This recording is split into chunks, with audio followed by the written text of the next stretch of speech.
Good morning, everyone. Good morning, everyone. Welcome to Dolphin Stadium in Atlantic City, New Jersey. We are getting ready for kickoff of our first game of the day between the Philadelphia Soldiers and Wilmington Wolfpack. I'm Art Elias, and I'm with Coach Nick, and Howard Gaber is on the controls for the HSG network, and our main man, Francisco, is out on our camera crew today. And the Philadelphia Soldiers won the toss, and they are going to defer to the second half and kick off, and here we go. Short kick takes a bounce, and we have a return out to about the 30-yard line.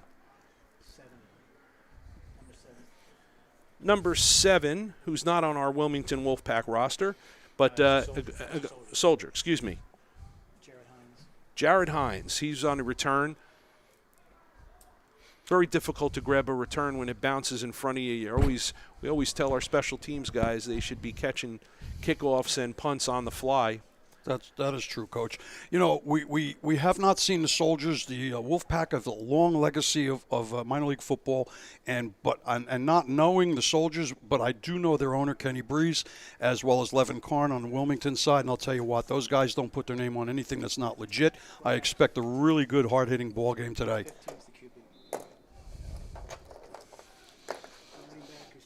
All right, the Soldiers are going to come out in a standard gun set.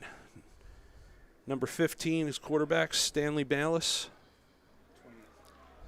And they're going to go up the middle for a short gain.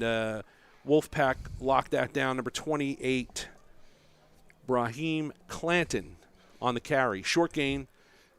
It looks like both of these teams have decent numbers, Coach, and it looks like they both have some size, so it should be a good battle out front. Well, I think so. The hitting started already. I mean, the Soldiers came out basically in a pistol, kind of up in the middle, inside zone type of run. And both teams, you know, it's difficult to travel at this level of football, but both teams came in with a good number of guys, and I expect there's going to be a lot of football here today, especially in this first game to start this weekend off, Sunday off. Clanton resets to the left. Quick throw out, and we're going to get we'll get your number as soon as we can. A little quick pass out to number 7. That's Jared Hines. And I think right now what's going on is that the Soldiers are kind of feeling things out, working a little short game, seeing how the Wolfpack will react. Yeah, they came out in same formation twice. He went play action this time, went inside zone the first time, which is a logical progression offensively, in this type of scheme. Now let's take a look at what the Wolfpack are doing here. Let's look at that front four where we are playing a 3-man front, so a 3-4 and 1 high. So they're probably ready to rock. And he will pass. He does have time. He's waiting. Underthrown. Crossing route underthrown. Trying to go to Jared Hines again, who was lined up on the left side and running a crossing route across the middle. He did have separation from the receiver. We are on 4th down and about 14 yards to go. Another thing, Coach, the kicking games are always interesting on this level. The special teams, we some teams have great punters, some don't. Yep. Some have excellent field goal kickers, some don't. You'll see teams go for it more on 4th down. And that is absolutely true, Coach. You know, kickers are at a premium at this level, whether they're punter or kicker or whatever. But, you know, the special teams, a lot of folks don't pay that attention to that. It's 1/3 of the ball game. And I can tell you, we've won championships on special teams. So, you know, this is an area that I'm going to be very interested in watching today. All right, and in their own end zone, it looks like Bayless is lined up to go for it unless he decides to give this a quick kick, and that's what he's going to do. And the ball's away to about midfield, and they're just going to let that bounce and get away from it if you are a Wolfpack. Ball's down. We're on the 45-yard line going the other direction. Wolfpack will now come out on offense, 1st and 10 from inside Soldier territory. So it looked like to me that didn't seem anything out of the ordinary or anything crazy. So and I would expect the same maybe from the first series for the Wolfpack, just kind of I think, things Coach, out. You're right. It's a feeling out type of situation. The first couple of series, you want to get your play script in. Some coaches still do that, and test the defense a little bit, and also see, where. Look, in this level, they say take what they give you. Well, that's the first time, and then take what you want or what you can get going down. So, we have zero. Quarterback is number 0. Amir Lubin, number 0, is lined up at quarterback. He's going to give a handoff on a little stretch left play. And good yardage. And I think he is, that's about going to pick up about 6 yards, 7 yards. That's a nice run by number 10. Yep, he did. Marquise Fells. Mm-hmm. Outside zone, made a nice cut back up, picked up some positive yards. You're not going to see a lot of fancy stuff out of Wolfpack. They're basically a straight come-at-you football, smash-mouth type football. And we have second down and short 6. A little fumble there on the snap, and Lubin's going to take it straight up the middle. And he's going to be, I think he's going to have the first down. Have a first down, I believe, Coach. Yeah. It looked like everybody on the Soldiers converged. They saw that loose ball. It was a good snap. He just fumbled it, but they're going no huddle here also. Yeah, they're playing up tempo right now, and that's probably a good thing. No huddle football, if you can audible, if you have a script, and risk coaches is a really good way to go in this kind of league. Looks like he's changing the play. Quick out. Good tackle by number 3, Shaheem Bacon, on the Soldiers, and that was number 10. No, I'm sorry. 16, excuse me, Jameel Williams. That must have been designed that way because 18. I'll tell you what, Coach, he threw into double coverage, and the inside guy on the slant Kwame was Jefferson. wide open and probably would have scored if the quarterback had seen him. So some of those plays are going to be pre-scripted, and I think that was one of them. Normally you wouldn't see guys at this level throw into double coverage like that, but it's okay. We'll keep an eye on Jefferson today, see if he's a target that Lubin likes. And we're going to have second down and about 6 yards to go. Lubin hands off. Off tackle play, bounces it outside. He's got some room to the edge there, and he's just going to get a first down. We had, Coach, we saw this last night. There's not a lot of room on that one side of the field, the away side of the field. They have maybe, if they're lucky, 5 yards, just the way the field was designed from the sideline to the fence. So it is dangerous going over to the side there. But Fells looked like they were going off tackle, and he bounced it. Yeah, he did bounce. He took an inside step when they covered. The linebacker come in, filled that gap, and he bounced outside. Makes a nice run. Look, that 3 or 4 yards got them the first. That's all they needed to do. And now they're going in. Positive yards. We have number 21, Tymere Foster, in the backfield now. And they were a little short. They did not get the first down, and we have movement up front. We have a left tackle. Don't single him out. Don't single him out. Just say the left side. Left side. Looked like the left side of the line kind of moved, and they're going to call that on the they're going to call movement on the Wolfpack. So it's going to bat him. False start, going to back him back 5. So we're looking at it's going to turn out to be now 3rd and 5. Yesterday we talked an awful lot about unforced errors and who makes the least amount of unforced errors in the beginning of the season. Well, we know, Coach, that errors can make the momentum change in any ball game at any time. And that's what really at this level is. It's about momentum, maintaining momentum, and capturing momentum through good execution. And we're 3rd and 5. We'll see what he and there's that slant. The middle, and there it is. Back, that's the same pitch. The ball's out. Oh, goodness. Here we go. All right, so they're going to call the referee did signal a catch, and I guess he's going to – no, are they going to give him that catch? No, he waved it off. Okay. Probably a good idea. Tav Thomas, number 11, former Knight from last season, and he had the ball, and it was a nice crossing pattern. Lubin had to wait for him to come clean, and he dropped it. It looked like he had it going down, but ball came out, unforced error there, and we'll bring up 4th down here. So I expect the Wolfpack to go for it. Well, Coach, that was basically the mirror play from the one that they completed on this right sideline, where the coaching staff obviously saw that the corner and the linebacker drifted with the outside receiver and left the slant open, and he was open as well here. So that's going to be an interesting play for them, especially when they're playing one high or cover two. Lubin in the gun. He's got a full back to his left.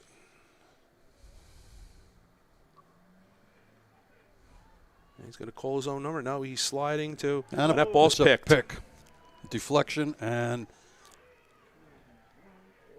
Okay. Great tackle in the open field. Good job. That looked like number 8. And there's a flag on the play.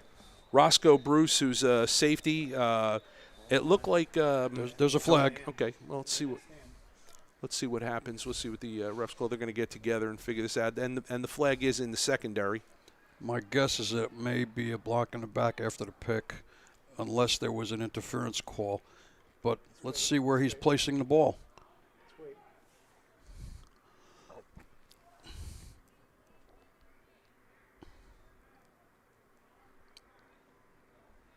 So he is signaling. Interference. Block in the back. A block in the back. Oh, okay, block in the back. Okay, yep, block in the back during the return. So That's what I thought. The interception will stand by Roscoe Bruce, We're going to keep score. and it looked like I'll tell you, Lubin. I thought Lubin was going to call his own number. It looked like he was going to tuck it and go to the outside. Then he pulled up, and he was again waiting for somebody to come clean on the left-hand side, and I don't think he broke across enough the receiver. It looked like the receiver cut his route out too soon. Yeah, there was not enough separation for him to get that ball in there.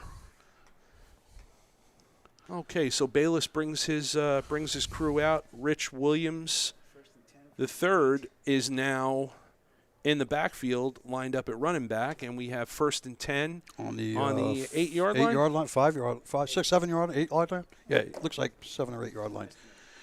Back to the wall. Here we go.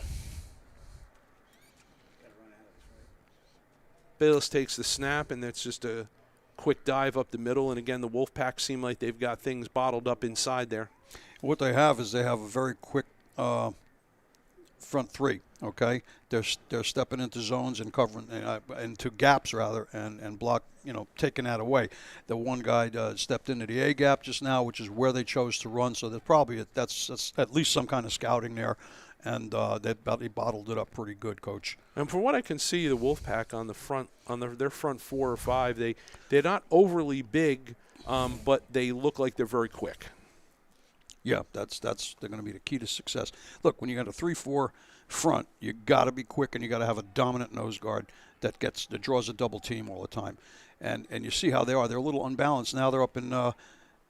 Yep, they're up in almost a 4. Kind of everybody standing up, and Biz will take it on. He'll give a quick. Whoa, that was a good hit to the outside. 3-4 defenders. We got taking good yardage down. It looked like a jet sweep there. And I want to say it was tough on the numbers. Well, we'll say number 10, Demir Johnson, and we got a 3rd and about 3. About 3rd and 3. So he did get some positive yards on it.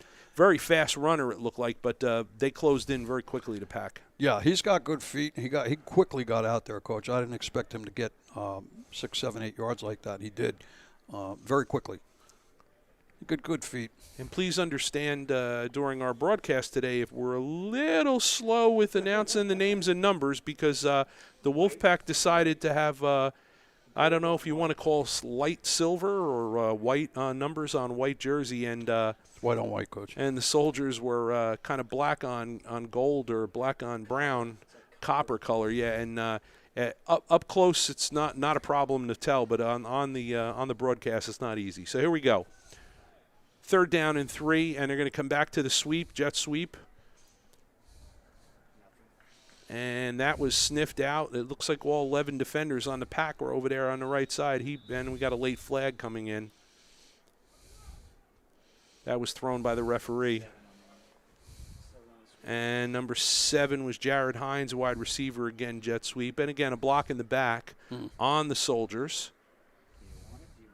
Now, you've got 2 options here. If you refuse this, you're going to make it 4th down and deep in the territory. You let them have another crack at it. I would refuse it. So That's going to be fourth down. They still have 4 yards to go. Again, we saw the Soldiers in the first on their first series go for it on fourth down, which was actually longer than this. However, they weren't this far back against the end zone. Wolfpack took the penalty. They're going to go with the deeper yards and try to bury him down there. I guess it's a good call by the Wolfpack coach because, look, they got a quick kid on the outside. He's got positive yards. With 3 yards to go, it's 50-50. So now we're 3rd and 11 so here. Now you're 3rd down and 11 yards. And he's back. Yeah. Right. And now they're forcing the quarterback to throw with his back at the end zone. So that's never a great thing to have happen, especially earlier in the game where the momentum can swing with one play.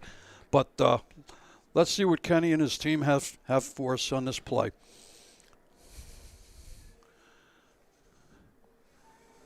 All right, they're in strong left with the running back, offset to the left of the quarterback. Looks like they're going to come up 3 wide on the left. Bayless I would say we're looking out. at play action pass here. Motion. Bayless fakes the handoff, and he's looked like a little screen out of the backfield. He's got blockers in front of him, and that's a nice pickup. He's got a first down, He's got a first down. I think he made the first down there. Number 1, that's Rich Williams. That was a nice call. It looked like, you take advantage of the Wolfpack wanting to come up the field and try to box them in, and he took advantage of the pass rush there. Yeah, they bid on the fake. It was a play action out of the jet, and very successful play on that one. They gained about 14 yards. Lyman did a nice job getting out and getting downfield and putting hands on people. So we'll come 1st and 10 now for the Soldiers. That's the first down of the game for them.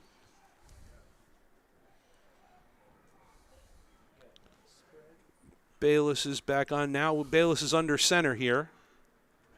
I formation. And we have a straight handoff up the gut to number 1, Williams. Single back inside zone. Off tackle. And he might have picked up a yard. Yeah, I think maybe not. No gain. Half a football maybe, but again, the Wolfpack. Actually, yeah, about a yard, coach. Okay, the Wolfpack seem to be again, the Wolfpack front line seems to be working well. They seem to be moving pretty quick. Well, right now, out of the 6 or 7 plays that the Soldiers have run, it's been about, other than a couple passes, it's been the gains have been outside, not inside. But they're switching it up. I think it's going to be a tough way to go to run inside against the pack because they're pretty quick. We're going to have the first time out of the day, and the Philadelphia Soldiers will be right back.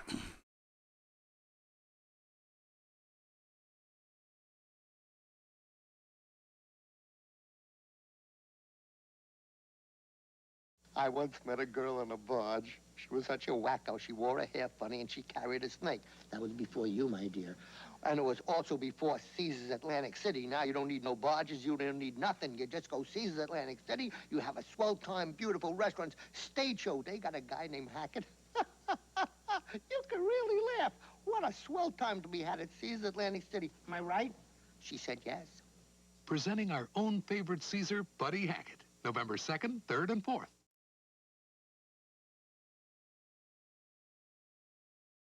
Welcome back to Dolphin Stadium. We're coming out of a timeout, first time out of the day for the Soldiers. They are looking at a 2nd and 8 after a small pickup. Art Elias here with Coach Nick as the color man today, and Howard Gaber behind the controls, and our man Francisco out on the camera crew for the HSG network. And we are coming live for you today from Atlantic City, New Jersey. And this is the first of the 2 games scheduled today for the Den MLF League. We had 3 yesterday. And we've got 2 on slate today, 11 o'clock. This was our 11 o'clock kickoff, and we have 1 at 3 o'clock. This is an interesting lineup on that D-line right now. Look at the inside guy. He's in a stand-up position. He's off the center shoulder in the A-gap. And it looks like 1 or 2 of them are going to come.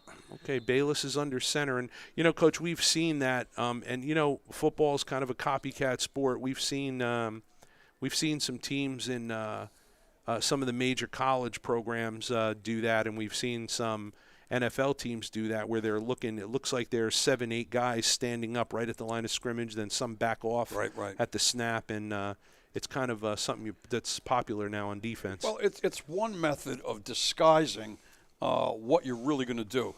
So they made the look like the D tackle on the right side was going to go, but the other guy came on the B gap on the left side. He was going. We saw that before the penalty. And one of the soldiers linemen did move and caused a 5-yard penalty. So we're looking at a 2nd down and 13. Gotcha. And that's a straight dive up the middle once again, and looks like they got a little bit of a push there. Yep, they got a little tough yards out of that kid. Yeah, and it looks like the linemen are working hard on the soldiers. I give them credit. They are pushing people down the field. So, and number 28, Brahim Clanton, once again. Now, he seems to be the power back of the two. Williams is more of the scat back or speed man. But Clanton ran hard there and picked up about 6 yards. About 6 yards. It's going to bring us up to 3rd and 8. You know what impressed me about that play, Coach? I'm going to tell you, it wasn't the play, but it's something that I think is endemic to what I said previously about both owners. 3 guys were on the ground, and 3 guys from the other team helped the other guys up. That is class. Yep. And that's what impressed me about that play. Not the run, but what I saw after the play. That's what this is all about. Okay, Bayless is in the gun. He's got Clanton to his strong right. His immediate right. He will fake the handoff and pass. He's got time. He's rolling out right. Under pressure. He's going to dump it off to Clanton. And the ball's out. There's a fumble on the play. Wolfpack is saying it's theirs. Let's see what the ref says. Ref signaling 4th down. Fourth down. He did recover his own fumble.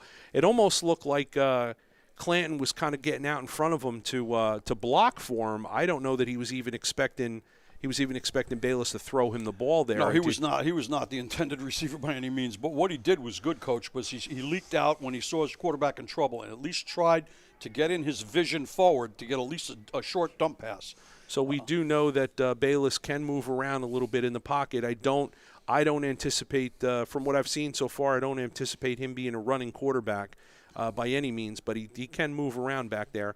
So we have about 4th and 8, and this may be the signal for the end of the first quarter. And that was a quick quarter. That was a very quick quarter. We will be right back with more live action.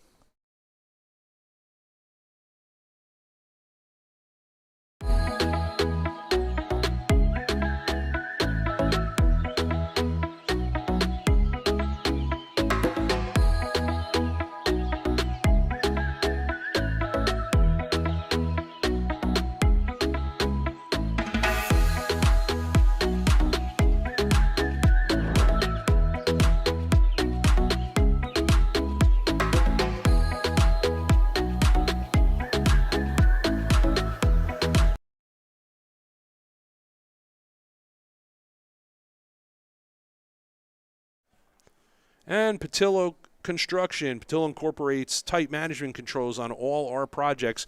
We believe in the checks and balance management system, and with all employees take full responsibility for their areas or areas of expertise. The foremen at Petillo are laborers, carpenters, contractors, all highly skilled union employees. Petillo Construction is located in 167 Flanders Netcon Road in Flanders, New Jersey. You need any of your contracting needs, give them a call, 973-347-6166. And welcome back, and we've got the reset for the second quarter here. What do you think, Coach? Well, how are they coming out now? Now we got a 4th down, and they're deep. I think they're not going to try to run the ball again. The kicker is not very deep either. So I don't think anybody's looking to fool anybody. And they use Bayless, their quarterback, number 15, as the kicker. So although they do line up in a position, with the running back there, he's in a legitimate gun, 5 yards deep. I guess this gives them the option. They can pass or kick out of this, whatever they like. Yes. And there's a quick kick. And we're going to get a run back on this one, Coach. We're going to get a run back from and the 45. We got feet and blocking. Great block. Followed his blockers. Wow. And this is going to be a score. 20-10. Special teams, fellas. Touchdown. Special teams. That's a great run back. He picked up all of his blocks, made the right cuts. Do we have any yellow? There's a penalty up close. That's probably, that may be a block in the back. And that hurts. Yeah. Head-to-head. Early indication is head-to-head. The early indication is a head-to-head hit, and that's tough to do when everybody's kind of sprinting down the field, and somebody must have threw their body at somebody because that's tough to do. Let's wait for the Let's see wait what for the ref's, official, signal here. call. Yeah, as I said earlier, the special teams win ball games and make momentum changes in a hurry. So this is going to go against the Wolfpack. Was a head-to-head. The Wolfpack will retain possession after the punt return, but they're going to go back 15 yards from that spot, and it'll be 1st and 10. And they're just going to be about 5 yards ahead of where he actually received the ball on that return.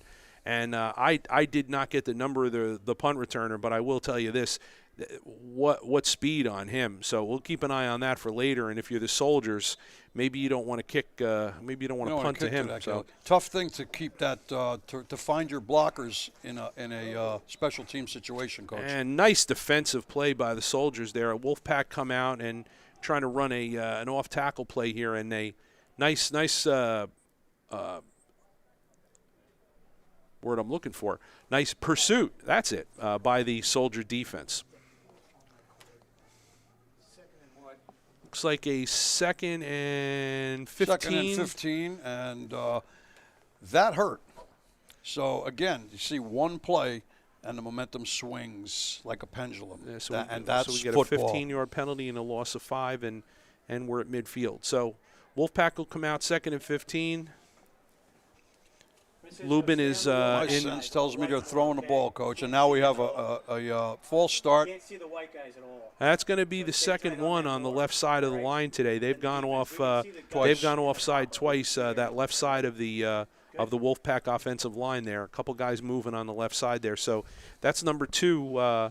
Number 2 false start for those guys. So O-line coach, I'm sure, will get in their rear end on the sideline after they come off. But That's those butterflies early in the game, Coach. You're ready to get off the ball. You want to make something happen. This is their first game of the year. And, what I'm happy about is that if we're going to have a bunch of penalties, I'd rather see penalties like that than some of the things that we may have seen in other games in the past. So, again, you gotta extend the quality of these organizations and these owners. It reflects on the players. Lubin is in the gun, and he has single back behind him.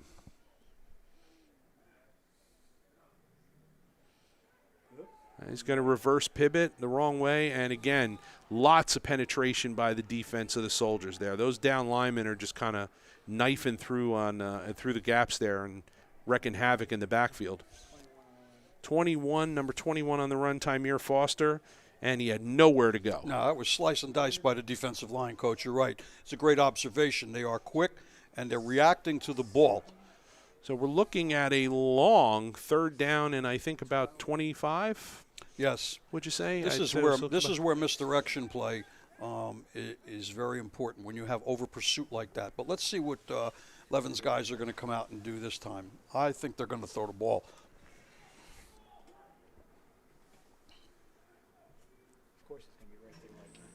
Lubin in the gun. And he's under pressure from the outside. He's going to tuck it and go. He's got room up the middle.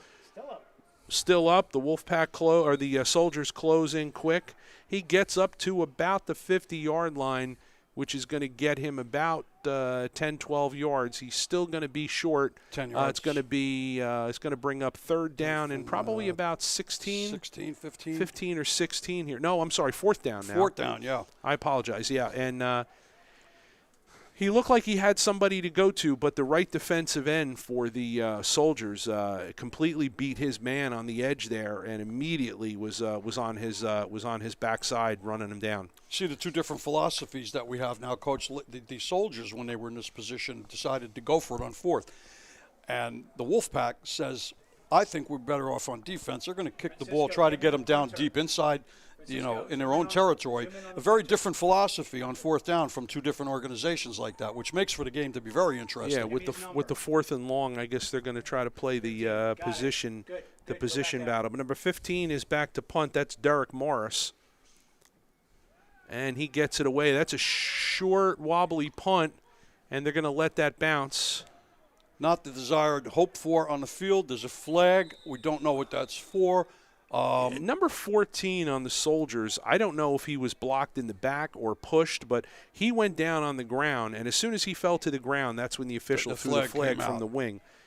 So I don't know what they saw on that. The only thing I could say is unnecessary roughness. I mean, what would the call? Somebody may have blocked him in the back or pushed him or tripped him or something, but well, he did go very down pretty close hard. to the ball. He was very close to the ball, and he could have hit the ball. But they're going to walk it off anyway, and let's see what the walk-off is. And as the receiving team, the punt receive team, you're taught to get away from a ball on the ground. And so it's a 15-yarder, so that had to be unnecessary roughness or, a personal foul. Now it's just a block in the back? Block in the back. A block in the back. Well, he gave him 10, so. On a non-run back, I don't understand that. But yeah, I guess I'm assuming that he got somebody jacked him up from behind. On the way down, but not the hope for result that the Wolfpack was hoping for. I think they wanted to get him down here at about the 10 or 15-yard line. Yeah, the punt was definitely he kind of kicked it. He just barely got it over the line of scrimmage there, and then it kind of went up and died on him. Yeah, a little bit of wind out there, turbines and all. If you can look at the far end zone, the flag is the American flag by the scoreboard down there. That usually gives us an indicator of usually the wind here goes from our right to left traditionally. But so the Soldiers will start 1st and 10 under center is Bayless, and he's going back to pass, and he is looking long for the fly pattern. Just missed it. Just missed it. Good defensive coverage. Roscoe Bruce. Receiver had about a yard on the defender. Number 8, running the fly pattern there, and he had his man beat, Coach.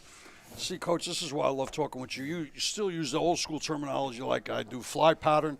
I was calling those in the 60s. And then they decided to call it a go. Then they call it a this and that, and a speed. Go route, speed route, fly pattern, whatever you like. Yep, I like fly. I think it's a great analogy when you think about it. He's flying downfield, trying to get open. 9 on the route tree, whatever you want to call it. But he did have his man beat. So we'll keep an eye on that for later. And you know what? As an offensive coordinator, I like the call to stretch them out a little bit, loosen them up with a long one here, and then come underneath, see how they react. Yeah, come back underneath. I'll tell you what, if the quarterback had gotten the ball off a half a step earlier, I think he may have had a completion. The guy had he would have had a little 5 yards less to throw the ball. But that's all part of first game of the season. And Bayless is under center again. He's got one back in the backfield. He hands off, and again nothing there. And we have another flag.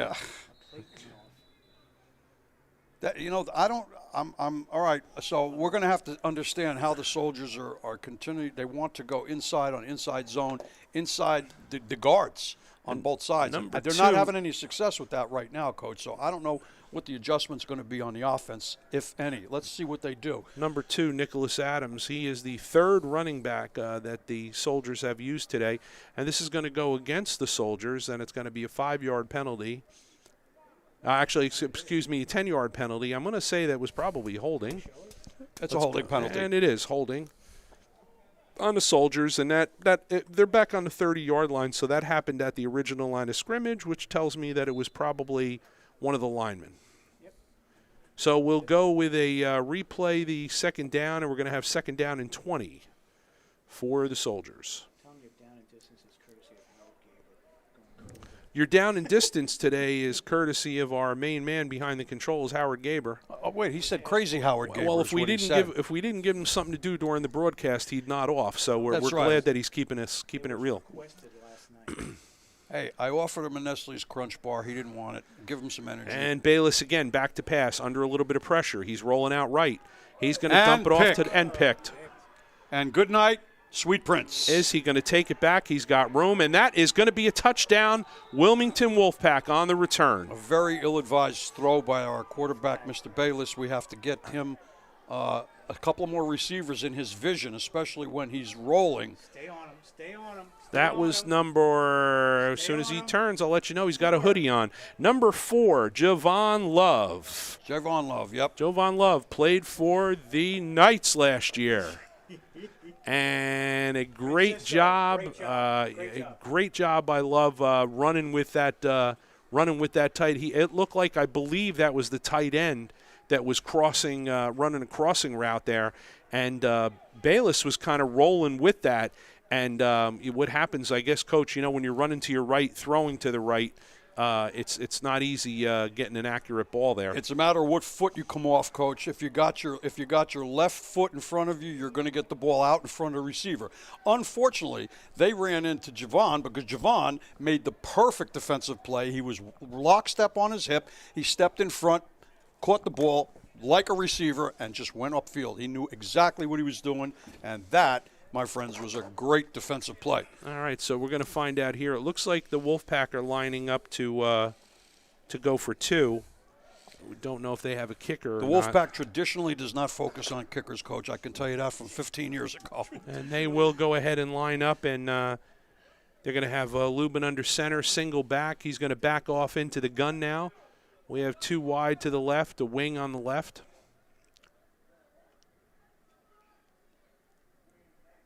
He's changing the play.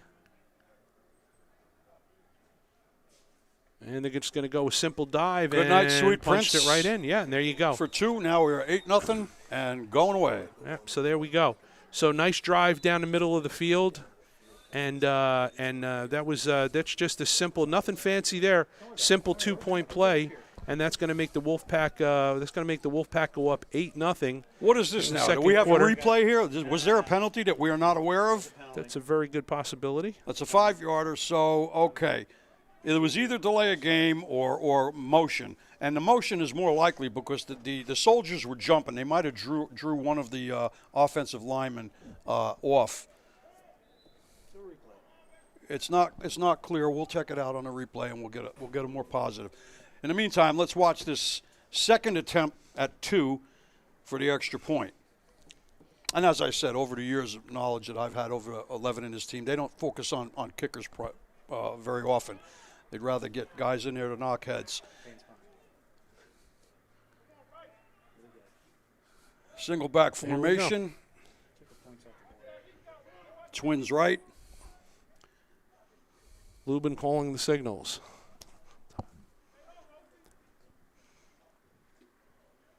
He's going to drop back to pass. He's going to hit out of the backfield, and that's not going anywhere. The Soldiers snuffed it out. I believe that was a design play, but I got to tell you that because of the pressure, Lubin wasn't able to get a good hit on that. Let's go ahead and watch the replay of the pick 6 by Javon Love. Watch how this kid steps in front of the ball. He was in perfect stride. His shoulders were squared up to go upfield, and there was no way he was getting caught. Now watch Love. They're in a double tight end set, the Soldiers, and like I said, I believe this is one of the tight ends or one of the backs that's coming across the field. And you can see he's in trouble. He steps out. Now you can see that's the back that was lined up, and he's got his hand up. It's like, throw it to me, throw it to me. Watch Love step right in with his shoulders square. Yeah, that's a great turns job. Upfield. A phenomenal defensive play, Javon. Congratulations. And his fellow defenders turn and block for him and Yep. get him right into the end zone. That's a nice job. We get the end zone. We get the corner. Yeah, that's a great. We didn't have that yesterday, so that's a great. We have a lot of action for some reason down in this far end zone down here when we have games here. I'm going to tell you what, Coach. That's traditional, by the way. Most of the touchdowns ever scored in this field, so going back to 2005 or down here. The wind on the field is a lot worse than you might imagine. That ball fluttered. It was not tipped. I thought it might have been, but it fluttered. And if you look, I'm watching the referee's pants and I'm watching the flag, and it's a low driving wind at the field level. So I'd rather not hear, Coach, that you're looking at another man's pants, but well, I had to look at yours. That's true. Jeez. All right, short kick, and the Soldiers are going to take this right up the field to the left-hand side on the sideline, and it's going to go out of bounds. I think right at the 50, 49 or 49 or 50-yard line. Now, see, if you look at the ref on they're below their knees, those pants are flapping toward the western side, and that wind on the field can make a difference, especially on a short pass like that. My go-to with this field is the American flag out in same thing. Out in left field I there. looked at so both. That's the one I usually go by, and again, it's kind of it's kind of fluttering back and forth. But yes. So we'll have 1st and 10 for the Soldiers from the mid-stripe. In the second quarter. Now, second quarter here, and what do you think, Coach? Soldiers have to answer here. I doubt they want to go into halftime down. They did. The Wolfpack did win the toss. I'm sorry, the Soldiers won the toss, so they're going to receive in the second half. But I don't think they want to go into halftime with a goose egg on the board. And I'll tell you right now, the wind is shifting. It's going easterly. They have had no success up the middle. All of their gains have been either on stretch, outside zone, or short passes to the flat. And I think that they're going to have to open that up a little. Remember, your first rule of thumb is take what they give you. Unfortunately, a lot of times in this level, they try to take what they want. First, take what they give you. A little discussion here going on with one of the coaches from the I believe it has to do with the footballs. One thing that this new league, the Den Minor League Football League, is that they do have to use footballs that are approved by the league. Yep. And you can't use anything with a bologna skin on it well, except for kicking, and I think that was a kicking ball. Yeah, or a load of stickum or something on it, I guess. That too, yeah. Tape. Yeah, the old Elvis Patterson trick. Oh, here we go. 1st and 10 for the Soldiers. And Bayless is in the shotgun. He's got a jet right motion, going jet left motion. He's going to hand off to, it looks like Clanton, excuse me. Well, the same situation, Coach. They tried to run it inside with a counter off the fake jet sweep. But I got to tell you, that inside defensive line of the Wolfpack are quick. And you know where they're quick? They're quick laterally, which means that they're great against the run. I apologize to Nicholas Adams. He was the running back on that play, not Mr. Clanton. And that picked up about 2 yards. So we're looking at 2nd and 8. Let's do this.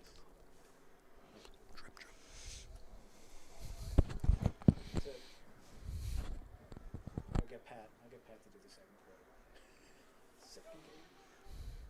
And Bayless in the gun. Running back offset right. Fake inside. Fake inside. Bayless rolling out again. He's got something long, and he's got a man he's wide got open. A receiver, and he's caught the ball. What a catch. And down at the 1 yard line, Coach. Just like I said, Coach, Jared Hines, that's a play they went to before in the first quarter. Yep. And he underthrew it a little bit. And Jared Hines, obviously, he is a speed demon and wide open behind the defense. Let's now watch the quarterback. Watch his steps. The last time he took a double step and he couldn't get the ball out in time. Yeah. Now he takes one forward and lays it out there. And look at this kid wide open against two defenders. Yeah, the safety was late. Safety was very late getting over. Bayless had his choice. He also had the slot back from the left side, streaking across the middle of the field wide open. So it's going to be 1st and goal from the 3 yard line. Nope, 7 yard line. I'm sorry. 2 yard line. Excuse me. I'm trying to look at what they're holding up on the other side of the field.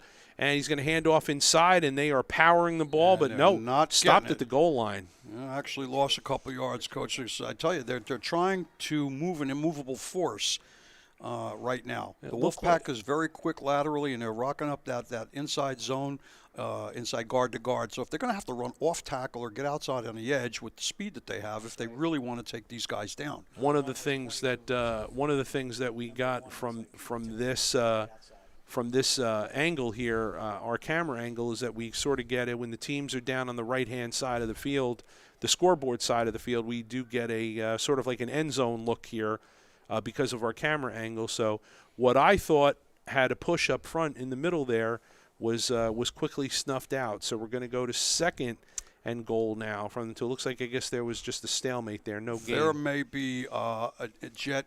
Look, number 1 in the slot. He's looking for the ball. Look at how he's positioned. Look what he's doing. And Bayless is going to call his own number to the right. And no blocking to the outside. To no avail.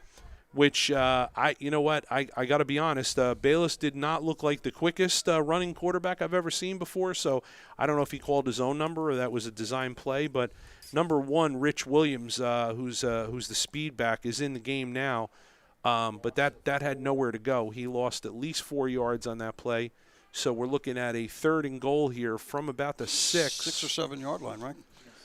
Okay, so That was negative yardage for Bayless. the problem with that was that even though they did go outside and Bayless decided to keep the balls, the play took too long to develop.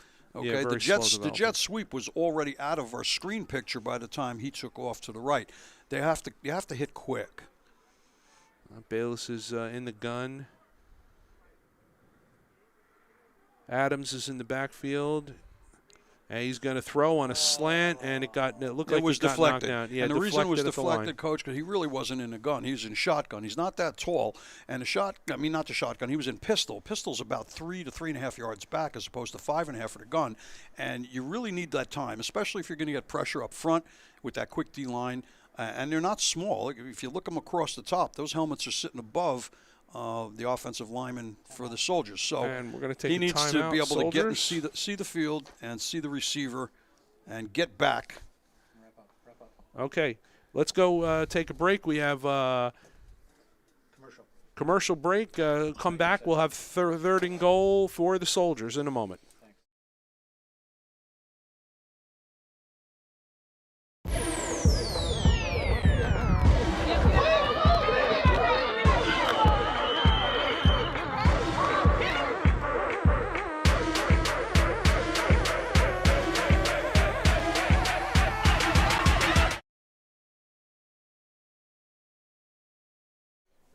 And welcome back. Joe Canals Discount Liquor Store of Burlington, New Jersey.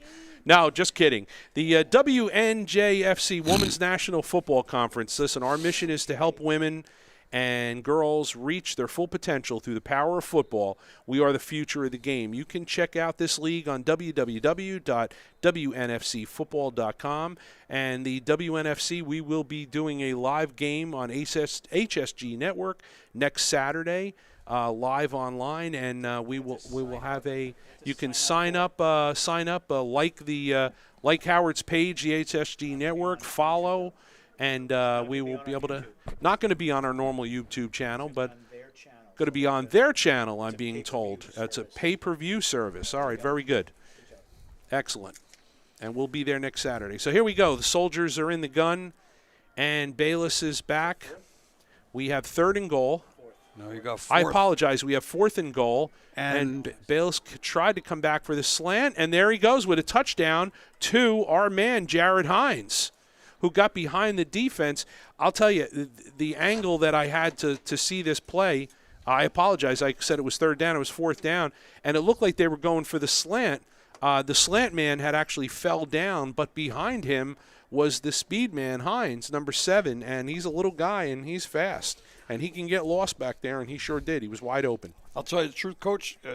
If you notice where Bayless lined up, he legitimately was in the gun. He actually saw the line. You know, that 2 or 3 yards gives the quarterback a very interesting and distinct advantage in seeing over the line, buying another second of time, and being able to get the ball downfield without getting deflected.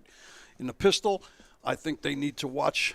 They need to be careful of that against this D-line in a pass situation. It was a very well-executed play, and as you said, the one receiver on the slant did lose his footing, but they had 2 guys in the general vicinity, and one of them came up with the ball. And now we got an interesting game here. So Both teams have showed that they can move the ball. The Soldiers do use Hines as use Hines. Say that 3 times fast. As the punter, I do not know if he doubles as the field goal kicker, but it looks like they're going to go for 2. And they're going to go with a modified full house backfield here under center, and they're going to power it to the right, and this is going to be close.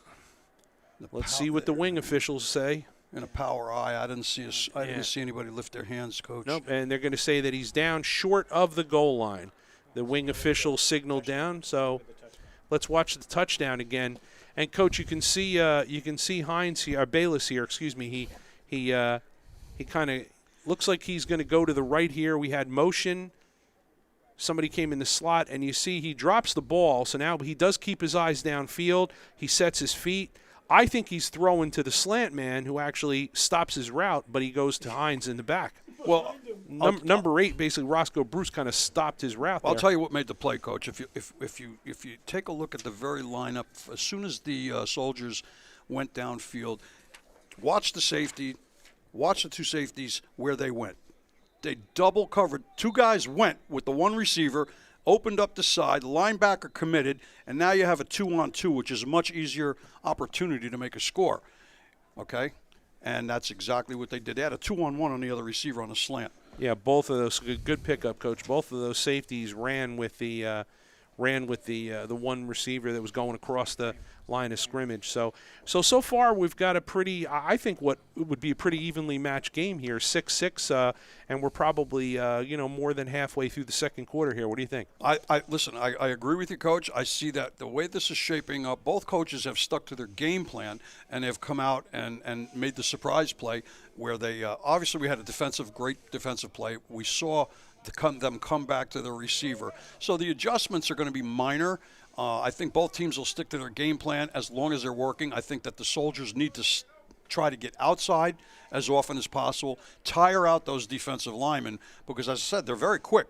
But the more they have to run after a stretch run or an outside zone, they get tired. Yeah. And if they're going to stay up-tempo, the Wolfpack came out up-tempo before, no huddle. I didn't see that again. But I think you're absolutely right. We have 2 evenly matched teams with slightly different philosophies.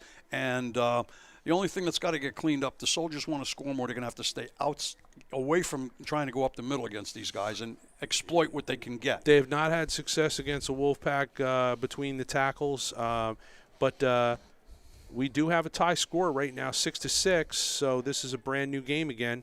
The Soldiers will line up from the 35 to kick this ball away. And they have a wind at his back, and I expect a run back today here, and we are going to get one. Short ball bounces up at around the 20-yard line. Here come the Wolfpack returner. Oh, nice tackle in the open field there. And the ball will be on the 40-yard line on Wolfpack's own 40. Look like number 24 from the Soldiers. That would have been Brandon Baldwin or Brian Lancaster. Take your pick. I'm not sure. They got 2 24s, but decent return. Gets them number 88 on the Wolfpack, which would be our man Nazir Love. And they will start 1st and 10 from the 40-yard line.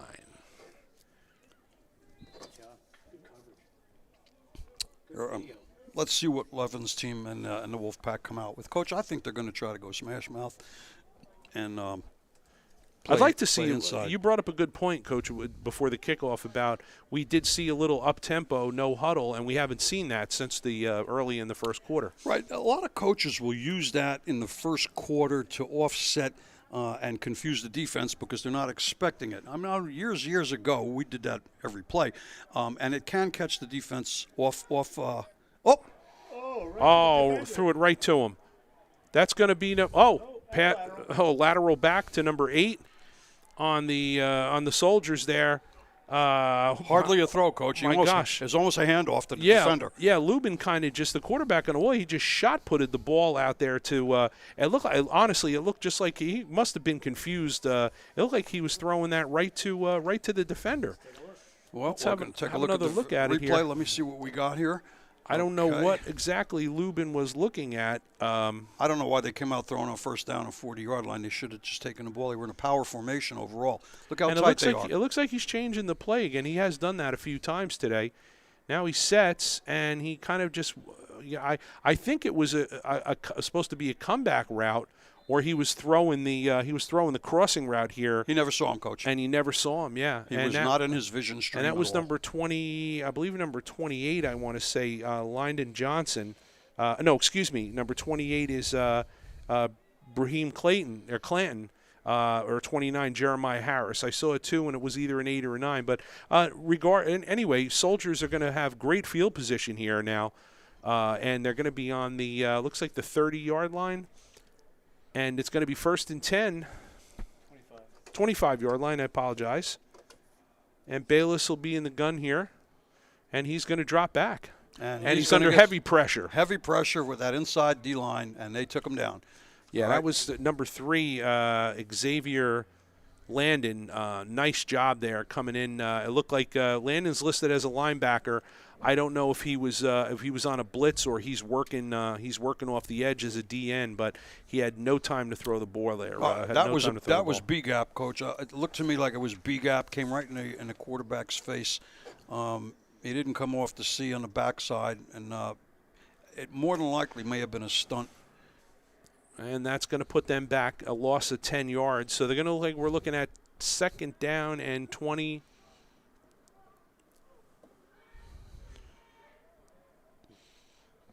Bayless again in the gun. They're in trips right, gun.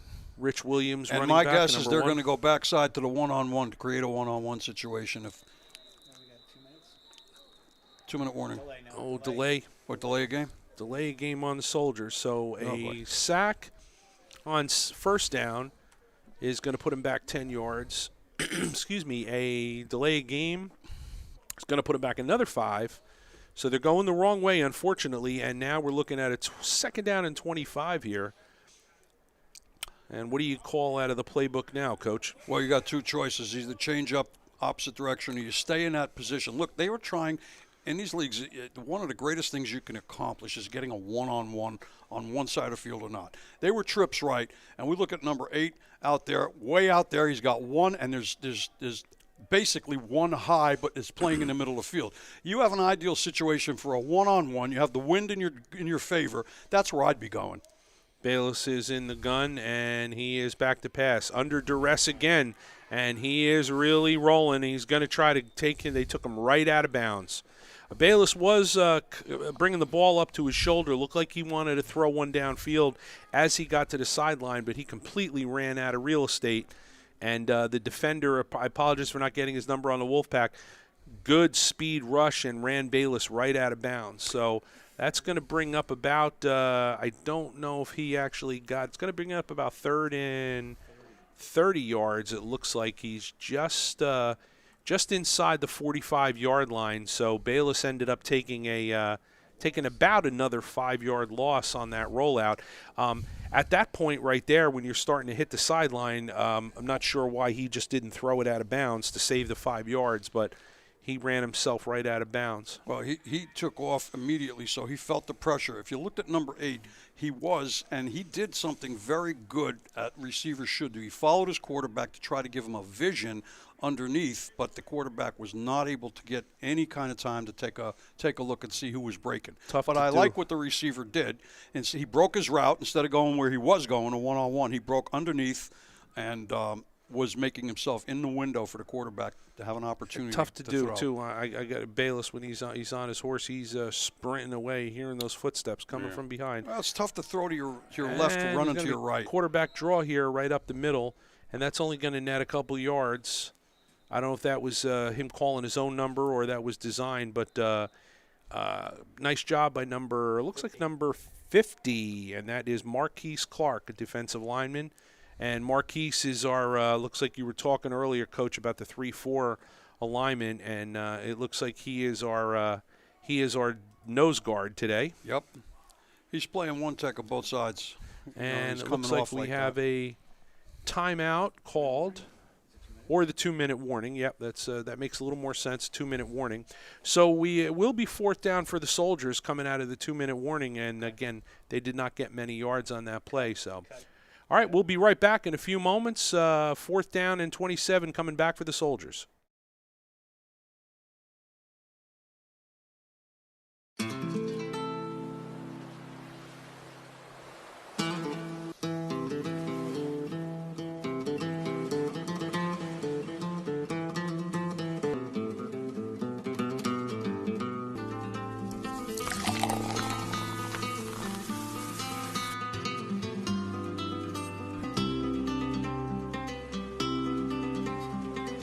Parties. Surrender lost.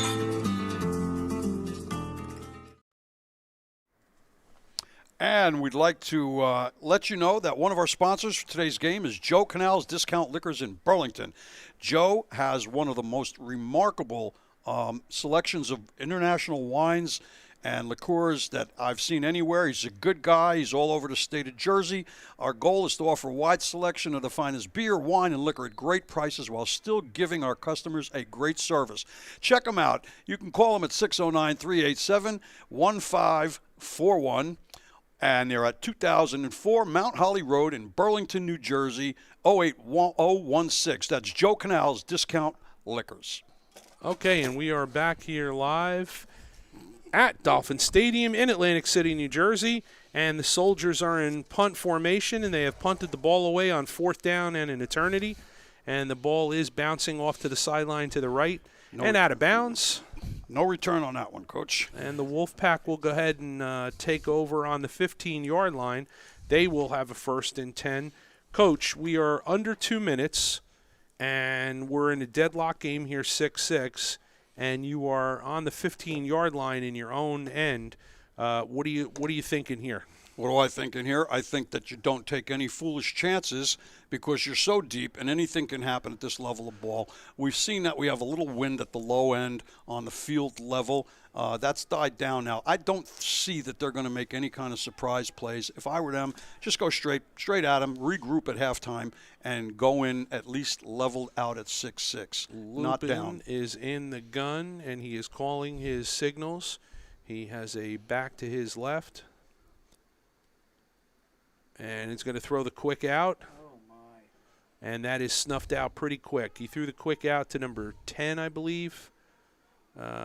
Number 18, Jefferson. And, we call that play throwing the quick out, but that ball didn't look like it got out there very quickly. It didn't get out there very quickly. I don't know that I would have made a call like that, but you know what? You can't criticize coaches because you don't know what's going on the field. Lubin is signaling out to his right. Or to his left, and he's going to run the slant pattern there, and I think that's what he signaled out.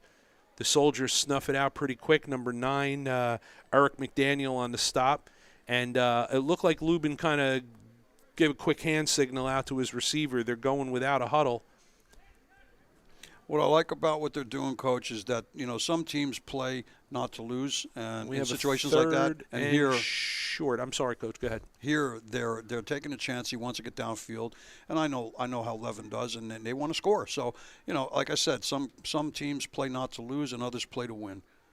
Good protection. Lubin's back, and he's got the crossing route again. And look at this, down to the 50-yard line. That's a nice play. Number 88, Nazir Love. And he he's down. We have a is player hurt. down. Okay. No, it was not 88. I apologize. It was – we're going to see when he gets up. No, 88 was walking neck. No, that was number 8. 18. Sorry. Kwame Jefferson again. So Jefferson came out on the left-hand side. Now he lined up on the right-hand side, ran another crossing route, but he did a deeper cross. And you know what, Lubin, nice job hanging in there and delivered a good ball. Yeah, and at this point now, there is no reason to not take it up top and make it go hard. And we're in a timeout, Wolfpack, and I believe that is their second timeout that they have called. They called one at the beginning of the second quarter. And they'll have one remaining. So if you're the Soldiers here, Coach, on defense, what are you trying to tell your guys? I send the house because I think the Wolfpack is gaining some confidence on momentum. They've completed a couple of passes in a row. They got positive yardage, about 30 yards in 2 plays, and I think there's not going to be a stop to that. So if I'm the defensive coordinator at this point, I'm going to maybe stunt, but I'm going to send. It's going to be a jailbreak and let that quarterback get in that quarterback's face because he's still got to get the ball out and up if they're going to score. Coach Nick says go aggressive. Let's see what the Soldiers decide to do again. Lubin in the gun, signaling out to his receivers. Dropping back, looking to his right, and kind of threw it behind, and I think that's a catch. It looked, and nice. Well, the ball was thrown a little short. That was to number 5, Blaine Nye Sr., and nice catch. He was literally sliding down, and I think they're going to use their third timeout here, and we're going to stay here because that'll make the Wolfpack out of timeouts right now. And Nye Sr., the first time we called his number today. Nice job to come back and snag that. Yeah.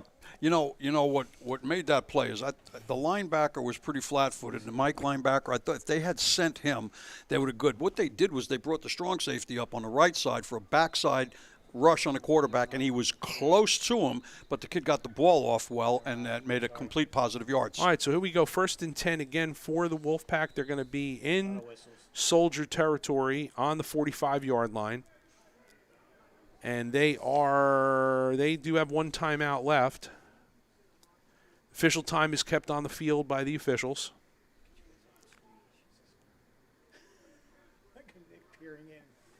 And Lubin again back to pass. He's looking to his left. He's going to run. He doesn't like what he sees. He's going to tuck it and go.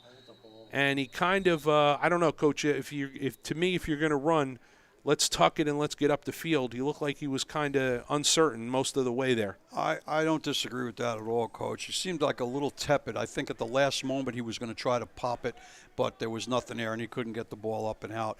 So, listen, it's positive yards. Let's look at the last play. Yeah, let's have another look at the that pass play. We're going to have this was the previous play before that. Now watch the backside rush from here. I think that the Mike linebacker, like I said, he's playing in pass situation, but he doesn't move.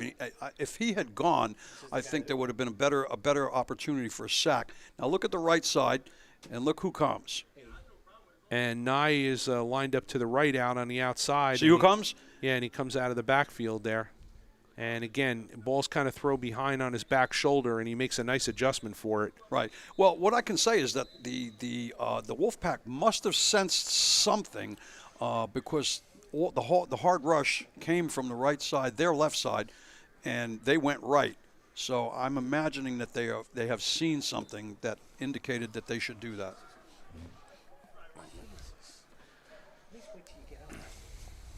Second and 6 now for the Wolfpack.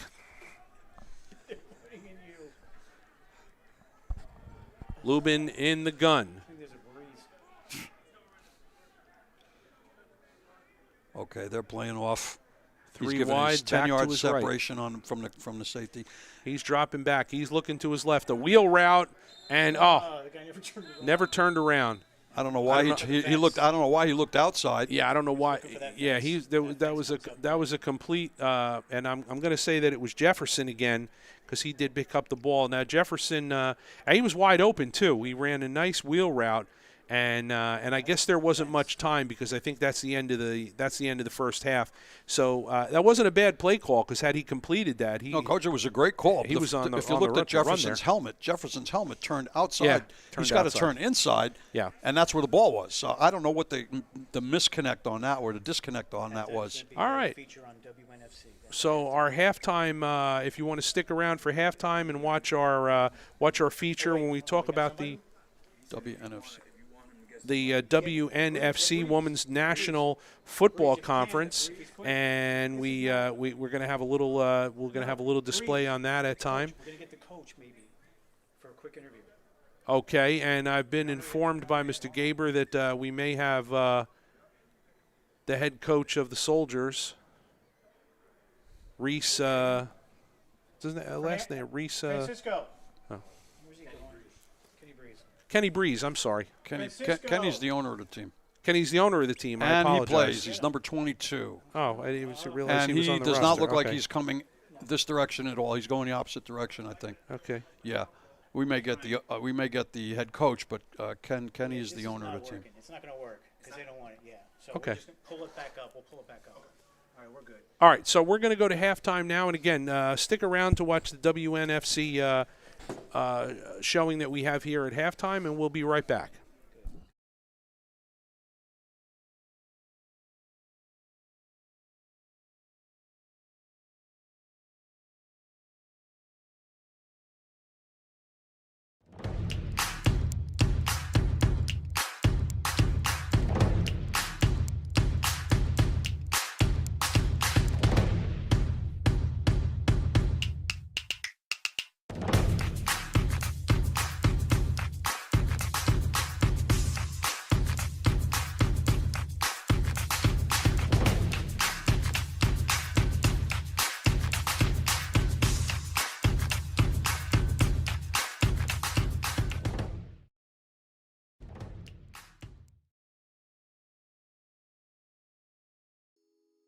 And you've got to have a team like Atlanta that's aggressive.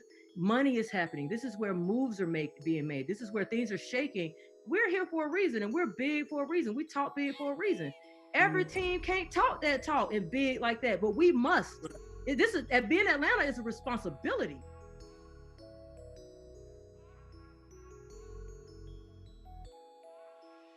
favorite quote is, "I am not like you at all, and I cannot pretend. Can't pretend I'm not like you."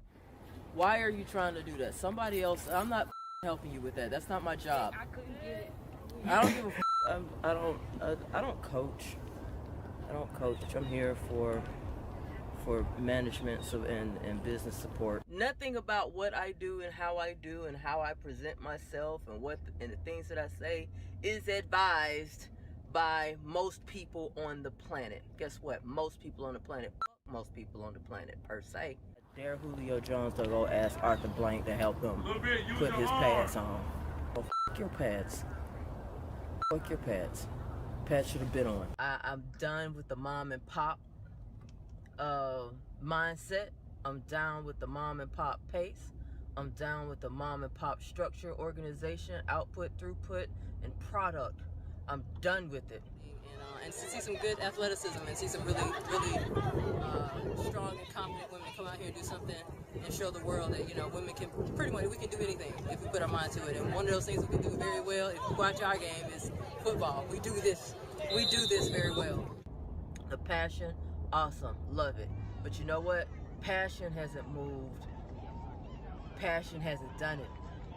Passion hasn't done it. We should be so much further along, and everybody's so fucking passionate.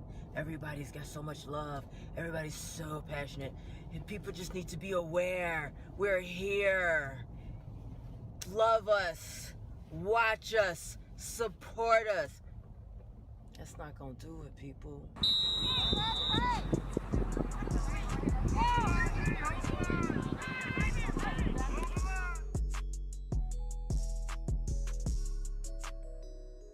I just don't like it when a person says, oh, well, you can't play football, especially when a man says you can't play football and I can play football. You have a baby. Girls have always wanted to play football. Girls started playing football. Someone just told us one day that we were not supposed to play football. What was some of your peers' reaction when you told them that you're a professional women's football coach? Oh, they laugh about it. It wasn't okay for me to play when I was younger because it wasn't a girl's sport. It was a boy's sport. It was something that boys do. So, it was taboo. It was basketball, volleyball, track. Football was for boys. Then, I moved to the South, I find flag football, and then from there I see these girls suiting up, laying a smack. I was so a rookie. I was just a rookie to them. And what's funny is that I'm older than all of them. And I was a rookie. Girl, I would hide on the bench. I'd be like,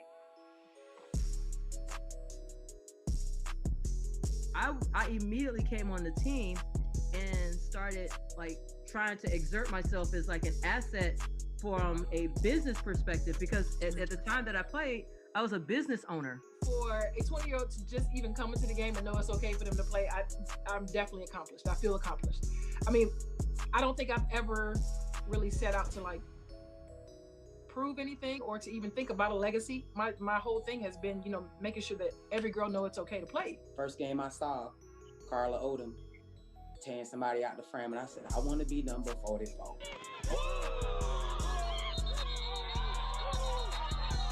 So I just want little girls to know, hey, it's okay for you to play.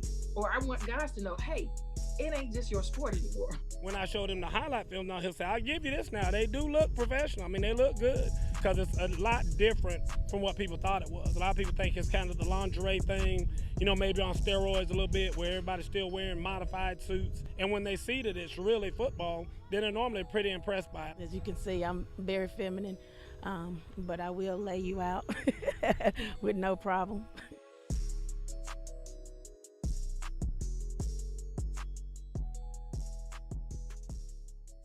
Football has become more so a business, especially just, women's, men's, everything has become more of a business.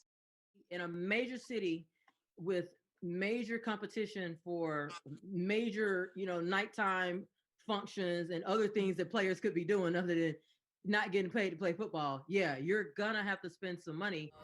You can get tickets from our website, Atlanta Phoenix Football. You go to the schedule, and next to the game that you want to come out and see us, just click buy tickets and get your tickets online, and we'll take them at the gate for you and welcome you to a women's football game. If you haven't seen it for the first time, it won't be the last. I promise you that. The reason why our budget is 80 to 90 is because I try to do extra things for the team that you may not get on another team. If I'm looking at an owner standpoint, it gets me seen more, it gets me branded more, it gets more money to my team, gets more people coming to see me, and it in essence pulls more people. This thing is expensive and it's hard on owners. Ain't nobody taking no money from this little stuff. Anything, owners are dumping all of their money into it. Owners are like, the only way I'm gonna take care of them is I can bring some money in this bad boy. Leave everything on the field. You know, it's not about the money for us, of course, because we don't get paid. So we're out here leaving everything on the field. We're in Atlanta. We have to talk big. If we don't talk big in Atlanta, we get lost.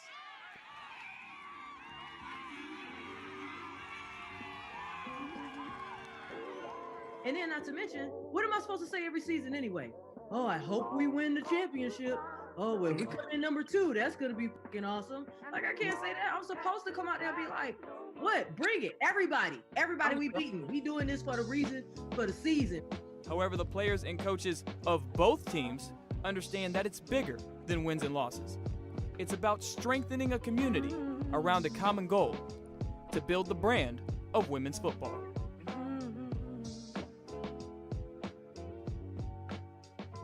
Nobody was really streaming before Atlanta was streaming.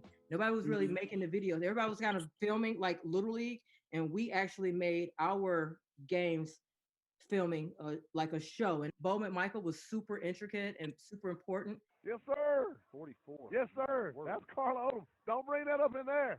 Don't run the ball up in there. I'm just telling you. Don't come inside. Run outside. Run outside. It hasn't just been me. It's been people that I've been leaning on and been resourceful for us. And so owners have got to come with resources as well. You just have to have the heart. You have to have the heart to do it.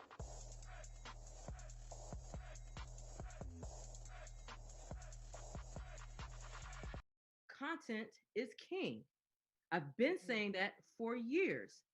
Atlanta, because we've been content driven, is perfectly poised for that. If you look at how many views we've gotten on our videos collectively, I can take a package to somebody and say, we got one video that's been seen 350,000 times. Now we've got a whole video with Rick Ross that's been seen 500,000 times. They care about those numbers, those views. They care about that stuff. I'm in these meetings, okay? So you don't have to like it. You don't have to appreciate it, but you ain't on the 8th floor on Victory Lane at Turner Broadcasting either. So we just happened to be professional football players acting in a video. It had nothing to do with our actual, qualifications, our actual talents. It had nothing to do with any of that. So I stick to the code, make the whole get it off the floor. But I mean, I think it was something good for us because now we have a broader fan base. I had a little video with this little boy everybody talking about.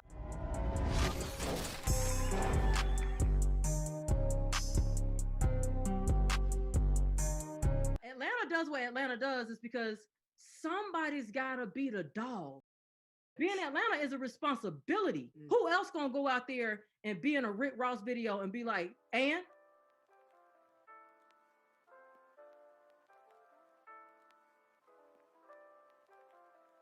made a lot of money in his lifetime, but him sitting in a bed helpless, couldn't do nothing else about it. It's like I can't even pay for somebody to keep me alive at this point.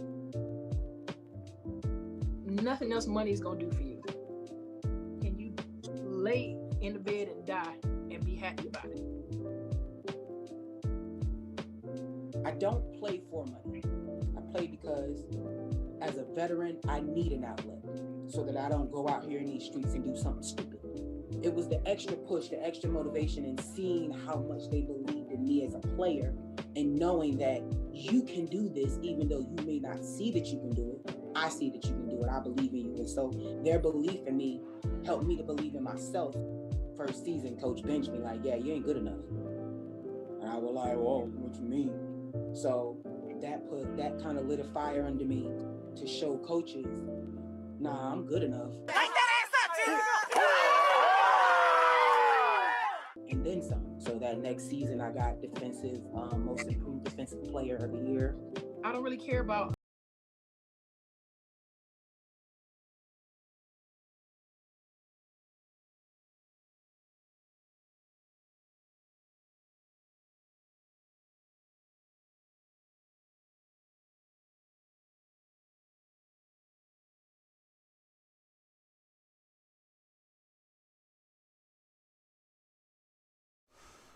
And welcome back. We are live at Dolphin Stadium in Atlantic City, New Jersey, HSG Network for the Den Minor League Football League. Subscribe to the HSG Network, like and follow, and you will be on live with us, and you'll be able to catch all the action today, this afternoon, and you'll also be able to catch the 3 o'clock game, which should be a great one between the Central Penn Hitman and the Brooklyn Seminoles. Here we go for the kickoff in the second half. The Soldiers send the ball down to the middle of the field, and they've got some blockers to the outside on the left there of the pack. Looks like he's running kind of sideways there and out of bounds at about the 40-yard line. You know, Coach, and it's not critical. It's just something I wonder about. Normally, what we try to do with our special teams on receiving, whether it's a punt or a kick, is to get to our sideline, which he did. Unfortunately, ran 40 yards to gain 2 or 3. At that kind of, when it's a short kick like that, I think the rules have to be off because he had opening to the right to get some yardage. But listen, you know what? It shows me that they're well disciplined and they listen to their coaching staff. So you can't really say, you know, it shouldn't be. Lubin is still at quarterback for the Wilmington Wolfpack. They're in twins running right. back in an I formation.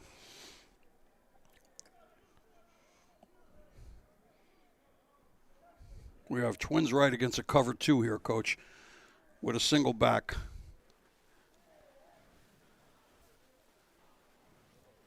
Yep, I think we're going to have offside or encroachment. He's pointing to the one guy, and it looked like encroachment, but they're probably moved on the left side of the line. Let's see what the refs say. Yep, false start. And that's going to be the third time that the left side of the Wolfpack line has jumped today. Yes, it is, Coach. I don't see any change. The play has not been changed unless he audibles out. This is an interesting formation for them to come out, open up the second half, Coach. They're loaded up front. 6 blockers, or they're big. Twins right, single back. This should be interesting. 1st and 15. Lubin calling his signals. He's going to hand off to the right side, and that's going nowhere. No. Snuffed out real nice by number 20 and almost got it. Okay, so number 20 anyway, Brandon Pouncey had help from one of his outside defenders. That went nowhere. That looked like that was just a simple off tackle and too much penetration. Yeah, you know, that's the kind of time when you go twins right, that's when you really should go offside to the weak side with an outside zone like that. But I think that was number 27 that came into the picture and helped out. 27 and number 20, yeah. Yes. 27 is the outside linebacker. That would be that would be, I apologize. 27 was one of the ones on the Soldiers. We did not have his number today on the roster, but he did make the good play along with number 20. So now we're in twins left on 2nd down and 15 here, Coach. Let's see what this draws. This looks like pass. Look at the lineman. High hat, and they are passing, and Lubin is under pressure, rolling to his left, and oh boy. And he shot-putted the ball out to the end zone. I believe he was outside the tackle. He was out, but he's going to throw a flag on him anyway. He was outside the tackle box, Coach. You're correct. Yeah, it did not. It might not have made the ball. He just kind of. No, it did not make the line of scrimmage at all. It was 5 yards behind it, and that's why the flag. Right, that's why the flag came out. So there, yeah, he tried to, and again, we've seen the quarterbacks today kind of be under duress going to the sideline and just literally, nobody's there, stand there and rifle it out of bounds. But he was under a lot of pressure. Couldn't get going to the left and you're right-handed, very difficult. So from the 20-yard line, where the infraction happened, they're now going to be on a 3rd and long 30, I'd say 29 or 30, and there's the intentional grounding signal, and that's a loss of down again. So again, 3rd down. You know, Coach, he didn't have to run left or right, even in the rush. The quarterbacks are too close to the line of scrimmage, and they have to make fast decisions. They should be getting back or dropping back and creating the separation between them and the rush. Lubin in the gun, standard formation with the back behind him. He's going to drop back. He's going to step up under a lot of pressure again, and he is going down. So with a 5-man rush, the Soldiers have shut it down. That was number 58 and number 99. And I love the Philadelphia Soldiers roster today. Anyway, 58 is there's no 58 and there's no 99 on the roster. So good job, guys. If you want us to do the right thing, we got to go. All right, so anyway, that's going to be a 4th down and 31 now with a loss of about 2 or 3 yards again. And I think they're going to punt this ball and get it out of there. That was a bad offensive set for the Wolfpack. I'll tell you, Coach, one thing that I did see, I talked about adjustments at halftime. We did not see a rush from the defensive linemen and the Soldiers like that in the first half. I think the adjustment is here. Quarterback is, he's a little tepid on his steps, and they have come hard. And that's an adjustment, I think, that they made a conscious adjustment in the second half. And Lubin is the punter for the Wolfpack. He'll be back. He got rid of it quick. He was under pressure.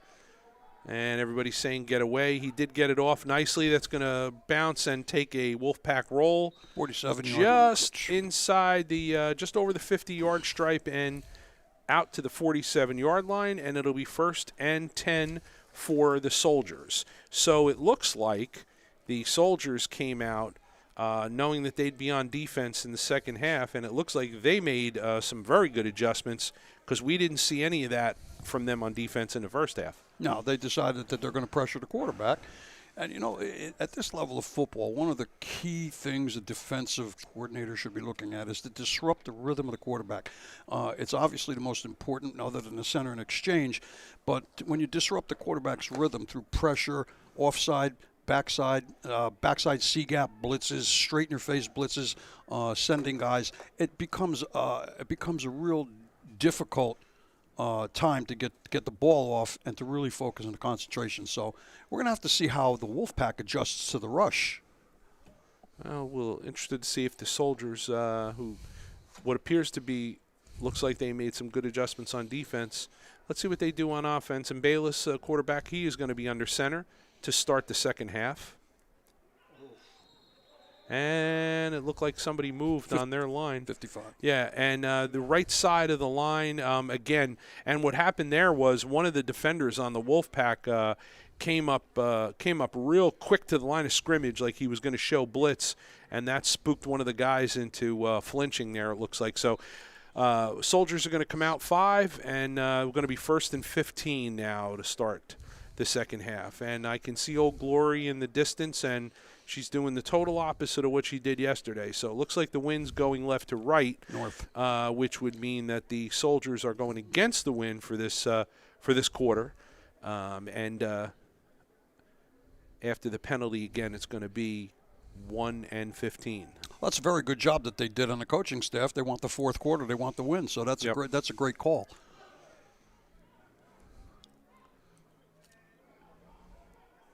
Motion to the offensive left. And they're going to run dive up the middle to going nowhere. Again, a common thread so far today, we've seen the Wolfpack defensive line dominate between the tackles, and that's continuing on this play. Yeah, there seems to have been no change in that direction. So what we have to expect here from the Soldiers' offense is to somehow, avoid the strength of the Wolfpack defense and either get the ball outside or get the ball in the air. But with the wind against you, I think they're going to probably try to get the ball outside. That's where they've had success running today. And we also have another 5-yarder against the Soldiers. Now, why did the referee put it? It looks like he's walking off against the Wolfpack. I didn't see his signal. Yeah, I did. The white hat. So the ball is at the 40, almost to the 45-yard line. It's a 43-yard line, Coach, pretty much second down, and we have about 16. think it over for a sec. Well, the white hat indicated he gave the signal for illegal motion. I think what they're trying to determine is whether or not they want the penalty or not. It would be second down and 15 if they do not. So umpire has the ball, so he is going to spot it at the 47-yard line, 46-yard line, just inside the 40-yard line, the stripe. So, okay, so they decline to play. So second and 15. No, it's more like second and 18 now, Coach. Second and 18. Yeah, it is. You're right. Second and 18. That's a little bit longer than it. Okay, here we go. Bayless in the gun.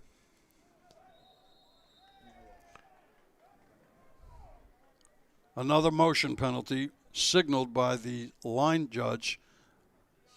And it's another 5-yard walk-off, Coach. Yeah, and that's going to be on one of the receivers on the outside there, because that happened right in front of the side judge, and somebody must have flinched or moved. So, and that can happen. Receivers, lined up outside the numbers, and he's towards the sideline, and he, who knows what he's hearing? He might not hear the cadence correctly, and there you go. Yeah, that quick penalty, too. That 2 in a row like that before you even get a snap off us. So the Soldiers going the wrong way that they want to go to start the second half on offense, and that's going to change some of their that's going to change a few pages in the playbook there. These numbers. Did you see this? Gold on white. Oh, my God. Motion right, and they're going to get him again. This is 3 times in a row now. There's some kind of disconnect there on the offense, coach, between the sideline and the quarterback. Yeah, and I'm assuming that it's got to be something with the Cades, and we don't know if it's just individuals, jumping the gun, or are they is the quarterback? We don't know. Is it Bayless that's maybe throwing them off with his cadence? A quarterback can do that, and you know this, Coach. If he alters his cadence at all, he could throw his guys off. They're used to that rhythm of what he normally comes out with, and if he jumps something. So anyway, regardless, going to be second and 26. Gotta let me answer you.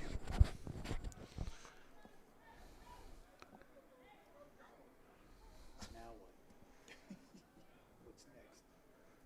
There seems to be confusion on the formations, Coach. From what we can see here, where they're supposed to line up. Correct.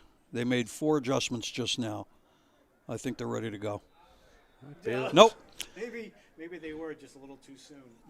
That's 4. I don't think that I've ever seen 4 motion penalties. Yeah, I've never seen it either. I don't think I've ever seen that in a game. Have 4 illegal procedure penalties in a row. So that's a total of 20 yards that the Soldiers have gone backwards since the last play. And the clock is running. The white hat signals roll the clock, and they're going to rehuddle. So I almost think I would call a timeout here. I hate to waste the timeout, but I'd like to kind of, almost if I was a Soldiers head coach, I'd kind of call a timeout and see if everybody's okay. I think what they need to do is just get the communications better. First of all, we don't know if they're wearing a helmet mic or anything like that, or if they're not. It's very difficult with the general noise on the field to hear a call from the sideline. So we had formation issues here, Coach. Their sideline, the Soldiers, is to our right outside the window of our box here. So I do see Bayless going over to the sideline to get what appears to be the next play, but let's see what happens. He's in the gun now again. And he is back to pass, and he gives a little shoulder fake, and he shoots it up, and that's going to be picked off. The ball was tipped.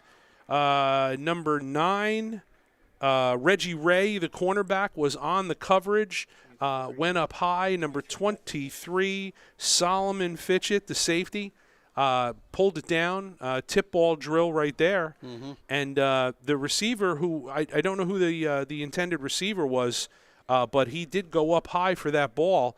I assumed that he thought it looked like Bayless did like a little shoulder fake, and then went downfield. But I think the wind took its toll on that play, Coach. We had a tailspin on the backside of the ball, which brought the ball high. He threw underneath it, and the wind caught it just in time because the receiver, as you said, did go up, and the defender, classic tip drill, Coach. Good call. Mr. Lubin back under center. No, actually, you know what? He's in pistol, Coach. That would be Jerry Days, who is listed as number 13 on our roster for the Wolfpack. It's a different quarterback. And he hands off inside, and nothing doing. Yeah, nothing. So no, that is right. So that is number 21. That was Tamir Foster. It is number 13, and again, I don't know anything about Jerry Days, Coach. I don't know if you do or not. No, Coach. I don't. I watched him early in practice, and he throws a very nice ball. I'm not sure why the switch in the quarterback, so we don't really know what happened to cause that. But this kid can throw a nice ball, and he's got the wind going with him, so I expect they got him in here to throw the ball. Well, we've had some quarterback shuffling in the first week of the new Den League here, that's for sure. So Days is back in the gun formation. He's in the pistol, and he is looking to throw the ball, and he is running. And he finds plenty of room up the middle there. I don't like the way he was holding the ball there out with his right hand, but nice pickup for Days. It looks like he's got the first down. There's another penalty flag on the left side of the field. Coach, it looked like he got down to the 30, which would have given him the first by about half a yard.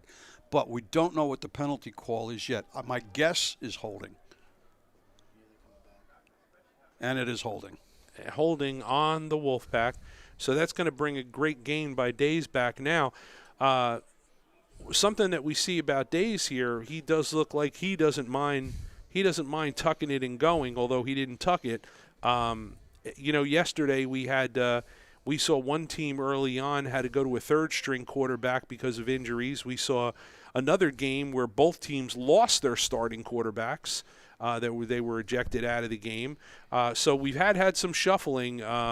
And some what I'd call another game we had what we thought was like an audition for quarterbacks. We saw a different one each quarter, and then they settled on one in the fourth. So here's our second quarterback today for the Wolfpack, and they're going to come back with a 2nd down and 20 after the 10-yard holding penalty. And Coach, I think that they're in a power formation right now. What we call a king or power right. Yeah, power right, and they're going to protect him if he's going to drop back, and we have another flag. So before, yeah. No, it's an offside against the Soldiers. It is not a false start. Yeah, so having both lines within view here up close, and we are up close a little bit than we normally because of the numbering on the uniforms, but we had. Yeah, it looked like I saw somebody from the Soldiers just kind of break across before I saw any movement on White. So the Soldiers are going to get a 5-yard grace on that, and it's going to bring them back to 2nd and 15, excuse me, after they had their holding penalty. And they are staying with the formation. They are in twins right with a power formation inside. Looks like they're trying to protect the QB, Coach. And that's what they're doing. Days back to boom, pass. That didn't work too well. And he was under a lot of duress again. Big number 99 on the Soldiers. Number 13 on the Soldiers, that's Titus Bacon. And number 99, heavy pressure. We've been calling 99's number all day. He's been getting a lot of pressure inside. And that time it just kind of looked like Days was just kind of stumbling inside there and just trying to go down without fumbling the ball there. Coach, if he had another second to throw, they had an imbalance on the coverage. It was 2 against 3 receivers on the right-hand side, so the play call was correct. What didn't happen was the block necessary to get this guy the ability to get the ball off. So let's see if they come back again. They're still in twins right, and they're not in the power. They're in a single back, so this will be interesting. Days in the gun, looking over the defense.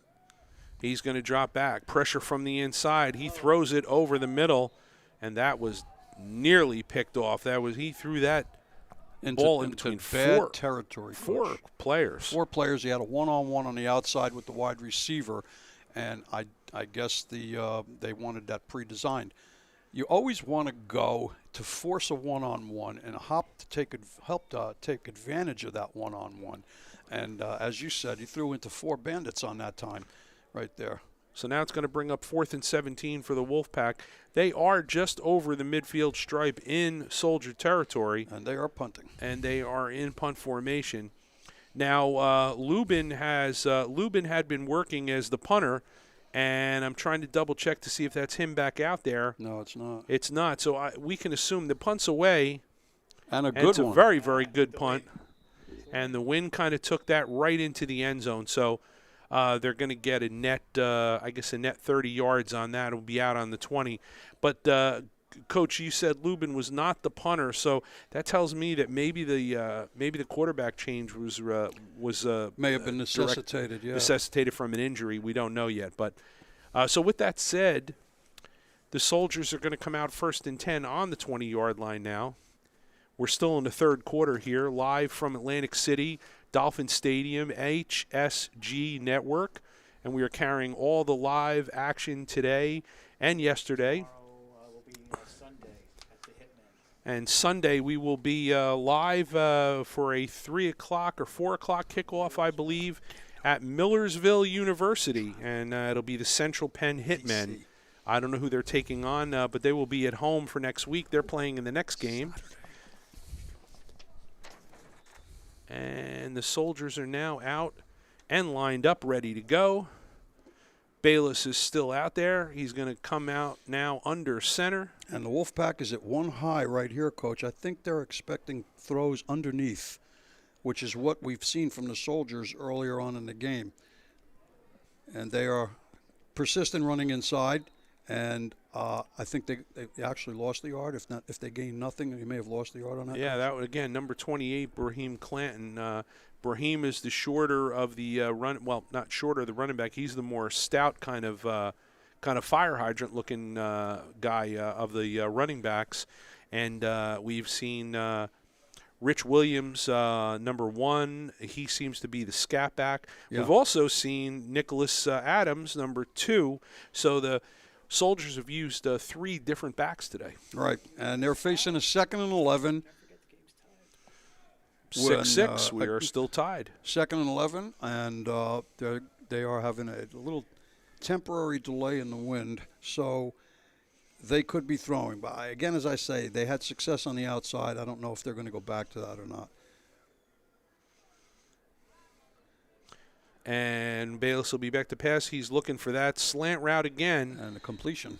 And he completes that ball to number 7, his go-to guy today, Jared Hines.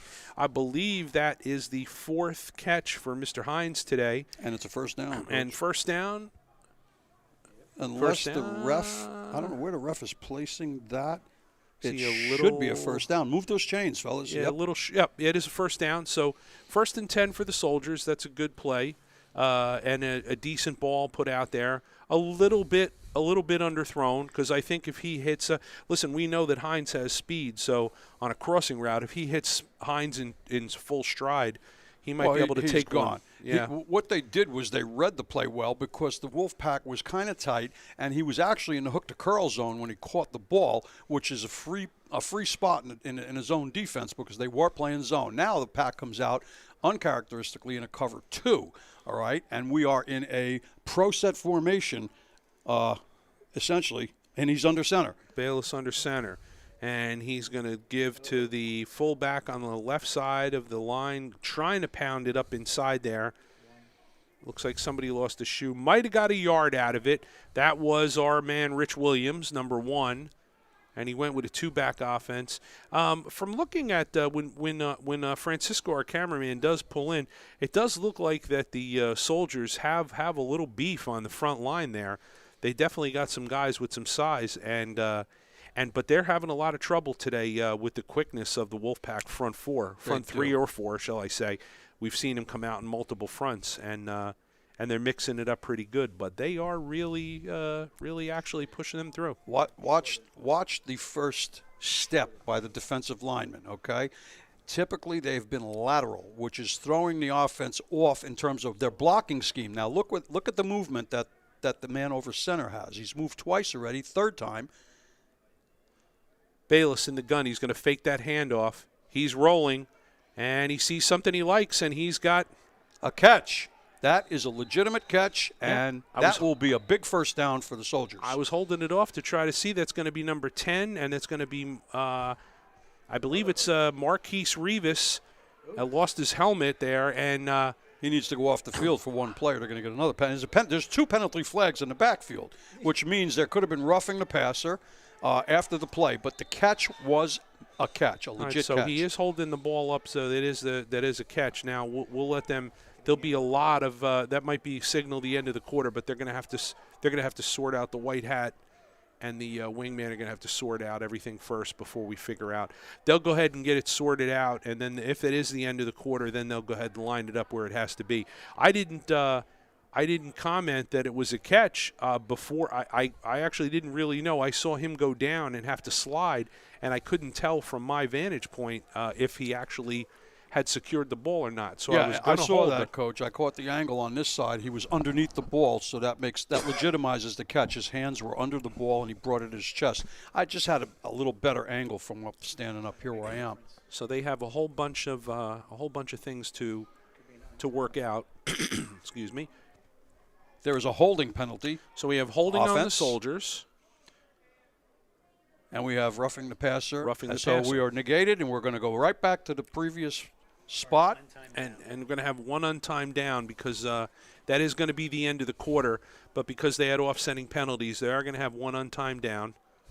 So it's just like nothing happened, unfortunately.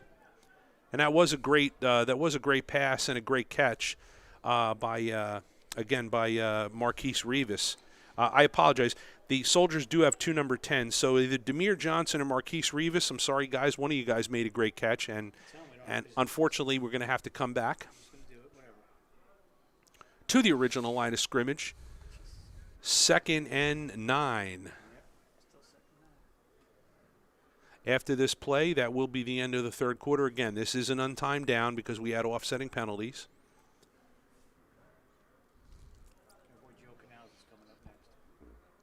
And if you want to stick around on our break for that, we have a nice commercial of Joe Canals, one of our great sponsors, and one of Coach Nick's buddies.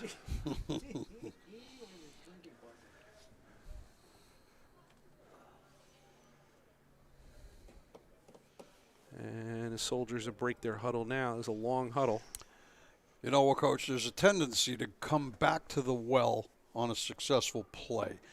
I'm looking at now. They're in spread. Wow. Okay. They're in spread shotgun with the jet. So now they're essentially motion left, motion right back again, fake handoff, and he got smothered. Sack. Yeah. So all that motion and all that movement, it looked like number 26, and that is Alvin Skinner. Playing that rover position, and good rush on him. So with the sack, that's going to go ahead and bring up 3rd down and quite a ways, and we're going to break now for a commercial, and we'll be right back.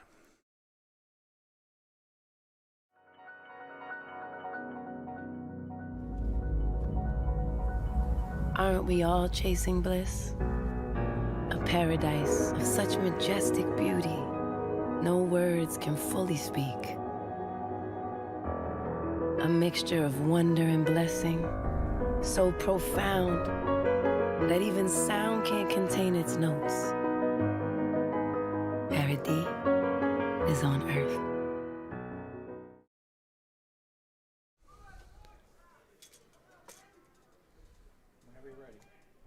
Oh, and once again, let's introduce Joe Canals Discount Liquor of Burlington, New Jersey. Our goal is to offer a wide selection of the finest beer, wine, and liquor at great prices while still giving our customers great service. As I said before, you can reach Joe at 609-387-1541. They're at 2004 Mount Holly Road in Burlington, New Jersey, 08016. Go visit Joe.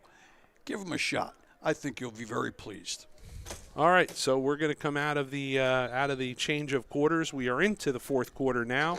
We are on 3rd and 22 for the Soldiers.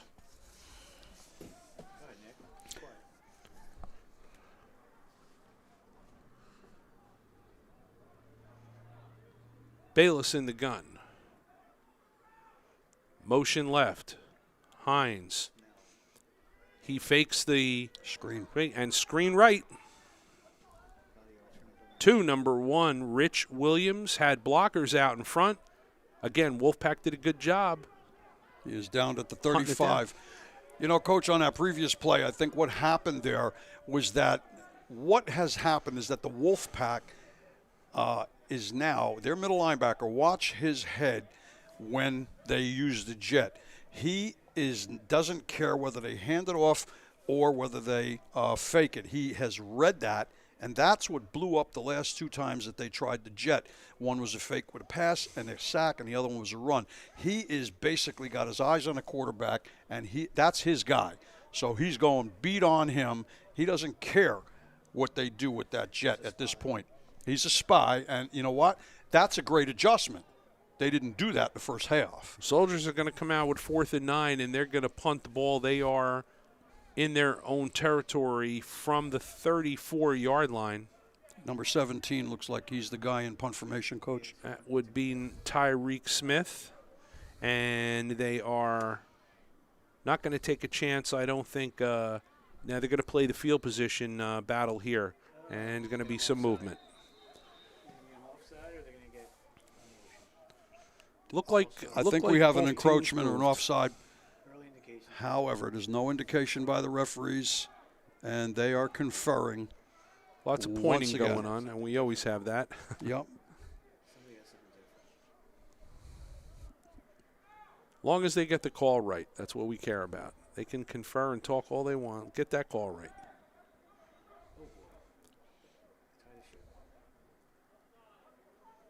And we're going to hit the Wolfpack with being offsides on that. So that's going to make it now 4th and 5. On the 4th and 4, I apologize. So on the 45-yard line, I still don't think 39. Soldiers are going to. I think they're on the 39, Coach, 39-yard line with 4th and 5, as you said. I would not do anything but punt the ball out of there at this point in time. And that's not happening. Blocked. And he could pick that and go, scoop and go. And they're down to the 15-yard line. What a play. A lot of pressure up the middle by the Wolfpack. Looked like number 5, and that's going to be Blaine Nye again. Would normally play in wide receiver, and he's on the punt return team. And just a whole bunch of guys in white jerseys breaking through. The coverage or the blocking up front really broke down there. Yeah, they're on the 6-yard line, Coach, going in. Wolfpack with a great chance here now to go up 1 score. Let's watch Let's watch this punt block again on the screen. We're going to see the replay here. Where's the breakdown? Let's see where the breakdown is and where the heavy rush came from. Well, it came straight up the middle, and he's the guy that got it. Yeah, they just did not look like they were ready to block that. He came right over the left side of center's shoulder, so it was an A-gap. Not a blitz, it's just a rush, but that's going to cause a problem. They're on the 6-yard line going in right now at the Wolfpack. And here we go. Handoff inside. And he's going to be on the just stop short. 1-yard line, Coach. Great run. People tearing at his jersey, and he just shook that shoulder, dipped it, and got the yards he needs. So second and goal on a 1. A tough spot for the Soldiers to be in right now, Coach. Yeah, Tymere Foster, 5'11", 210 pounds. He is built like a brick poop house, shall we say? A fire plug. Right? Fire plug. Yeah, he's running hard, running low, keeping his feet moving. Yep. And the Soldiers have their backs up against the goal line here. And they're going to go in that power eye again, Coach Lubin in the pistol.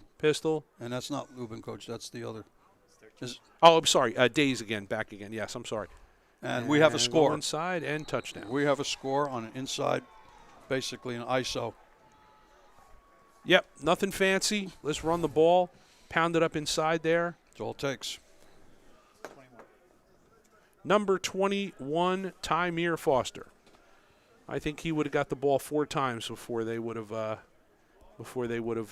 changed anything up. But nice work up front by the line. They got a little push, got exactly what they needed. I'll tell you what, that Tymere is the prototypical running back size in the NFL, average about 5'10", 207. He's at 5'11", 210, and he's right in there in terms of the size and what what we watch on Sundays. So without a kicker, Days is going to come into the Days is back in again, and he'll be motion right here, and he is in the pistol, power left here, and he's going to hand it off to Tymir again, and he's in for this 2-point conversion. That's Fells, Coach. That is Fells. It does say Fells. Oh, okay. I apologize. What number? It's hard to see those numbers, Coach. It really is. Yeah. So, all right, so I apologize. Number 10, Marquise Fells. Number 10, yeah. Okay. So I believe that was him that scored the touchdown then, or that was I think that was Foster scored the touchdown, and they brought Fells in. Let's see the touchdown again. Now watch the front line blocking and watch the push that they get against that fairly sizable Soldiers D line. So now we move a fullback in position, and here we go. This is a lead ISO, and boy oh boy, that cracked like an egg. He went right through there. Yeah, tackle pulled around there nice and got a good block, and that was Fells who did run that in. So our mistake, Tymir, we know you were a good running back too, but Marquise, you got the job done there. So Fells scores the touchdown, does get the 2-pointer, gets the Wolfpack up by 8 again, 14-6. Again, we are into the fourth quarter. I don't know, I feel like a little bit of a shift of after that punt block, little momentum shift here going Coach, on. like I say at the end of the day, that's football, but you're right. And we spoke about that before the game. We talked about the first game jitters, the things you got to shake out, you got to get things leveled out. But at the end of the day, the momentum shift, especially in the fourth quarter, can be a very, very difficult thing to overcome. However, the Soldiers do have the wind, and we're going to see what they're going to be able to do coming back. Short kickoff, and that the ball is the Wolfpack live. has the ball. And I believe they did recover. You may be right, Coach. Nobody wanted to pick the ball up. Nope. Wolfpack has the ball. Referee signaled. They did. I don't know what that was about. We got two soldiers on the ground, and it looked like one of them's hurt. Oh goodness, we don't want to see that. I think what happened was that he was the low man on the ground there, and a couple of Wolfpack guys came in pretty hard there to get that loose ball, and they see that ball bouncing around. They want it. And, again, we'll take a look at it again on the replay here. It's a short kick, and it just kind of bounces, and it just looks like somebody makes a move on it, but then it is just a bunch of soldiers around it, but that's where the Wolfpack guy came in. So I think they got him on the arm. Left arm because you shoulder. saw 2 or 3 red helmets kind of fly in there. I can tell you, when you see those kicks, when you see those feet moving like that, you got a shoulder injury. Yeah. Broke his arm. The way it's sitting there. Yeah. This is not what we want to see. Let's go to commercial. All right, we'll be right back with the training staff's going to tend to the player on the field, and hopefully he'll be okay. We'll be right back with more live action.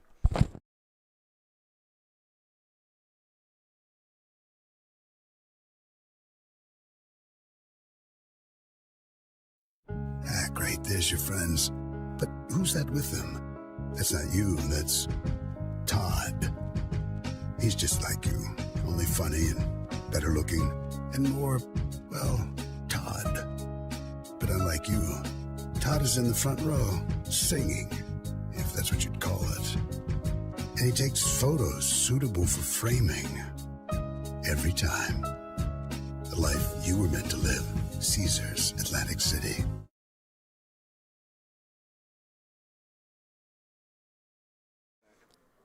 All right, and we are back from the timeout and the injury timeout.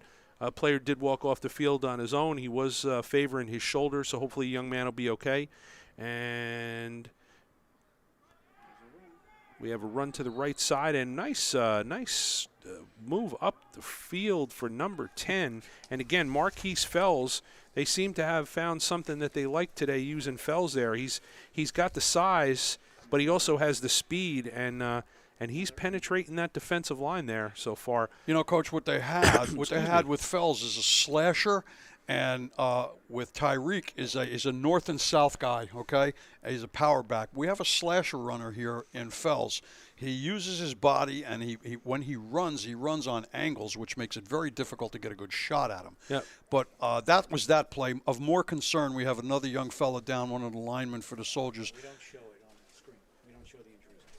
Okay, So we're in a little timeout now for an injury, and let's just hope this young fella's okay. That's two guys down in 2 plays. We don't want to see that at this level. So if you're on the, excuse me, Coach, if you're on the Soldiers defense, it's almost unfair to be into the fourth quarter, to be fatigued and tired, and now the Wolfpack bring out a guy that's full of vinegar here, and he wants to slash and go. It's almost unfair. Right, and unfortunately, it was our number 99 who's played a wonderful game today for the Soldiers on defense.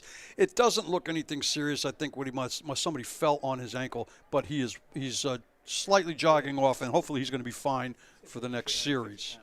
Yeah, he's a big young man. Okay, so with that said, we are now at second down and about 7 yards to go. We are in the fourth quarter. The Wolfpack are ahead. They have recovered a muff on a kickoff. And they are in a twins right with the jet. Direct snap to the jet. Yeah. And that was shaky because that's the last thing they want to do is have a fumble right here, Coach, when they're going in to lock this up. And I'd like to flip a coin to say if that was a called play or not, because he looked awfully surprised that snap came up right to him there. Well, fortunately, he had his hands up, and he actually caught it. It was a little difficult, but like I said, that's kind of a risky play down here. You really want to lock this game up now if you're the Wolfpack. You're in the fourth quarter. You're up by 8. This solidifies it, And I wouldn't be doing anything crazy or tricky right now. Inside zone, off tackle, maybe stretch. You don't need to throw the ball unless you're at, third and long, which they're at now. So they're at third and about 7, and I'm expecting them to throw the ball, but he's coming up in there, the pistol again, Coach. So he's going to be close to the line. Let's see what happens here. I'm looking at a one-on-one on the slant on the right side. Days is in the gun, and he's going to hand off right up the middle. And that's going to be a first down.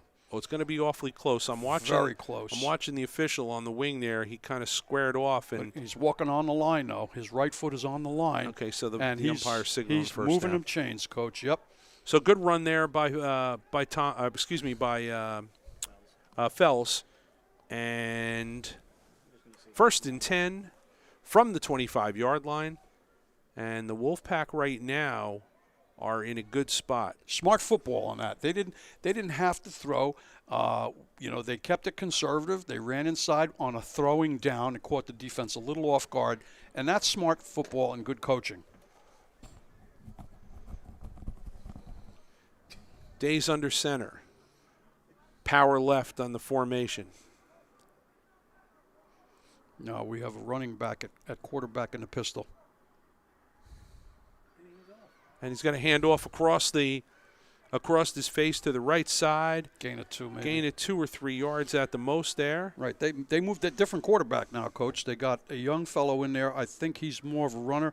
Now, with the time left in the game, my guess is that the coaches and the owner for the Wolfpack have decided to let this young man get a few plays and get some experience.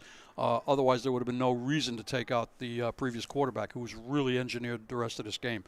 So, and that's what we have. This is our third QB that we're looking at, and he's an athlete. Well, if you can tell me what his number is, I'll give you a dime. A dime? It's got to be a quarter or more, Coach. His number, I think, is number 1. And I think is no. Well, this is his first play here. He was not in on I don't know that he was the quarterback on the previous play. Yes, he was. Oh, gosh. He was the quarterback. And that was not a very good handoff, but no. He was in fact yards. Coach, the last play. That's why I said why we have a quarterback change. So the Wilmington Wolfpack, number 1 is Khalif Pettiford, 6 foot, 160 pounds, which looks about right, but he is listed as a wide receiver. It's very difficult to see the numbers. I don't know if there was a flag down, but no, they were just talking about the spot there, it looks like. But right. Well, if we see him, we zoom in and we get a better shot of him. But he is He is a smaller guy, so he's definitely smaller of the three quarterbacks. So we'll get a look on the next play and see what's going on with him. Let's get a zoom in on him. Now again, we don't know if this will be the third quarterback. Number 6. It's number 6. Okay, Evan Thomas. Evan Thomas, and he is a QB. Yep. Okay. He is our third. So this is his third play here, and I think my guess was right on that, Coach, that they're giving the young fellow a chance to get in the game and get some game experience. That's a heck of a time to give a young guy a chance to get game experience when you're 14-6. You would have thought that you want to score a touchdown here or get some points and put this thing away. Because I don't know. Thomas is, he was looking a little shaky on that handoff. So hopefully, let's see what. No flag. He waved it off. Okay. I don't think they're hurting themselves here, Coach. I don't know how much time is left in this game. Yeah, official time's kept on the field. Right, but my thoughts are that this is what they're trying to do. Give this young man some reps because you just never know. And we do know that something happened, the first stringer. Right. Yeah. And by his failure to come out as a punter. So. Right. So we are in another team again now here this weekend that's into their third quarterback. So. And that's why, right there, Coach, he knows how to run the option. That is exactly why. That was a picture-perfect pitch on the option. So a little fake to the inside and Fells to the right side, pitch to the outside, and gets himself a nice gain, makes it more of a manageable fourth down here, I'm sorry. So we're going to go 4th and about 5. To give it the local terminology that we've dove the past few years, that was basically a zone read, Coach. He rode the first back in. He saw the commitment by the defensive end, and then he pitched, and the guy got up. If he can make that and turn the corner on the edge, you've got a successful option play. That's why he's in here. This kid knows how to run the option and the zone read. All right, Thomas is under center. Thomas is under center. I formation. And the Wolfpack will go ahead and call a timeout. And we'll take a break. We'll be right back to the Dolphin Stadium in Atlantic City.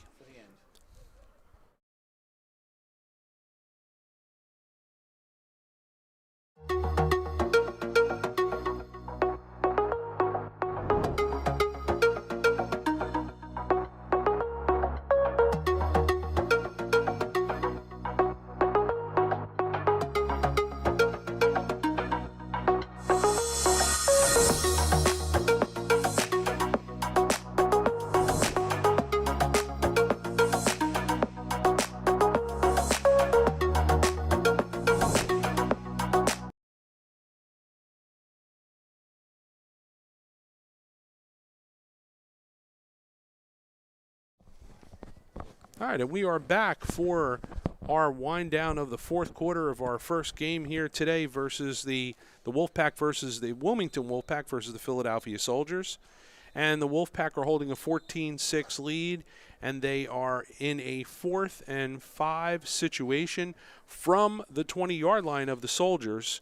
And they are in jumbo, Coach. They have not had any inkling of kicking today at all, extra points or field goal, so you can expect that they're going for this on 4th down. We are on our third quarterback today. Evan Thomas, number 6, is at the controls of the Wolfpack offense, and he is in the gun, and he is in a 2-back, and we'll see what he decides. And he is going to throw, and it was dropped. And he had him open, and it was a good pattern. And they had a couple guys going down the field there. It looked like that was to be number 22, Johnny Taylor, was the intended receiver. Yeah, and there's not much you can say about that. Mishaps will happen like that. The ball was there, hit him, just below the gut, and young man just couldn't handle that one that time. But it was the right play call. If you look at the defense, okay, and we see what shape, what formation that the Soldiers were in on defense, it looked like they had a mod or a disguised cover 2, which opened up that middle. So with the score 14-6, the Soldiers are going to take over on the 20-yard line, and I believe they have all 3 of their timeouts. I don't think they've called any in the second half, and they're going to have to.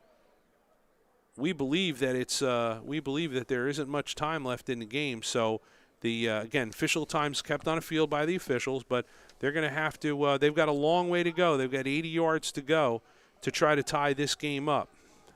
All right, the Wolfpack have. If you notice the success that they haven't had downfield, look at the size of the two safeties that the Wolfpack. These guys are at least 6'2", 6'3", my kind of safeties, and they're in a cover 2 with a man under, okay? And that's a very good defense to run against this team. Bayless is going to throw. That's not Bayless. Out and to the left. Is that Bayless, Coach? Yep. 15? Yeah. Oh, I'm sorry. I thought they may have incomplete. Changed. Yeah. No, he's been their guy all day today. Yep. My bad. I saw a different number for a quick second, but, I'm old. What can I say? And there have been, all weekend we've had a number of teams, whether or not they've done it on purpose or they've actually done it as a week 1 opening audition type status. Again, we don't know if some of these guys were injured or the coaches decided because of their play they wanted to make a change, or again they wanted to see how their quarterbacks would react. So today, the Wolfpack, the third team that's gone to their third quarterback listed on the depth chart. And again, we had another game where both teams lost their starting quarterback. So it was an interesting weekend with the quarterback play. And this is a quarterback lead.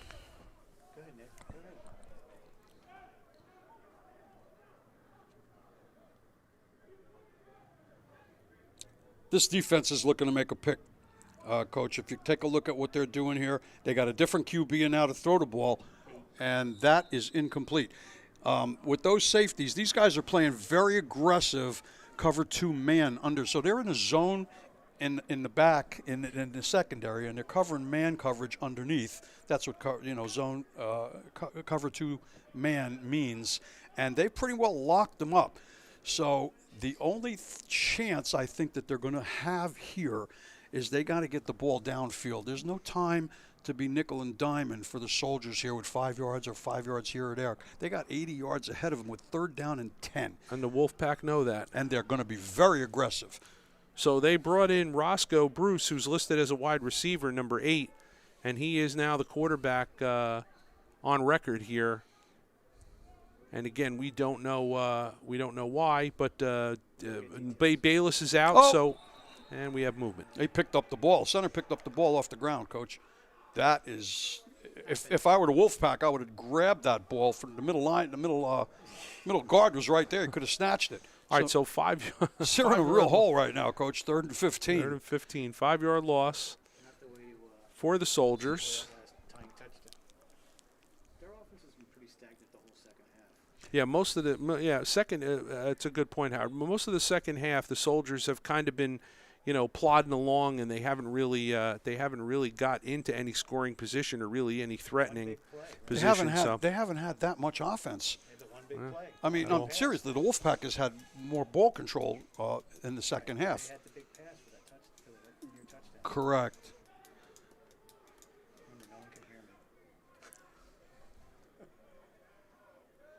So Roscoe Bruce is in at quarterback, in the gun.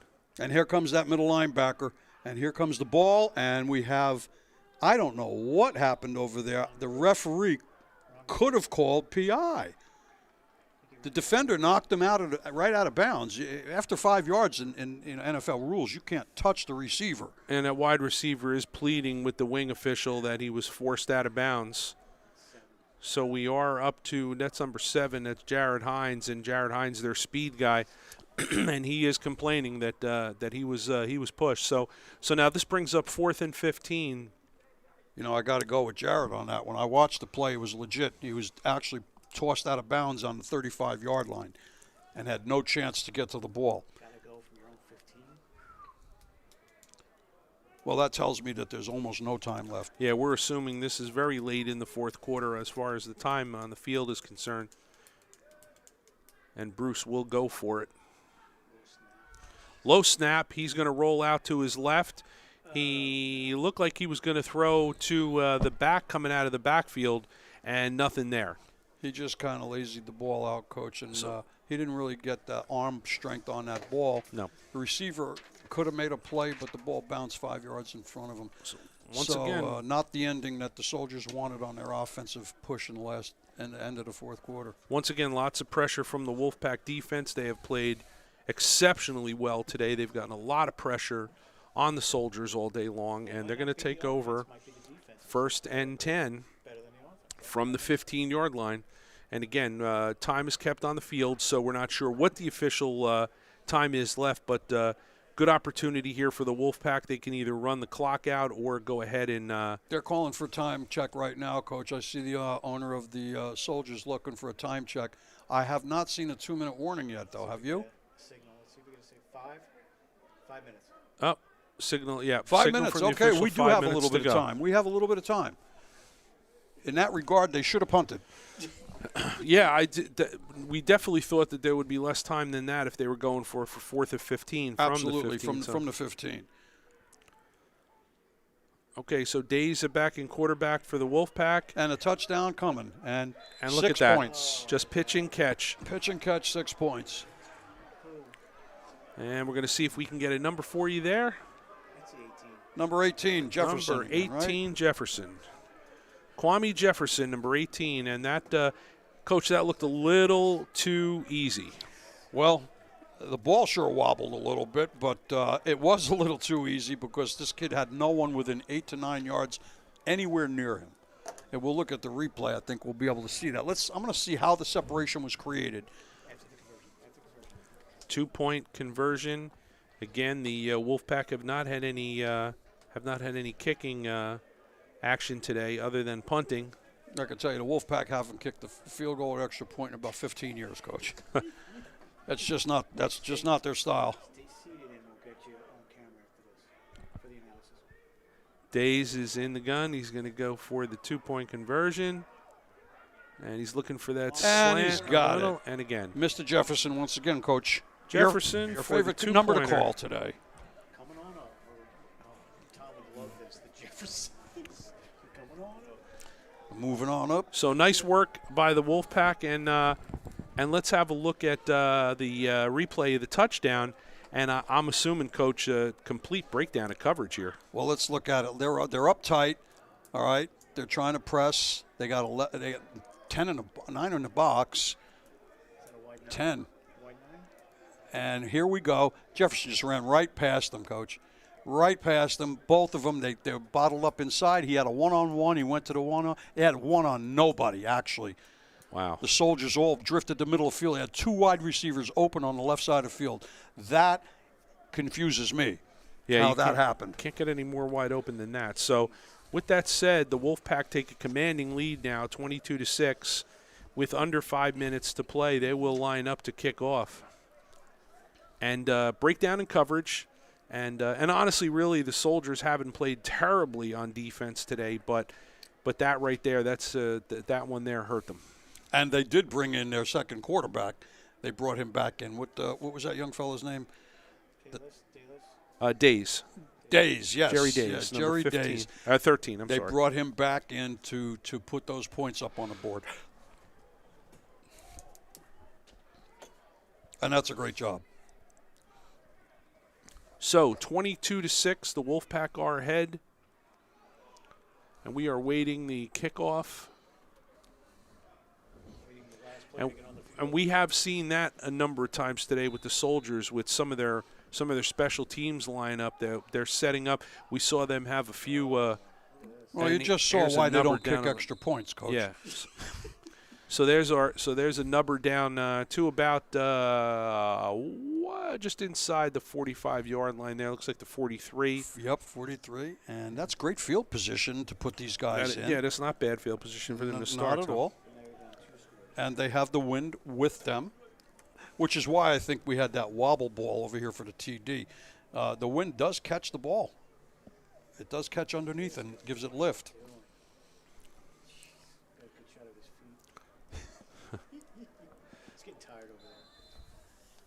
Francisco, our man, is doing his thing out there today doing his thing out there. Now he's going to get distracted. Leave him alone. Here we go. Leave him First alone. and 10 for the Soldiers. And they do go back to Stanley Bayless, number 15. And they're in spread, Coach. So they're going to put the ball up in the air. I don't think they have much of a choice. Another quarterback. Is that no? That's Bayless. He's still there. Yeah. Okay, and they got to go up top right now with the time, and they're down by a couple touchdowns. So here we go. Boom. Oh. Get outside, Under son. heavy pressure. And he gets the ball off. It is out of bounds. And that's what you got to do to save the yardage is throw that ball away. He did the right Nothing thing. there. He did the right thing. Just toss it away. He did the right thing, Coach. You're absolutely correct. So that's going to bring up 2nd and 10 now for the Soldiers. And unfortunately for Mr. Bayless, his quarterbacking today, he has been under duress for a majority of the day. Mm-hmm. They were trying to continually run inside. Hasn't worked. And when he's passed, lots of pressure. You know, Coach, that I think, remember what I said before about disrupting the quarterback's rhythm. Bayless, he's not an overpowering arm, but he knows how to get the ball downfield. He throws a tight spiral, and he knows what to do. But, you know, he's been running for his life the whole game, as you say. Disrupt the quarterback's rhythm is a very difficult thing to overcome at this level of football. There we go. Bayless is in the gun again, and he's got 4 wide. He will drop back, and he sees something down the right side of the field. He does have, he did have number 7, Jared Hines, streaking down the right side again. And it was a great ball. So give him a little time, and exactly what I had said prior play, you give this kid a little bit of time, he's going to get the ball downfield for you. Yeah, and that's just a touch issue there with that. I mean, that was Hines is open. He did beat his man again. And I'm telling you, Coach, I don't understand what the Wolfpack are doing not covering him over the top with that one-on-one. That is what I don't understand myself. They have the same – no, it looks like they may have switched one of the safeties now. Let's see. When they come out of the huddle, I want to see what they got back there. Tremendous amount of speed on number 7. No, they did not make an Hines. Adjustment that I can see. They are too high. They're playing cover 2 man under as well, Coach, which is has had some success with it. So they've gone back to it. Safeties are quite far off the ball. They're 15 yards off the ball at 3rd least. and 10. Bayless will pass again. Again, under pressure, rolling to his left now. Turning up the field, and he looks like he's going to go ahead and run, and he takes a hard hit out of bounds. But positive yardage, that's going to give them 4th and 3 or 4.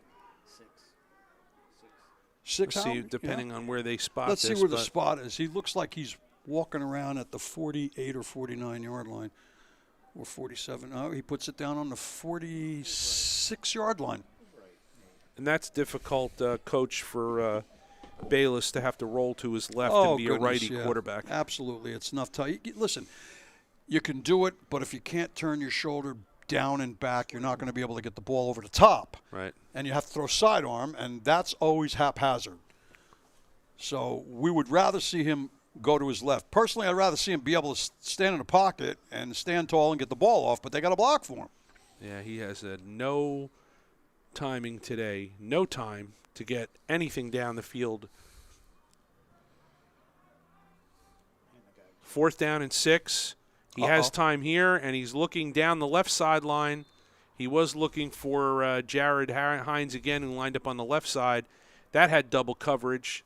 So no, I apologize. That's Shaeen Bacon, and that's going to be a turnover on downs for the Soldiers. So good defense by Wolfpack. What you pointed out before, Coach, was absolutely we were a little puzzled as to why the left side of the Wolfpack deep secondary was letting guys get free. Now, they had 2 safeties on that ball. That was almost picked right there on the other side. So there must have been some kind of breakdown, or maybe the speed of the receiver was a little different than what they had on the left, because they had perfect coverage on that one as opposed to the one before. Correct. So here we go. The Wolfpack are coming out, and it looks like they're going to stick with. Well, they put him back in, the young fella. The young fella, that's Evan Thomas, number 6. Right. All right, so Timeout again for the Wolfpack. We're going to take a quick break, and we will be right back to Atlantic City Dolphin Stadium in a moment.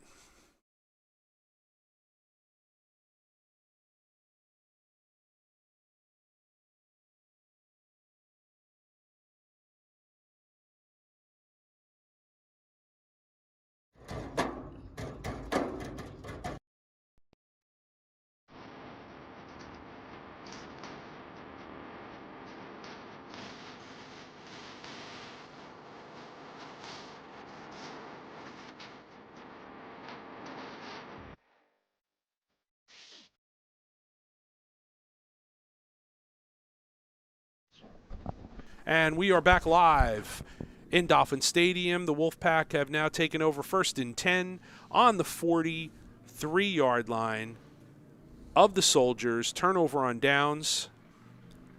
And our man, Evan Thomas, dropped his snap there. He called his own number. He is our 3rd quarterback for the Wolfpack today, and he is definitely a running quarterback.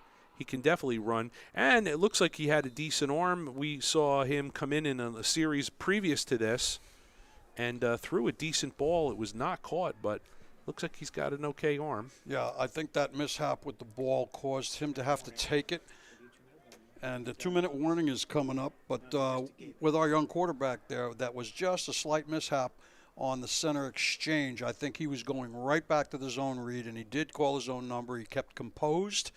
He controlled the ball, put his head down, and he moved it. And the clock is running. So 2nd and 10 from the 44-yard line, and there was no loss of yardage on that play there.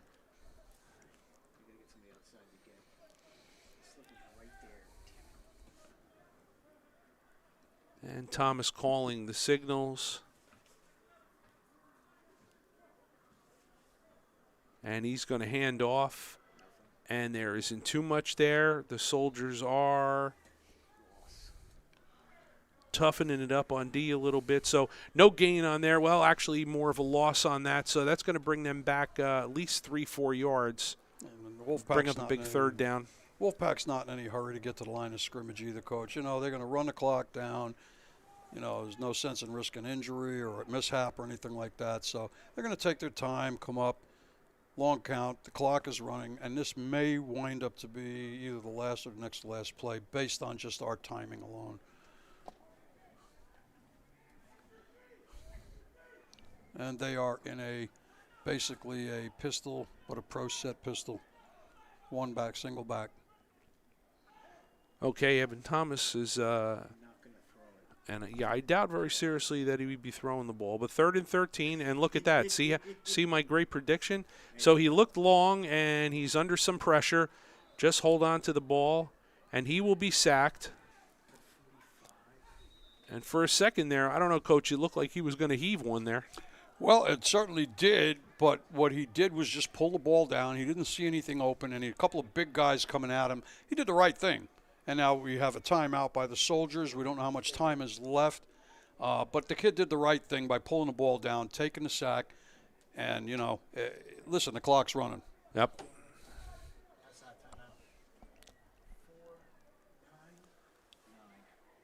They signaled for a time, and there is a The referee did write something. He is writing something in his notebook, so it was a timeout. So Soldiers go ahead, and they're trying to work the clock a little bit right now.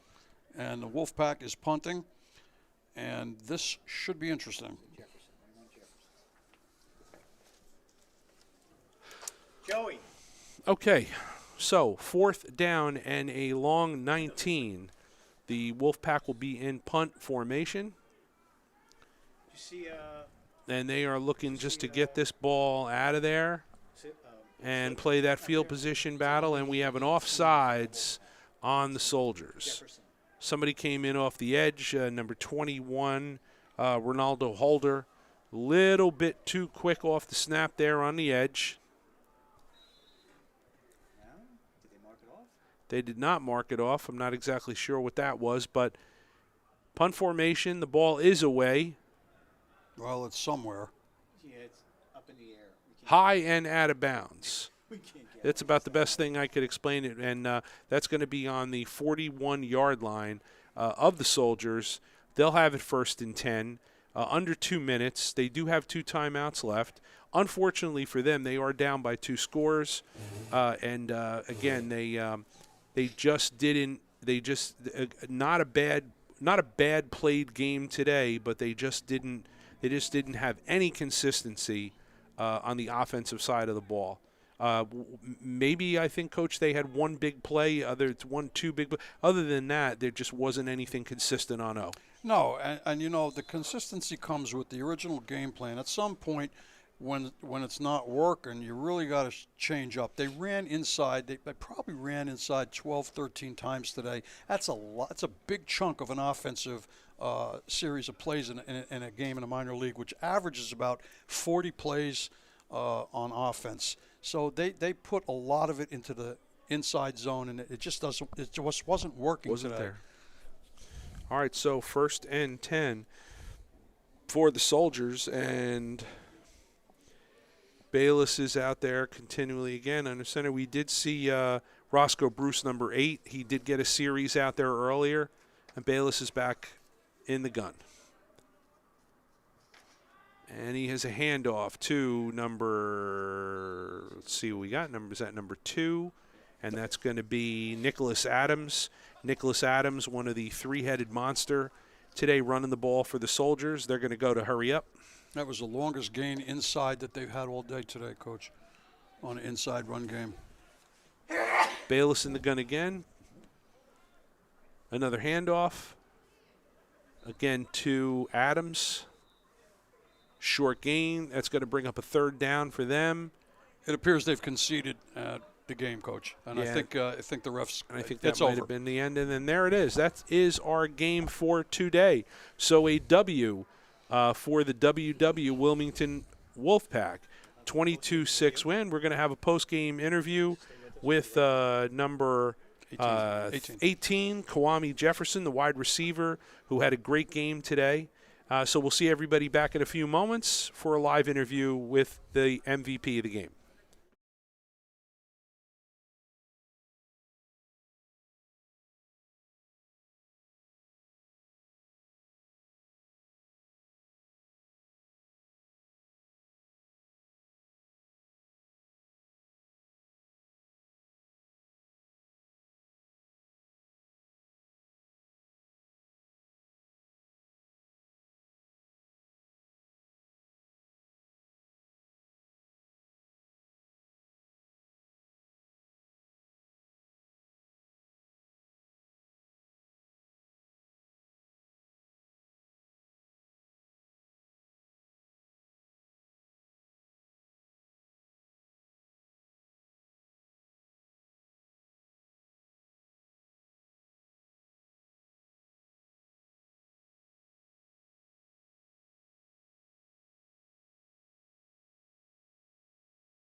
And welcome back to HSG Network, and we are live here after the game, the win by the Wilmington Wolfpack today, 22-6.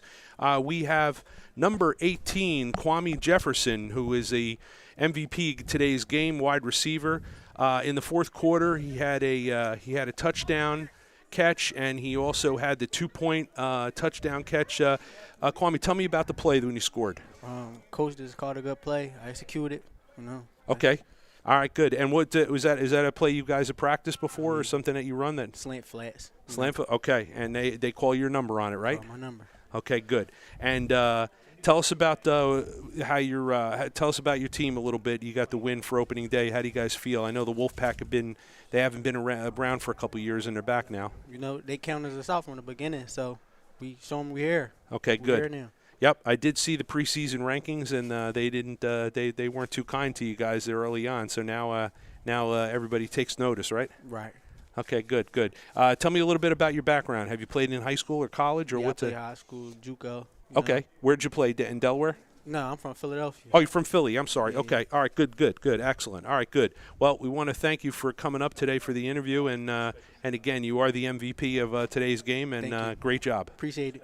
Okay. Special shout out to you got a shout out to anybody today? My mom knows she's watching me. Okay. That's it. Good job, buddy. All right. Take care.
And welcome back. We are live here in Atlantic City Dolphin Stadium, and we are happy to have Mr. Marquise Fells, number 10, the running back from the Wilmington Wolfpack. Marquise scored a touchdown today running the ball in the third quarter. Marquise, good to have you here. Great job today and a good win. Tell us about the play when you scored that touchdown. Appreciate it. It's Marcus Fells. Oh, Marcus, I'm sorry. It's spelled that way, but yeah, it's Marcus. Okay, Fells. Marcus. The play that I scored, we just ran that right down the middle of the field, followed my blockers and my instincts, and we got in the end zone. Nice job. And that's a play that you guys practice. They call your number on that? Yes, sir.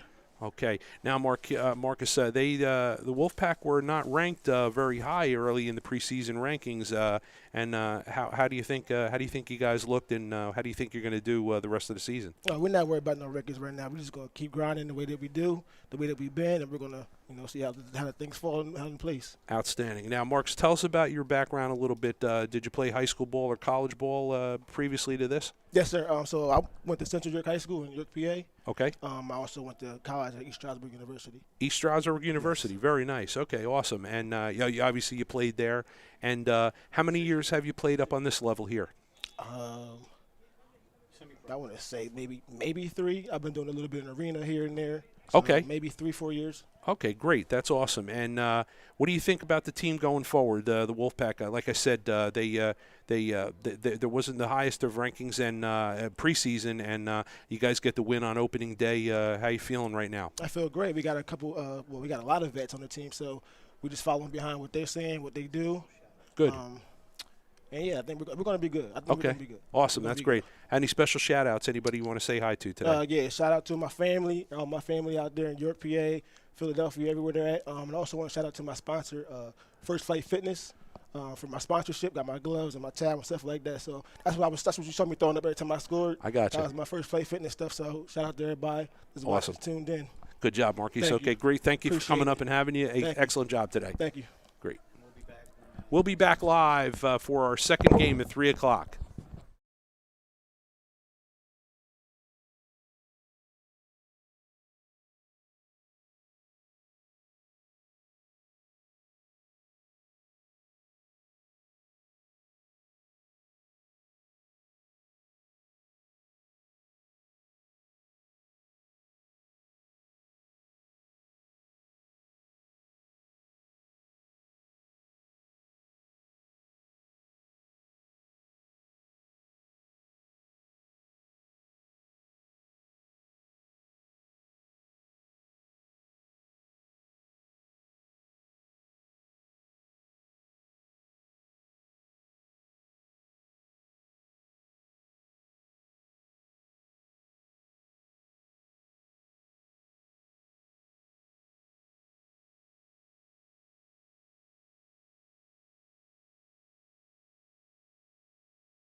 And good afternoon, everybody. Welcome to Atlantic City, New Jersey, Dolphin Field, for our final game of this, the Den MLF Spring Football, Major League Football, Minor League Football, Spring League, and we have a wonderful game for you on tap today. The last game of the day, the Central Penn Hitman versus the Brooklyn Seminoles, two normal everyday powerhouses that have been playing for a number of years in different leagues, and now they're in this league this year, and this is the premier game, absolutely premier game for the weekend, and we're getting excited for that right now. And we are live on HSG Network. My name is Art Elias. I'm with Coach Nick Costanza and Howard Gaber behind the controls, and our man Francisco out on the camera system. He's been doing a great job all weekend battling the elements. And Coach, I think we're in good shape here today. We got bright sunshine. The wind did pick up a little bit, but other than that, what are you expecting from this game today? Coach, let me tell you, I've been excited about seeing this game. I have a lot of veterans on both teams, bunch of guys that used to play for the Pitbulls, and a lot of friends. What I see here is the perfect storm, okay? We have the perfect spring day. It's a Sunday afternoon, 3 o'clock. Guys are hungry to play ball. We got a lot of experience on both of these teams, and they're big. They're bigger than the teams that we've seen so far. They have a lot of talent. At the end of the day, my thoughts right now is whoever controls the run game is going to have a significant advantage. We have two very good, experienced quarterbacks in Joel Wilson and David Gree. I've seen them both play over the years. They're both fantastic competitors, and they're game changers, okay? So head-to-head, you're going to have a quarterback battle. And, I say whoever comes out on top on the run game, all right, or who controls the run game is going to have a significant advantage today. So I think we're in for a real barn burner today, Coach. Both of these teams actually are always big on the offensive and defensive lines. They always have size. They always have numbers. So I'm looking forward to seeing that battle up front. Who might be controlling, that's my take on it, who might be controlling that line of scrimmage on both sides of the ball, because we can always expect a battle up front when these two lock horns. So it looks like we had the coin toss by the officials at half court, and the Seminoles won the toss, and they deferred to the second half. So they will get the kickoff in the second half, and they will kick to Central Penn, who will be on offense first. Central Penn, coached by Ron Carr, they normally, the Hitmen were for a number of years a 8-man football team, played in a lot of leagues like that. Central Penn Piranha were a team, a very strong team back in the day that Ron Kerr, the current coach, did coach on that team. So he decided there's a couple of teams that didn't come back in the league or from other leagues this year, and there's some players that he picked up, and he looks like he has a strong squad, a big full squad here. You know, Coach, that's definitely an interesting point. I want to make a statement about experience. Now, we've seen a bunch of games this weekend. We've seen a lot of young teams, some new teams, and this is now experience. These guys are long-term veterans. Some of these guys have been playing these leagues 8, 10, 12 years, and that experience brings it. And while I've seen the Seminoles go against the Rebels, classic battles in the past, and in the New York leagues and stuff like that, and, you know, people tend to think that the quality of your team is based solely on your personnel and your win-loss record. But I can tell you what, even in a loss, when you play, what makes you great is your opposition and your competition. And these guys have played at a high level of competition, both of these teams, for many years. And I think, again, that's going to be a significant contributing factor. We don't expect to see the amount of mistakes the younger teams will make and things of that nature. So we're looking at probably the quintessential group of teams here from a league perspective and from a long-term perspective in terms of organizations that have been around and have been successful for many years. So, you know what? I don't think I'd rather be anywhere other than right here on a Sunday afternoon this spring. Ditto. And speaking of veterans, number 17, Vinny Cerencione, who was a longtime kicker for the Seminoles, is going to tee it up from the 35. And we are going to be underway.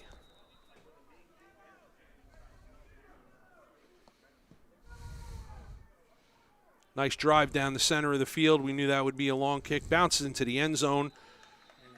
Hitman have decided not to return out of the back of the end zone. It'll be 1st and 10 on the they set up for the let's see, back of the end zone. That goes at 25-yard line. 25. So it'll be 1st and 10 from the 25-yard line for the Hitmen. And David Legree brings out the Central Penn Hitmen on offense. And again, we expect to see a good, clean, hard hit game today. Yeah, David led the Rebels to a couple of serious championships over the past 4 or 5 years, and has played at a very high competitive level. So I expect these guys to come out. They're not going to waste any time. These guys are going to go at each other's throats right away. There's a lot of respect between them, but respect also breeds contempt when you're trying to win a ball game at this level of football. So here we go. Back to you, Coach. And going right from left, the Hitman Legree in the gun, where he likes to operate out of one back set. And inside handoff and just a zone right play.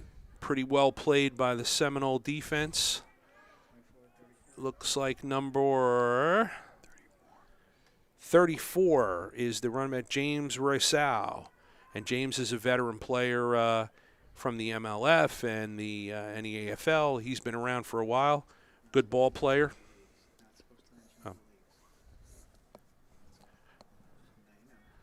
And we're going to have 2nd down and about, you know what? It looks like they sniffed that out better than I thought. It looks like they gave him minus yardage on that. So yeah, you're right, Coach. 2nd and 11. 2nd and 11 for the Hitmen.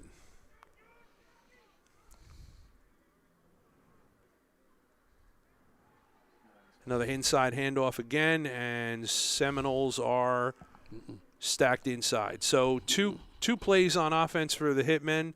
And again, I don't know, we talked about this in the previous game this morning, Coach, about simple plays that we see first starting out for the feeling out process. Yeah, Coach, this is their first game. Everybody has to get tested. And listen, most offensive coaches are not going to try to do anything except inside zone, blast, ISO, lead, when they start out, especially to test the guards in this situation to see how they can establish the run game. All right, we have 3rd and 6 coming up. That was a 7-yard gain for Rosal. And Legree's in the gun. He's back to pass. He's under a little duress. He's got some pressure coming around. He rolls out of it, flips it out to the right side, and nobody home. That's a great job of getting away.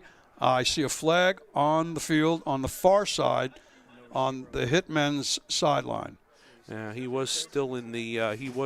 did a very good job. I'll tell you, the Seminoles did a good job rushing, that everybody stayed home in their rush lanes, and Legree was moving around, but he really didn't have any place to kind of get his footing and throw the ball. So no, he didn't have a window. You're right, Coach. But he did a great job, escape job. He did a little Houdini over there.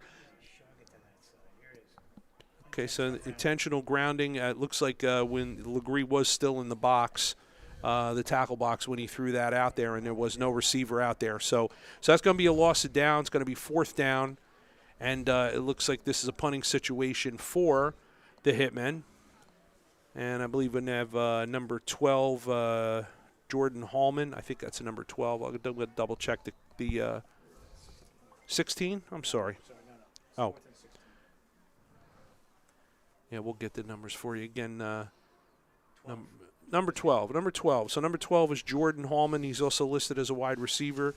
He'll be back deep to punt for the Hitmen. There's another thing. You mentioned Vinny before, Carincione and Mike Schrader. Both of these teams have an excellent kicking game, and special teams, a very bad punt. But they have an excellent kicking game in terms of extra point and field goals and stuff like that. So I think that the special teams could be a very, very prominent factor in today's game. That punt has gone out of bounds at the 10-yard line. That's a negative 2-yard punt. I think he got it way up too high. And again, today, unlike yesterday where the wind was going right to left, the wind is coming left to right today, and now it's going towards the scoreboard. And the punter, Hallman, got that way up too high. Wind caught it, and that took a roll. So now the Seminoles are in business here. You know what they call that? Our shore boys call that an ocean breeze, Coach. Absolutely. So we have 1st and 10 from the 11-yard line. Seminoles will be able to get a first down, and we get to see our first chance to see Jarrell Wilson, number 12, a quarterback today, and we get a chance to see a defense under duress already. And we have one back. And Jarrell takes the snap. And he's under lots of pressure up the middle. That's a 6 or 7 yard loss there. They came straight in on an all-out, straight up the middle. Number 6, a linebacker, did a blitz off the B gap and came straight up. Got a hold of Jarrell. Okay, so a lot of pressure coming up the middle there. And that's going to be a loss of about looks like 8 yards, going to be 2nd down and 18. Tough way to come out, but you know what? That was the first test for the Hitman. That's an inspiring, a confidence builder when you're down on your own end zone with the back to the wall and you make a play like that on the first play. That's tough. And I believe number 6, John Morrison, is the running back. He's got a long he's covering up his back number. He's got a long set of hair. So Jarrell is back, and he's under a lot of pressure again. Gets out of the pocket, and he is brought down somewhere around the 15-yard line. Yep. Took a good shot. That was number 5, and Dante Bryant. Number 22 also in on that play, Tyrese Winstead, making the defensive play. So we're looking at third and about 13. 13, and they 14, they can get a first down.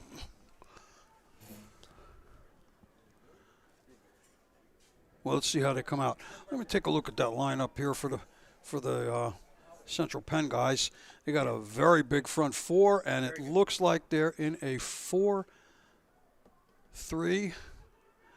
or 3-4 with a roll up on a strong safety on their right side. No, he's lined up on the line, so they're in a 4-man front right now, from what I can see up here in the booth. And they're playing too high in a cover 2. Snap, and Wilson's looking to go across the middle, and touchdown Seminoles. He waited an extra second, and I saw that number 1, that's Kareem Williams, coming across the field from the left side, working hard and getting open right to the middle. And credit Wilson, hung in there, and another quarterback might have bailed out. He waited for that to develop. Well, he saw the cover 2.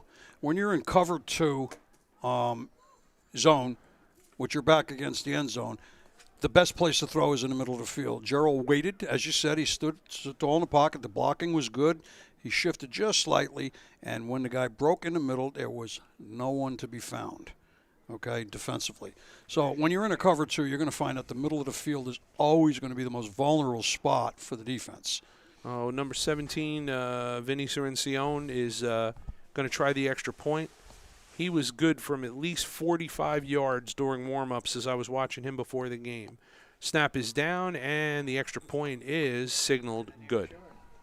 So that is going to make the Seminoles go up 7-0 to start the game.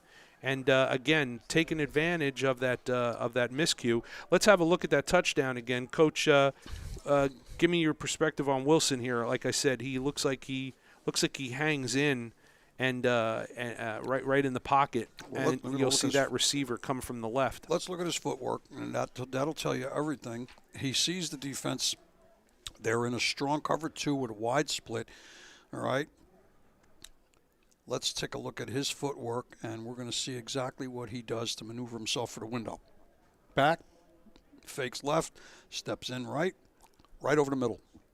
Yeah, he looked off the one safety on the left, and when the guy broke on the short post, he hit him square up. Yep. That is a beautiful execution of a play. And that's trusting your receivers that they're going to come loose like that on that on that crossing route there, because he's been under duress right now for the first couple series, so he hung in there and got the job done. Nice job by G. Block. Yeah, he was the go-to receiver, I think, Coach, because the way the quarterback looked off on the left, he never cocked the ball, so we know he looked him off and came back in the middle. It was very well executed. And ball down to the 3-yard line, and we're going to have a return by the Hitman out to the right side. He's got some blockers. Decent return. He brings it out to over the 30-yard line a little bit. Good run back. Very good run back.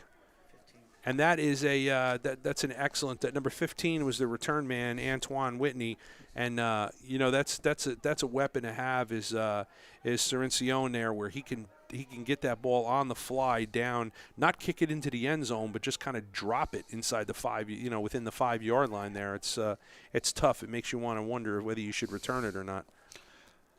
That's good observation, Coach. I think the Hitmen's whole point of fact here is that they don't want to be backed up anymore. They're going to have to get positive yards and start to play the game on the other side of the field and break territory. It's tough. That was a tough break on that punt before. But that's football. All right, here we go. Legree brings out the Hitmen for their second series of the game. Looks like Raheem Ridley is in that running back, if I'm not mistaken. And Legree's going to flip one out to the flat real fast. Looking to get a quick one going there. Short gain, maybe a yard or two, yard and a half. We're going to have to do a little bit better to get the ball downfield on this series. I think the Hitmen have to make a statement on this series, Coach. Do you agree? Yeah, that was Vito Hatchell, out wide receiver. Yeah, and again, we talked about this earlier today in the first. The quick game or little things, maybe feeling the team out, see what they're doing. Yeah, the other team's doing on defense. He's trips right now, and they're coming up against a one high, and they're running the ball.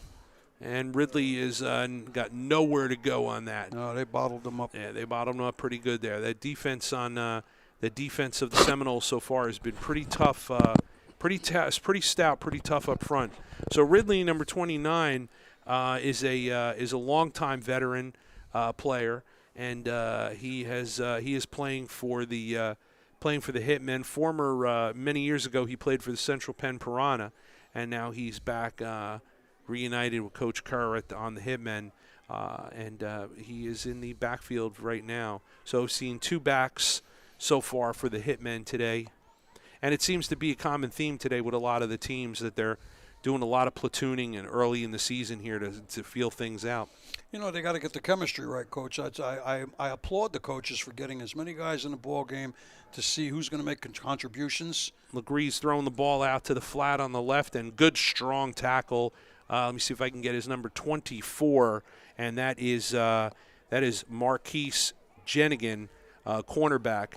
So quick flare out, or quick shot out to the side there. Good tackle. And we have a punt. We also and that the ref was indicating that there was a false start, but there's no flag. So apparently the Hitmen are going to be punting again, and one can only hope that we don't get a -2 on this one. Jordan Hellman's is back again, number 12, punt position. We are at 4th and 9. They did pick up some yardage, just not enough to get him to go for it. Not short enough. Punt is away, and it is not another long one, but is over the just over the 50-yard line, somewhere around the 45. And it looks like number 29. Nope, I'm sorry, number 20. That would be Javante Haynes. He secured the loose ball. So now the Seminoles will come out for their second series of the game. And they will work from their end of the field now. Something's going on the field with the refs. I think we have a problem. Okay, so a legal shift on the offense. Okay. And the Seminoles did decline it, so they're going to stay right where we thought they would be, which I think, again, is a 45-yard line and 1st and 10. Unfortunately, I think it was more like a net 15 on that one. So It's an improvement from the net, too. I don't know if it's the wind. The wind is in his face, the punter, and the ball is not taking a natural course. Yeah, he's not getting any distance whatsoever at all on it. No. A little better on that one, but not much better. No, I think the wind is a factor down there. And, again, first game of the year, you get the little jitters. You want to make right, and sometimes things just don't go the way you want to. But this is a little bit more balanced situation where they're at, near midfield. Let's see what the Hitmen are going to do defensively now. They got one high. They're playing man coverage. And Wilson hands off in the inside there, and he did get a nice push, and that is, again, number 2. Kevin Pear. And that's Kevin Pear. And Pear hit that hole very hard. He did. We are looking at a 5-yard gain, and that's going to be 2nd and 5 now coming up for the Seminoles. And they got a good push up front there. Yeah, we're seeing so far this weekend, we're seeing a lot of guys that really squat like fire plugs, big legs, hard running. They put their head down, they get the yardage, and they keep moving. Hips are moving, and, I like that. You got to love the run game, Coach. Wilson calling his signals, and he's going to go back again to Pear, and Pear that time we shut got down a problem. inside. Yep.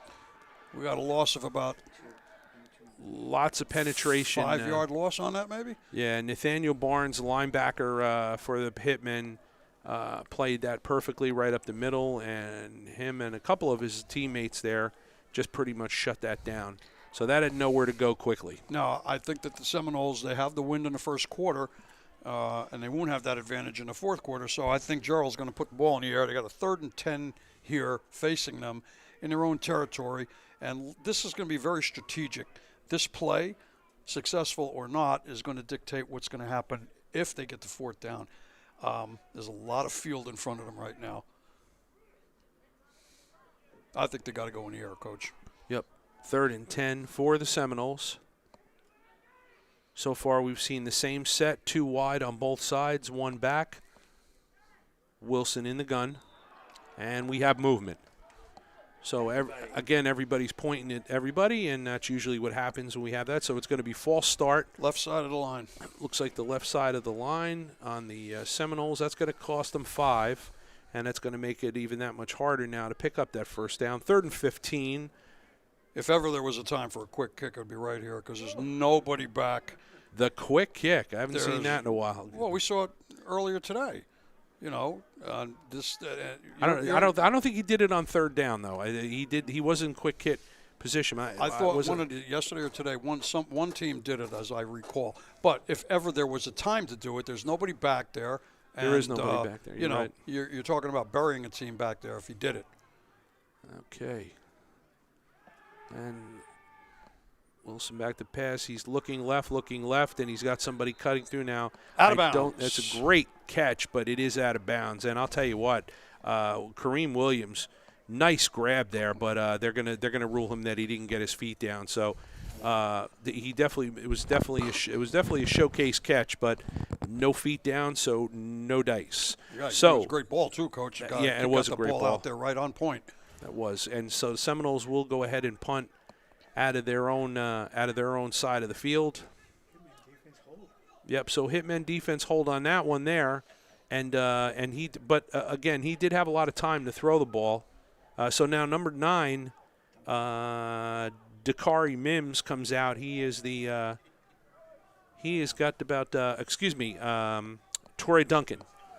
He's coming. Yeah, he plays defensive end for them, and he's going to be the. Looks like he's going to punt the ball away.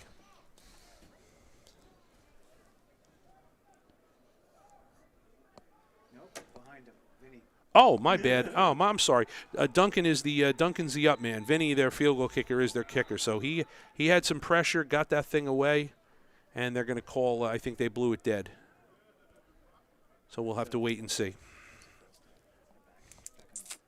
We're going to back them up again, another 5.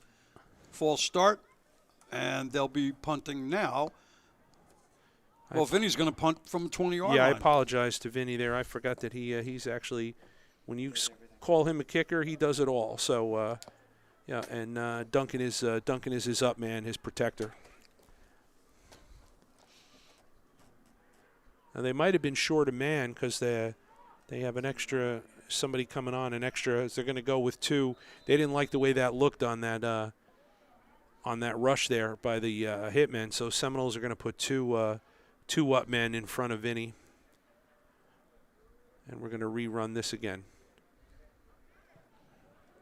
Good snap. The ball's away. He's angling for the sideline. Oh, took a wicked bounce over the top of the punt returner, and he's got to chase this down, and he picks it up. And he's got a little room to the left side, and he's got some blockers in front of him. And he's going to be down at the 30-yard line, Coach. Wow, so he saved the let's see if I can get his number. Was that number 15? Number 15, it looked like he saved Antoine Whitney, the wide receiver. So he saved the Hitmen at least 20-plus yards on that. That thing was rolling into the 5-yard line and dangerous down there. Well, he basically made lemonade out of a lemon, and there was nowhere to go, and he was hot pursuit.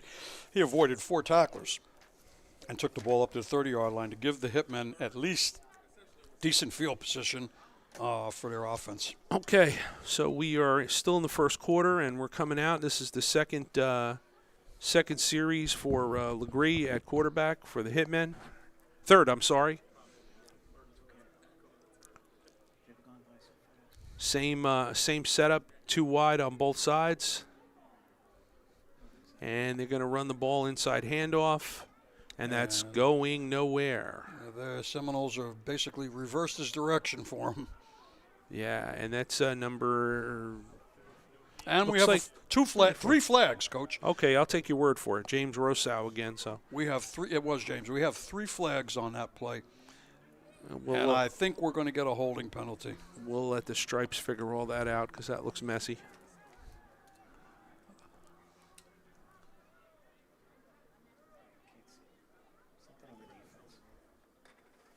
Seminoles are taking some steps back. Yeah, he is pointing to the Seminoles. He didn't signal what it was, but the umpire is bringing the ball back on the Seminoles, and it's a holding penalty. And that's a good one too. So. Oh, that's 15. That's definitely 15 yards there. Wow. Yeah. Let's find out what that call is. They haven't signaled yet, so. Excuse me. And we couldn't see it was obstructed by one of the players, but. Face mask maybe or so the Hitmen come up with good field position here after that penalty. It's now 1st and 10 from the just inside the 40-yard line of their own 40. And back to passes. Legree's throwing it out to the right. And I don't know. That's a great incomplete. ball. The receiver fell down. Yeah. There was going to be, it looks like a comeback route maybe. Yeah, it was like an 8 route on the tree, comeback route on the sideline. He had inside. He could have turned inside or outside if he had caught it, but he slipped and feet came out from underneath him. One thing about Legree, Coach, he is 6'5", and he's a big man. And for a big guy, he does really have a quick release. He gets the ball out very fast. Yeah, he's very nimble for a big fella like that. He's got good feet, and he keeps his feet moving and plants when he gets the ball downfield. So he's got a nice tight spiral, and so far we have not seen anything but good balls, good passing out of him today so far. So let's see where they're going to go now. Legree, one of those guys I've never seen in all his years take a real good hit or sack. He usually gets rid of that ball. So in the gun, and he's going to drop back, and they're going to shut it down. Another flag. So somebody did something. It looks like legal procedure movement on the offense. So they're going to have to start it for 15 yards, 2nd and 15.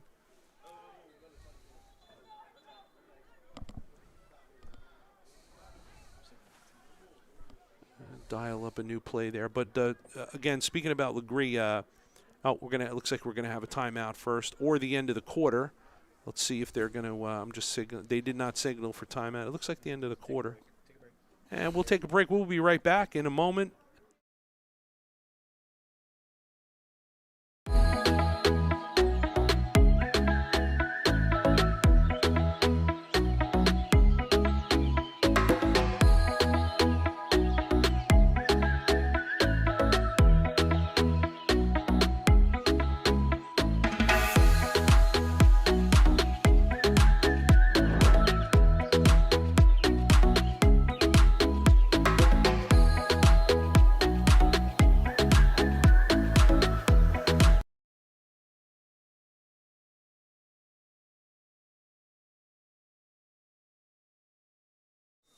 And we are back live in Atlantic City, Dolphin Stadium. Coming out of a timeout by the Central Penn Hitmen, their first of the day. They face a 2nd and 15 on offense. And David Legree is in the gun, calling signals. He drops back to pass. He's looking long over the middle. Ooh, tried to fit it in there. Well, it went in, I'll tell you that much. He had a lot of velocity on the ball. He had trips right, and they were coming across. They had 2 out receivers and 1 across the middle. And he did throw into a lot of coverage, but he did get it in there. The old thread the needle trick. Receiver just wasn't able to hold on. Yeah, Vito Hatchell, number 6, slow to get up. I think he, whether it was a cramp or he took a shot, there was a lot of black jerseys around him on that play. So brings up a 3rd and 15 for Central Penn.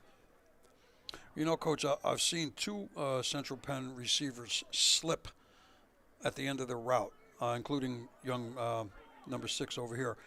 And I'm wondering if there's a spot on the field or something that may have been left over from last night. Water, maybe? That's very possible. It's unusual to see 2 slips like that in the same, back to back. So 3rd and 15, Legree is dropping back down the middle. He's rolling out to his left, back to his right. He's in the middle, and he's going to let that bad boy rip down the field. And is that picked off? No. Okay, and number 2, Legree trying to go to number 15, Antoine Whitney. Number 2, Kevin Parr. On the number 2 is Devon Collins, cornerback, and Devin Collins, D-A-V-I-N. Okay, Devin Collins. Sorry, Devin, and nice coverage there. Well, the Hitmen are setting up for their 3rd or 4th punt. This will be their 3rd. And this is still the first quarter. So that was a really he rifled that thing down the field. And you could see how such a strong arm, he just kind of just steps up and flips that thing, and in an instant it's 30, 40 yards downfield. Mm-hmm. Okay, so in punt formation is number 12, Jordan Hallman again for the Hitmen. A little pressure from that side, but he gets it away. Much better punt. Oh, dangerous. And dangerous. The Hitmen have recovered on a fumble, return punt fumble, right up in the air. And the Hitmen now have the ball on the 40-yard line, going in. Number 9, Dakari Mims. When you are fielding, this is an old Bill Parcells. Unless you're set up underneath that punt, you never run up to one and catch it on the run, and that's what happened. He muffed it, and 3 Central Penn players were more than happy to take it off his hands. You don't want it? We'll take it. Yep. So first down now for Central Penn Hitman, and that's the first self-inflicted wound for the Seminoles today. Yeah, that you always preach to your return men, get underneath that ball and get set up. If you're running up on it, then that means you're not set. And when you're running, your eyes are bouncing, and you just can't get a good feel for the ball coming down on you like that. And he had delusions of kind of grabbing that, I think, on the run, Coach. Well, he did, because he saw the 4 guys close to him. If he had been able to break that and keep that, he had a lot of field in front of him, right. Coach. But, you take certain risks, and I'm sure the coach will make that adjustment later on. So Legree has new life here, bringing the offense out again. Same setup, 2-by-2. Back in the backfield, hands off. Oh, Legree calling his old number there. Gave me a good fake there. Zone read. He faked inside to number like Ridley 20. there, right? Nope. Number 28. 28. Ridley's 29. 29. Yeah, that was Ridley. What was Ridley? Okay, it looked like an 8. So he basically a zone read, and they didn't go for the fake. That was a pretty good fake. Nobody he faked me out. Nobody hit Ridley. Yeah, he faked me out, that's for sure, because I thought he handed it off. But so he picks up a couple of yards or a yard. Literally, he could stand on the line of scrimmage and fall forward and pick up 3-4 yards because he's so tall. But the key here is to have them buy off on the fake and hit the fake guy, and no one hit Ridley. Here we go, 2nd and 9. Now Legree has 2 backs in the backfield. He's got a fullback off-centered to his right and kind of lead back, and Ridley has got nowhere to go again. That's a lot of pressure inside there. Number 44 on the Seminole defense, that's linebacker Michael Hussar. and he read that perfectly. And it looked like that play was supposed to go to the right side with the fullback leading him through. Hard to tell, and Ridley kind of cut it back to the right, but nowhere to go, really. No, there was nowhere to go on either side of the ball. I have to focus on here is what is number 93 doing to lock it up inside with the Hitman's line. We got some real beef up there, and they have not been able to crack this 4-3 front in wide splits. We got a 9-tech, a 4-tech, a 3-tech, and a 7-tech. So we don't have, so Legree again back to back. He's going to rifle one. That's going to be short. That's going to be out in the flat to on a comebacker to Mr. Holman again, our punter, and good coverage on the play, and that he kind of short skipped that. They got some serious gaps in this defense, Coach. They were very, very wide splits on their 4-man front, and I don't know that the Hitmen offensively have figured out the blocking scheme, which is why I think they're bottling up their running backs in there. When you have those wide splits and guys coming way off the edge like that, you're uncertain, especially in a situation where you're running zone, where you have a handoff block between center and guard tackle, whatever. It seems to me that if they're going to establish a running game, they may want to go power and get out of the zone scheme. Okay, so looks like looks like a timeout by the Seminoles, and we'll be right back.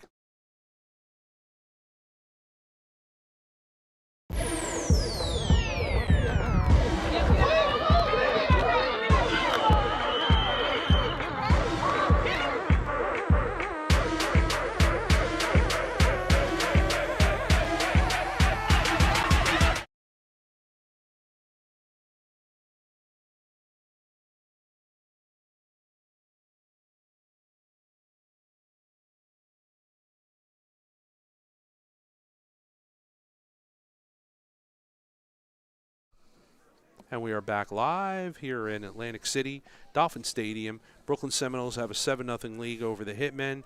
Coming back out from a timeout. We are still in the first quarter, and the Hitmen are back to punt, number 12, Jordan Holman. And he gets a nice punt away down the middle of the field, takes a bounce, and that's number 1, Kareem Williams on the punt return. He kind of grabbed that out of the air there on the bounce and brought it up to about the 20-yard line. Short return. And we have a quarter change at this point, I think, Coach. First quarter is now in the books. First quarter is in the books for today. So we have, after the punt return, it'll be first and 10 from the 20. We'll switch sides, and we'll be right back.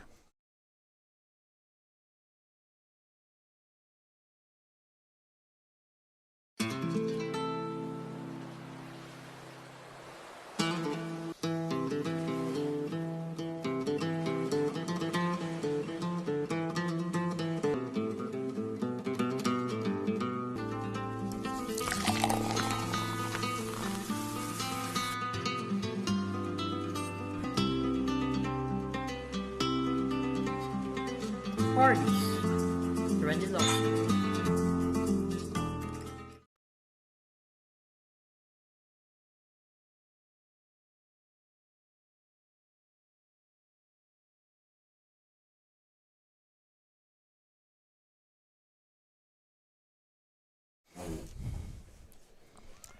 Ladies and gentlemen, once again, we would like to introduce Joe Canal, Discount Liquor out of Burlington, New Jersey. A great spot, a guy that has started from nothing, has built a wonderful business across the state of New Jersey and I think in other states. Their goal is to offer a wide selection of the finest beer, wine, and liquor at great prices while still giving our customers great service. You can reach Joe and his staff at 609-387-1541. They reside at 2004 Mount Holly Road in Burlington, New Jersey, 08016. Go on down and visit Joe. Let's take care of your party needs down there.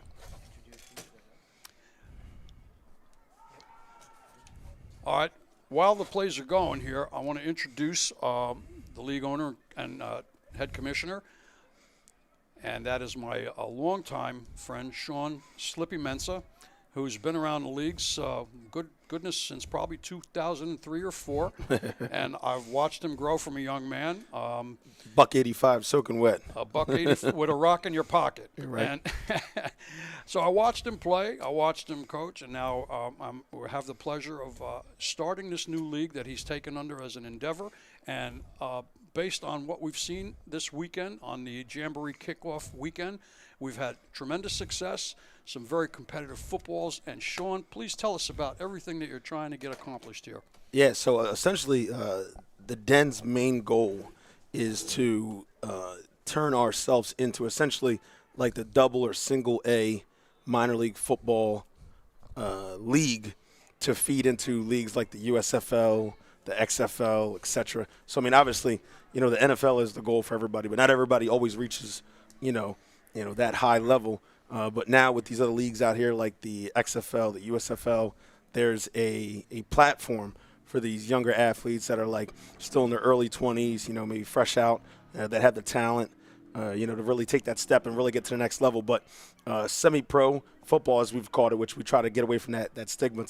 That's like a 4-letter word in our league. But the minor league football has been run a certain way for such a long time that, people just assume that it has to be, undisciplined, backyard, adult rec football. We're trying to get away from that and really turn this into like a culture that people can get behind, support, and where the higher leagues actually look at us as a feeder, for their leagues.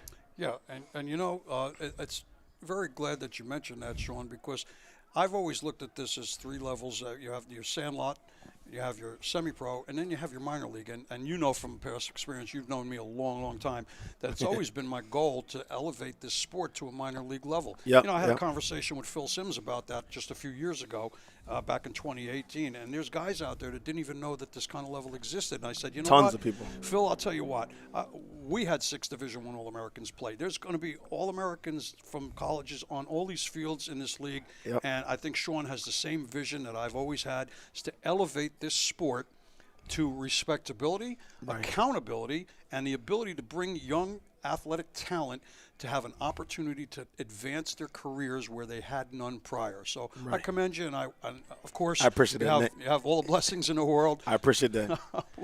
We appreciate that you're doing this, Sean. Keep up the good work. So we got a good one here, though. So I mean, obviously, very high anticipated game. Number 1. What do we got? So we got number 1 ranked Seminoles against. I forget what the Hitmen are ranked. What are they? 3? I think they're like 3, 2. No, I don't think they're 2. The Jackals were 2. I know that. But obviously, everybody's been anticipating this game. Dave Legree and Gerald Wilson, a.k.a. G Block. I know he's been. These two been going at it for years. I know anybody that's been around knows those Rebels Seminoles matchups been epic. Obviously, obviously the Hitmen are not the Rebels. No knock on either program. But there's an opportunity to see those 2 quarterbacks go head to head. Yeah. So essentially, this weekend, in my opinion, I think it was a huge success. Obviously, last night, we got a little dicey, but that's we like that. We want our league to be a league where it's competitive, where guys get after it. We were able to do what we needed to do to make sure we restored order, which is big. Like everybody understands is that at this level, you're gonna have guys that have helmets and uniforms and there's footballs. That's great, but it's that organization, that discipline, and that structure that's gonna set us apart. From just regular, like you called it, sandlot football. So, I was glad that we were able to get that. The first 2 games, a big shout out to the Kings and the Tide, because I'll tell you right now, anybody that was out here at 11 a.m., it was some horrendous weather. It was raining, it was windy. For them to, nobody complained. They did their thing, and yeah. If you want to go back and watch it, you can go back. Some epic finishes. I know. I heard some of the guys like around. So I try to stay plugged in minor league football around the area, New York, Connecticut, Jersey, Delaware. Some of the guys were like, oh, well, we think that was ugly football. I'll tell you right now, I was out here. We were holding down stuff as it was trying to fly away. So trust me, it was not good weather. So for those guys to go out there and play 4 quarters of football and pull it off in overtime, hats off to the Kings and the Tide for that first game. You know, Sean, I did notice something that really, you know, I'm an old guy, all right? And I've been around football, coaching and playing for almost 60 years.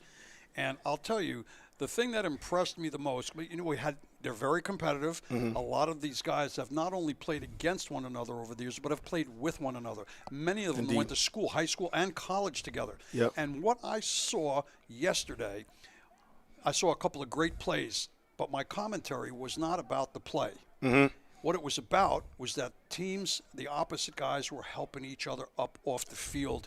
And you know what? Football is about respect. And like I said, I'm old school. You get respect, you give respect. It's earned. Indeed. And Indeed. it's obvious to me that we're going to kick this season off and continue with a respect, because, you know, I've always said, I think I said this, we had a conversation with you one time a while ago about By the way, anybody that doesn't know, I've coached against Nick, I think directly. I've played against. So me and this man, we go back a little bit. So we've had a conversation or two. we go back a long way, at least 04. Yeah. And the reality is that if you do not respect your opponent, you don't have a football game. Indeed. And Indeed. you know, so respect is paramount in good, clean, honest play, fair play between Right. the lines. You know, you're at breakneck speed. You're gonna beat up whoever you got to beat up inside the lines. I tell my guys, I'm like, listen, I'm all for you guys getting after it, and I don't want to say disrespecting, but you got to, we call it like you treat them in between the play. But after the play, you know, go back to your huddle, do your thing, and do it again the next play. You know, and I think everybody did a good job, and even I'll say this: the late night game yesterday, there is a deep respect, and I think what you saw is more of like a brotherhood of guys just going back and forth, and you know, we want to build on that. Obviously, you know, we want to make sure that we stay a little bit more tight with the structure, but I did like everything I saw. Obviously, day one and day two is panning out the same way. The first game, great game. Big congratulations to my ex-defensive coordinator, Jose Matos, on his first win of the season. You know, good luck to them. Obviously, the Soldiers are a good program. I have no doubt they'll bounce back. They got guys like Tyreek Smith and the rest of those Philly guys. Shout out AJ with that nice bomb grab earlier today. So, you know, they got talent. So I think that a lot of the guys you saw week one that maybe had rough starts, you know, I know the Kings would have loved to come out of there with a win. I think they'll be good. You know, and it was just good, clean football. And our goal was to obviously have this presentation where everybody could see what we're about and see that we're kind of handling things different, and really just take that step towards, like I said, at the end of the day, if it's not different, it's the same old, then no one's going to respect it. No one's going to look at it legitimately. So, you know, we're doing good. Big shout out to HSG for helping us present that in that manner as well. Well, I'll tell you what, Sean. Again, I'm going to drop a little K knowledge on folks just because I'm old and I can. The journey of 1,000 miles begins with one step. One step. And we took a great one step this weekend all around, and very happy to be here helping out and to promote the league, and, of course, all the players who I love dearly. So, Sean, all I can say is let's just keep it real, do the best we can, and let's present the best product that we can on the East Coast of New Jersey. Indeed. So what do you think of so far in this game? I know a lot of people are watching. I know we gave you guys the the sales pitch and all that good stuff, but obviously this is the big game. So right now, so far, I'm actually I'm not shocked that it's only 7-0 right now. I don't want to say my prediction, but I had a game-winning field goal as the outcome. You know, I think both teams are stout. You know, I think the Hitmen did a very good job in this offseason of shoring up, recruiting their line on both sides of the ball. You know, I know you see a lot of I see a lot of familiar faces out there on D-line especially. I know you got Corey out there, you got Drew Jones, some of them other guys, and obviously you know on the second level too, and then obviously you can't go wrong with, like I said, like we talked about, Dave Legree on offense. So between him and Wilson, it was a real battle. But you know, you mentioned something that I said in the introduction to the game. I said it is unusual, all right, Now I know my buddy Levin Karn and the Wolfpack. They don't think about kickers. Okay, Levin is just not because they come from the older leagues where we didn't have that luxury. But now over the past several years, and what you said about the kickers was something I said in the first quarter. I said, don't be surprised that the special teams, these guys both have both teams have very good kickers. Very good kickers. And I don't disagree at all that this game could come down to an extra point or a field goal. Yep. But what do I see so far? I see what I thought would be the issue here would who would be able to control line of scrimmage, and whoever had the better running game would have the advantage because it would reduce the pressure on either quarterback. Now, both quarterbacks are elusive and have quick releases. However, the run game, helps you to make those strikes like that. We just had a great completion that Gerald threw downfield here. So now we got the Seminoles down on the 28-yard line. The Hitmen's back against the end zone again, and they're going to have to step up and see what happens. Do we have a penalty here? Okay, so we have probably a holding penalty if it's in the backfield because it was a pass. Yeah, Nick, you actually made a great comparison off the script, off the record, when you said that their setup is a lot, with the Seminoles a lot like the old South Jersey Lynx. Yes. We had Marty Cross and you had Bam on that team because you got G Block, who's a known commodity, but they got Kareem, who's out there number 1 on offense, plays receiver, obviously can play quarterback too. So they definitely have a two-headed monster where that team is definitely built to compete with anybody, and that's why obviously they've won the championships they've won, and they are the program they are. So, it was a big addition for us. Obviously, year 1 to have them join on. So, I'm definitely eager to see them play against everybody. Everybody get their shot at you know how it is. Heavy is the head that wears the crown, right? Yes, heavy is the head that wears the crown, and everybody shoots for that crown. So, I think we're going to have a very competitive second half here, and I think it's going to start to get a little people are going to start banging a little bit more. These guys they're out of the gate. It's the second quarter. Right. We got somebody down. Yeah, we have some young man down. We hate to see that. So I know obviously I don't want to compare obviously this injury to that, but big thing like right now, like with the situation with DeMar Hamlin, having medical staffs out there, big hats off to the Hitmen. They have a very, very good crew out there. One of their I guess trainers, we'll call them for lack of better terms, even came up to us pregame and he was scouting the site. He said, "You have an emergency exit. We want to make sure it's easily accessible." So, the Hitmen are a very well-run organization. Obviously, most of actually all of the teams are in the league, but, there's little things like that really go a long way. I think that's why you see, their roster being as it is. I think our roster limit for our league is 65 players. I wouldn't be shocked if there's guys that are sitting in the wings saying, "I'm okay with being 67 because even if I get a shot at being 65, I'm on board," because they run such a great program. Ron Kerr's history speaks for itself. Old Piranha days. Anybody that's been around minor league football for a long time knows that they were the cream of the crop. So definitely glad to have them on board. Now that brings me to a question in my own mind. We have a nice mix of teams, and we have different levels within that league.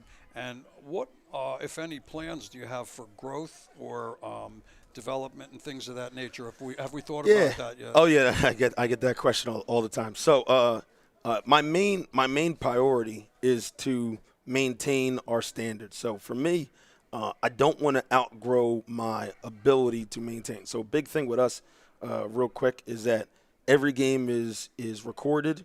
We do like a game of the week, obviously on either HSG or if need be one of our other networks or avenues. But obviously HSG is going to be the primary source of video. But having access to video for every game allows us to have stats, which is really, I don't want to say it's our claim to fame, but it's one of our staples. Is that at this level, I know like you said, I've been it since 2004.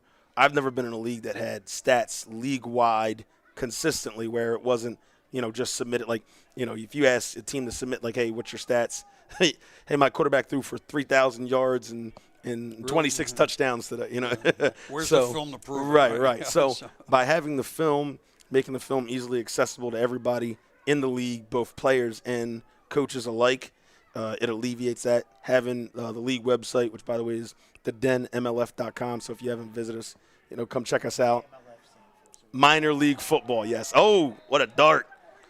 Well, G-Block. The logistics that you just spoke of. Oh, man. Now the Seminoles are getting ready. Now two man. countdowns up. You spoke of logistics and quality control, Sean. MIMS. Some of the things that are very important. So a lot of folks think they don't understand the intangibles that go into a league or a team. The amount of money, time, dedication, arrangements for fields and everything, referees, the You're logistics. giving me anxiety saying it all out loud. No. Listen. Hopefully my wife never listens to this, by the way. They should understand. People should understand that this is not just a bunch of guys coming out, putting a uniform on and banging heads. There's Definitely a whole lot that goes behind it in the support structure. And, and of course, we have film and stats. Why? Because the eye in the sky does not lie. Eye in the sky don't lie. You know that. That's it the don't saying. lie. And when you have a proper logistic support mechanism within your organizational structure, what you're saying is that we're looking at the life cycle of this league and the teams and how we're going to, as you said, maintain, all right, and then managed growth, which is span of control in a business world. And, no good. Very important things for a burgeoning league to advance and have a vision forward. So Definitely. And a big thing with us is, and I don't say this to scare any of the guys that are in the league, and I think there's people that are outside the league that have misconstrued this, is we 100% prioritize competitiveness and structure and standard. So, there's in the past, certain leagues have allowed subpar things to happen across the board. We want to help the teams. We're not going to be a league where you're not good enough, kick rocks. But at the same time, if we reach out to help and we do what we need to do to try to get these programs to the next level and they're not there, maybe we need to look elsewhere and say, hey, are we as a league not doing our due diligence, to pursue the best teams around and do that. And, be honest with you, I don't think we have a single team in the league that doesn't prioritize growth. And with that, I think that's drawing other teams. Like I've been reached out to by teams as far as Baltimore, other New York teams, and they're like, hey, what do you do? What's the details? What makes you different? And, they like, the Seminoles had never played spring around here ever before. In this area. So I'm not from New York. I don't know anybody from New York, really. I have like an Aunt Linda who's not really even an aunt, like your mom's friend, whatever. That's about it. But well, I got an uncle from Newark too. So, I know your uncle. But, one thing that you summed up without actually mentioning, you mentioned a lot of great stuff. What I think we're doing here is the number one priority is safety. And keeping our players in a safe playing environment and a safe with proper rules, refereeing, etc. Big play. He hit him with the jiggly stick. Wow, he did. Pause. Rockets, McSwivel pockets. But reality, providing a safe environment has been the downfall of many leagues because they failed to do that. So, the rules are the rules because. Right. The Constitution is the Constitution because. Yep. And when you follow it, you're going to have that. And that safety measure, let me tell you, these guys all got to go to work on Monday, Right. And it's always been, hey, I got to go to work on Monday. Mm-hmm. So there we go. And I think we're looking good, Sean. But anyway, I'm gonna let you guys get back to it. I gotta go manage the controlled chaos. But I appreciate you guys. Big thanks to everybody that tuned in this weekend. It's been a pleasure. Thumbs up. Thumbs up, yo.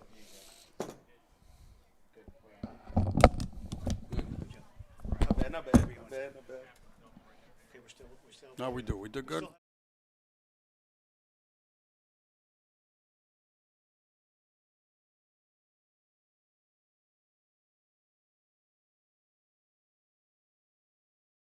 Marching back, there's been some real interesting stuff going on here. Let's see. Oh, boy, okay, we have a penalty here. There was a block in the back, downfield, on a great play. Now we're starting all over again, right back to the 31-yard line, where the Hitmen are going to line up and try to push the ball downfield. A little bit of confusion out there on that one there, Howard. Yeah, you can't hear me. They can't hear me. Art, come on. Get back. Throw him out.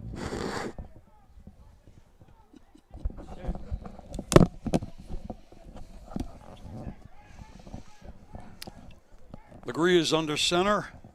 This is an odd look for them so far here. We have a wing left and an old pro set single back, and they're going straight at him. And we have another flag on the far side, and we have an offside against the Seminoles, as it appears. So that's going to be turn a negative play into a 5-yard gain here, and it'll be, again, 1st and 5. Did you guys miss me?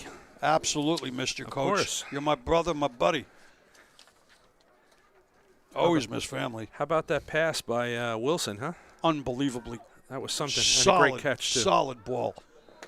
And again, you know, they were in that cover two. He exploited the middle. Nobody was near the kid. Yeah. You're right. So if the Hitmen are going to do anything at halftime, they better make an adjustment to either disguise the cover two or go into a cover 3 or 4 or go, all man, because that cover 2 has given up 2 touchdowns already. He's under heavy pressure here, Legree, and he's rolling out of it, but not much. Back to the line of scrimmage, maybe. Yeah, maybe. They are doing their best to contain. We have another penalty flag in the backfield, and it's a holding penalty against the Hitmen. Anytime you see a quarterback like that have to scramble kind of madly around back there, it's always somebody grabbing on, trying to protect their guy, but spot on, Coach. Happens a lot. That's spot on. Spot on. So we're looking at a 1st and 15 now for Central Penn, and they have not gotten it done yet today. They've not gotten, haven't found their niche yet. Is the best way I could explain it. They're a little out of sync. Well, they have not gotten the running game started. And let's face it, their running backs are very experienced, okay? They were not able to get that started. And I don't know if that's lax on the offensive line or is the Seminole line just that quick and just that volatile.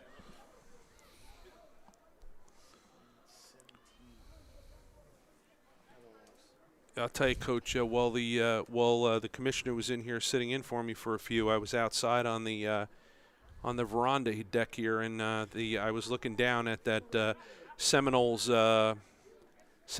sideline there, and I got to tell you, those guys are big. Oh, they're big. They have got a big team. Both of these teams are very, very got a lot of size. You look across the you can look across and see the girth over there too. So Legree back, and he's looking down the middle. He's going to fire to the outside. Oh, it's a nice catch by number 17, and that is Mark Edwards, wide receiver. It's the first time we called his name today. And that ball almost looked like it was tipped by somebody. It might have been, yeah. And the coverage was there, but Legree got that thing out very quickly. Let me tell you something, Coach. That was a very, very big play and a confidence builder for the Hitmen on that. That play, not only getting a first down, but coming out of that hole like that and giving the guy time to get the ball downfield. That was a very big play. So 1st and 10 now from the 45-yard line for the Hitmen. One back set, Legree back to pass. He's looking to throw a quick out again to his wide out there. He does complete it to number 6. I'm sorry, Vito Hatchell. I don't think there was any gain on the play, Coach. I think he just made it back to the line of scrimmage. Yep, 2nd and 9, 2nd and 8, 2nd and 8. Yeah, 2nd and 7. Okay, so he did get a couple. Yeah, he did. I was surprised. It looked like he just got back to the line, as fell you forward said. there. Yeah.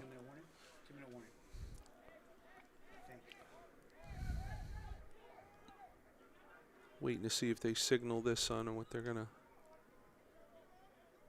Yeah, it looks like they're going to tell both teams to go to the sideline for the 2-minute warning. Yep, 2-minute warning. And that has been a very rapid first half of football, Coach. We got 2 phenomenal scores. An hour for a first Coach, half. That's not bad at all. Keep an eye on. It may be inconsequential, but number 56, Joshua Stanger, offensive lineman for the Central Penn Hitman. He is actually I don't want to say he's a friend of mine, but we do know each other, and I was recruiting him the last couple of years to play O-line. Now he is he's only 6'1", and he's only about 255 pounds. He's in very good shape. He's very strong, and he's very technically sound. However, he did not start today. He's been a starter most of his time in the leagues, in other leagues and whatnot. Now he's playing left tackle on this series against the Seminoles defensive line, who are again considerably bigger. It does.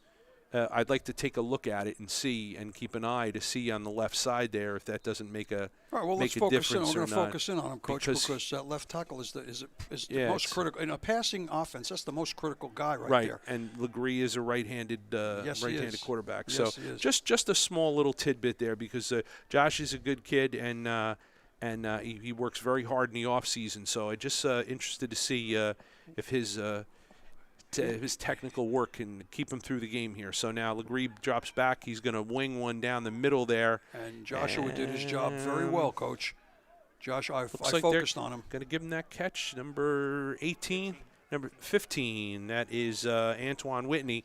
So I'll tell you, he's throwing darts. Legree's still throwing them because he really wung that thing down the field. I didn't even see it. But good catch. That's going to be a first down. Josh took his man out of the play completely, and he rolled him out and then inside. And look at that. He's got great protection for his quarterback. Legree threw that out of bounds. It looked like he was trying to go along the sideline to number 17, Mark Edwards.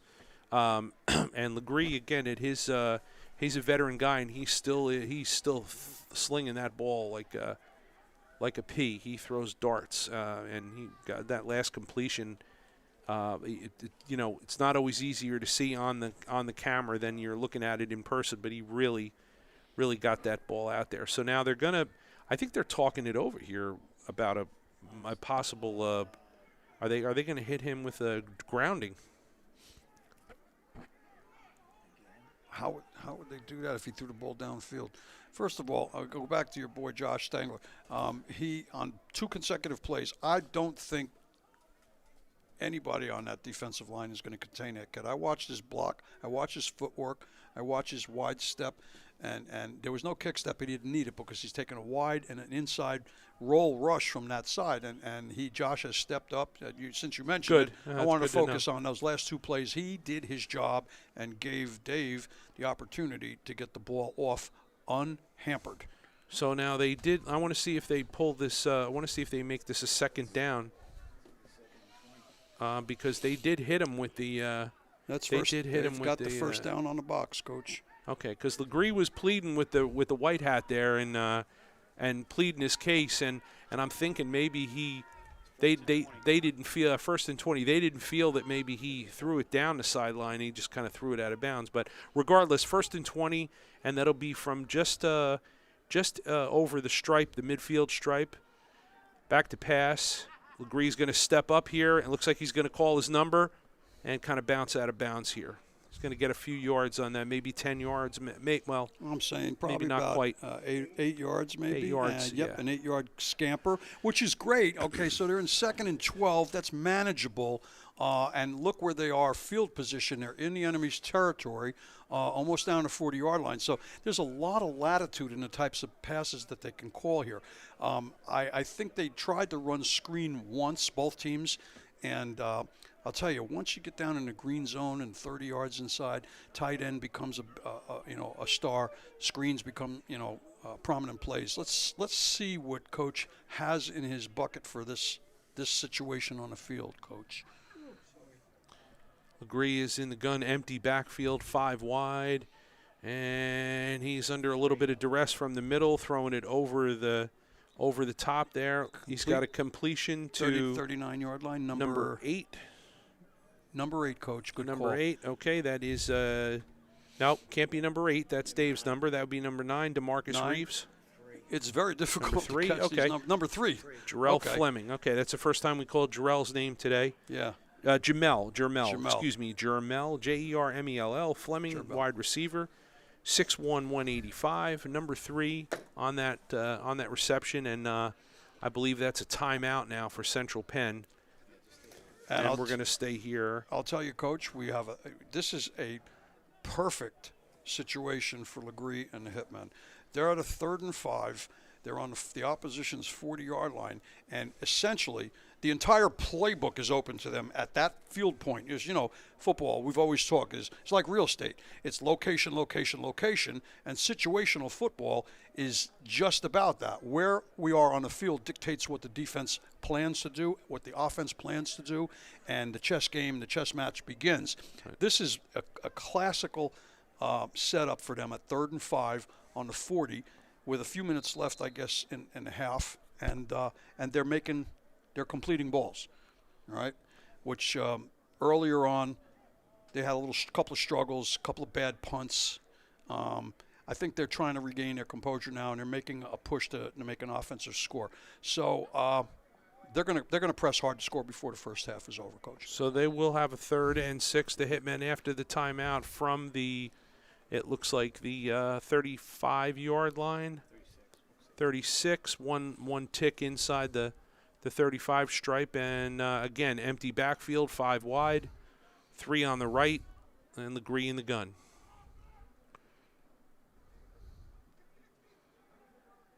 He is back, getting pressure hard from up the middle. He gets out, lots of real estate.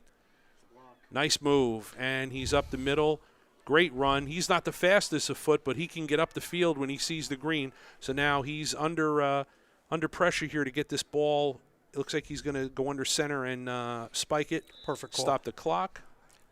So that saves them a timeout. You see what happened on that play, Coach? Well, first of all, when you have a quarterback that has speed or can get downfield, he doesn't have to be the fastest guy in the world.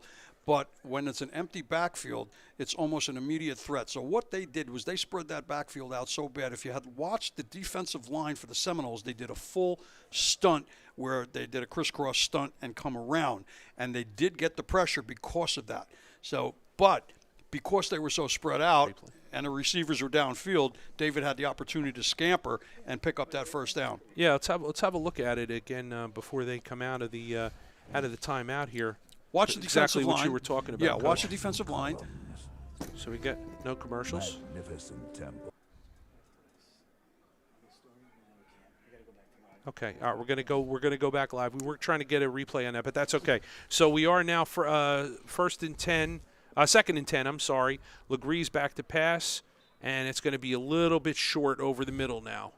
So he was looking for number 1, Thomas Davis. Again, first time we've called his number today. Kind of on I don't know, I guess, Coach, a deep cross there. It was kind of cross in the middle route. He wanted to hit it. Actually, the incomplete stops the clock, so I think they're going to have a chance to think about this a little bit. But they're still in a great position. They got a 3rd and 9, and now inside the green zone. With only one timeout, are you thinking about, if you're calling the plays here for Central Penn, are you thinking about shooting something into the end zone here yet? I'm thinking right now, if not that, to the sideline. They have good flex on the sideline. They have a slot with twins. They're in spread. So anything is possible right now. If it were me, I'd try to get that ball to one of the slot receivers and get him out of bounds fast enough to stop the clock and give him a whole different look for the inside the 20. Empty set, 5 wide. Legree is back to pass. Looking, feeling pressure. He's rolling to the right, and he's going to throw it out of bounds. Nobody open downfield. Now everything changes. There was one guy open, but the safety recovered quickly. If the ball had been able to get off quicker, number 6 or 8 or whatever that number is, I can't tell very well with the green, had run a corner pattern. He had a little step, but I think the safety might have been baiting the quarterback anyway. So now we have a 4th down, and the whole thing changes now. The Hitmen went ahead and used their last timeout here because as you said, they are a time. They did use their last timeout. So let's have that look again. Legree on that after he spiked the ball before yeah. Now watch the defensive line, watch the stunt and how they came on their rush. They did a loop technique essentially, and they are not as spread out as they were, which tells me that they were going to stunt to begin with. They've reduced their splits on the D line. Okay, so here we go. Ball in hand. See that? You see the loop on the outside? He gave the pressure, and the inside guy came in. That's why David had to go to the right, but he stepped up, and because they were in that kind of a situation where they had a full-out blitz, okay, if you will, hard pressure, and because they were so spread out, the middle of the field opened up, and David's smart enough to take it and go, and that was a great play. And they did a good job to get down the field and spike that ball to stop the clock. So now 4th and 10, and the Hitmen are out of timeouts. So there has to be less time on very little time on the clock, and we're going to see where he's going to throw this, and he's looking end zone. And nobody out there. No, there's a flag. There's a PI, and they're going to get the ball on the 1 yard line. Oh, boy, that is a big, big call. Huge call. Somebody decked number 1, put him out of bounds, and the flag came out immediately. I commend the ref on that play. Okay, here we are. Let's have a look at it again. Here we are. Let's bead on number 1. Number 1's at the slot here. Right, and watch what happens right about there. See, there he is. There he is. Watch this. PI. Yeah, and it's definitely here. He hit him. He hit him definitely with the ball in the air. Correct. And he was running a wheel route. It looks like because he had both outside receivers cut in. Yeah, he turned back up. It was a wheel route. Up. So they're going to get the ball first and goal. There is not a lot of time left though. So they're on I think the 5 yard line, Coach. So. Oh, 5? Yeah. Okay. All right. It would not surprise me to have them spread out and have Legree pump fake, freeze the safety, and take off up the middle. All right, so this is going to be the second timeout for the Seminoles. For the Noles, yep. And they have 1 remaining, and I think they kind of want to talk about what they're going to do on their defensive set. Take me into the Seminole huddle here. We don't know how much time is left. We know it's very little. They have no more timeouts, the Hitmen, so tell me what you're telling your defense now, Coach. What I'm telling my defense now is we're going to disguise a little bit what we do. We're going to try to confuse the quarterback in the secondary. We're going to come hard, and we're going to press. I would not surprise me to see a strong safety, roll up and come after David because, A, they know he can throw, and B, they know if they just found out he can run whenever he wants to as well. So I'm thinking that the secondary is going to try to give him a look to confuse him, to get him to throw to them. Do the Hitmen come out in that 5 wide, or you think they're going to come in a run set offense with the being on the 5, or you think they're going to try to punch it in again? They could. What I would do, Coach, timeouts. what I would do is I'd go out and spread, and I'd have a jet or have one of the slots jet to the side opposite that you want to throw the ball, create a one-on-one situation with the safety, and then see if David can, wing it in there. All right, so they look like they come out in tight end left. Mm-hmm. They have 1 back, 3 receivers. They're balanced. Look at that. They got the back and they got the tight end, 1 on either side, so they're balanced. We have to see those wide receivers are really going to be Looks like there's key. 2 wide, two to the right. There's 3. Trips right. Trips right. Okay. I couldn't see from this either. So Legree's going to get pressure up the middle. He's looking. He's throwing it, and that's going to be tipped out of the end zone. That looks like it's number 81. That was on the Hitman there, and that was Jahir Nixon. And clock stops again. I don't know if that was that might have been the last play. So. That is the half. Yeah. Is it half? Did they put it up? So we definitely realized, we kind of figured there was not a lot of time. We didn't know that would have been the last play, but that pretty much limited their play call, I guess, knowing that there was just a matter of seconds left. So interesting and very difficult half. I think that the punting game early on and the Hitmen having their backs to their own end zone a couple times in a row really didn't help them much at all. So I think that's where they're going to have to tighten up, they may have to come out of those cover 2s as well. So Interesting first half. All right, Coach. so with a 13-0 lead, we're going to take a break for halftime, and we're going to have a halftime I don't want to say a show, but a presentation for Petillo Contracting Incorporated, and enjoy that, and we'll be back shortly.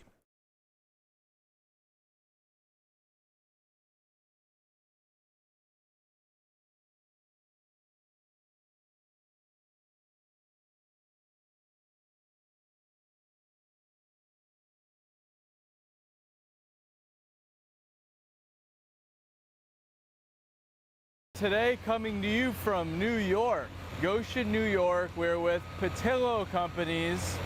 They're out of New Jersey, but we're at one of their big site projects here. We spent the night in Newburgh. We're gonna end up today in New York City, so we thought, why not come and see what the heck Petillo's got going. I was out here a few months ago and it was absolutely freezing miserable at another one of their projects in Newburgh. We have a vlog on it if you haven't seen it.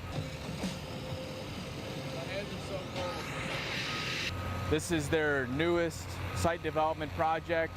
It's a smaller project, smaller. So I think, remember how many yards he said? It's like 300. 300, 200, and 200 rock. So about 300,000 yards on this project. 200,000 of it is rock. So you have the 3 drills up there drilling. They're shooting pretty regularly. And then you have a lot of this dirt material that the 395's on right now. Again, it's not just about pushing dirt and moving dirt. You're building a job. So you have to build a building pad and the surrounding infrastructure for whatever commercial building's going here. They have on this site as well, like a lot of commercial sites, they're crushing on site. The product that they need is not too complicated. So they just have a basic jaw crusher with a screen deck to create 2 different products. One of the products is a more coarse rock to form the sub base for the actual building and the roads and whatever infrastructure is going around the building. And then they have a finer material that's the backfill for the retaining walls that they'll be building here in a little bit. They've only been here a few weeks, so this project's still getting a little broken in, but because it's a few 100,000 yards, because they have such big equipment, because they move so quickly, this will be blown out by, I don't know, 4, 5, 6 weeks. They should be wrapping up here and the building guys can come in and knock it out from there. Petillo, it's an amazing company. They come in, they do their job, they leave. They're really, really proud of what they do because they move fast, they do phenomenal work, they go on to the next one. So they're one of the contractors that admits, hey, we're not gonna be the cheapest every time, but we do exactly what we say we're gonna do, and we can do it a hell of a lot faster than most other folks out there. So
So it's not always gravy material you're moving. It's not always nice dirt. It's not always clean shot rock.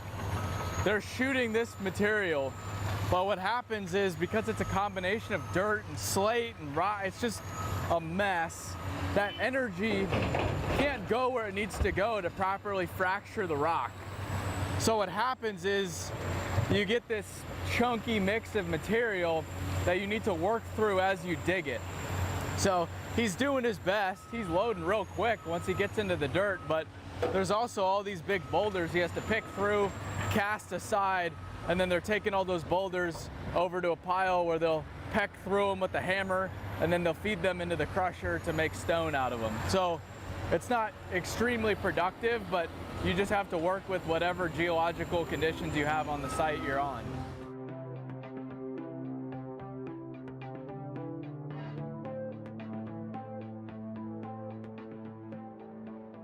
So before you can obviously load the rock with explosives, you have to drill. The two different factors that affect how this rock's going to be fractured before explosives come into place is the pattern, spacing, and so that's how far the holes are from one another, and then the actual size of the hole, the diameter of the hole. On a job like this, a commercial job, you're going to be working with a smaller hole, and you can see right behind me, the pattern's pretty tight. It looks like a 10 by 10 pattern or something within that ballpark. So it's nice and tight, and each one of these little piles of drill cuttings is a hole that's eventually going to get loaded with explosives, which is what we're going to go check out next.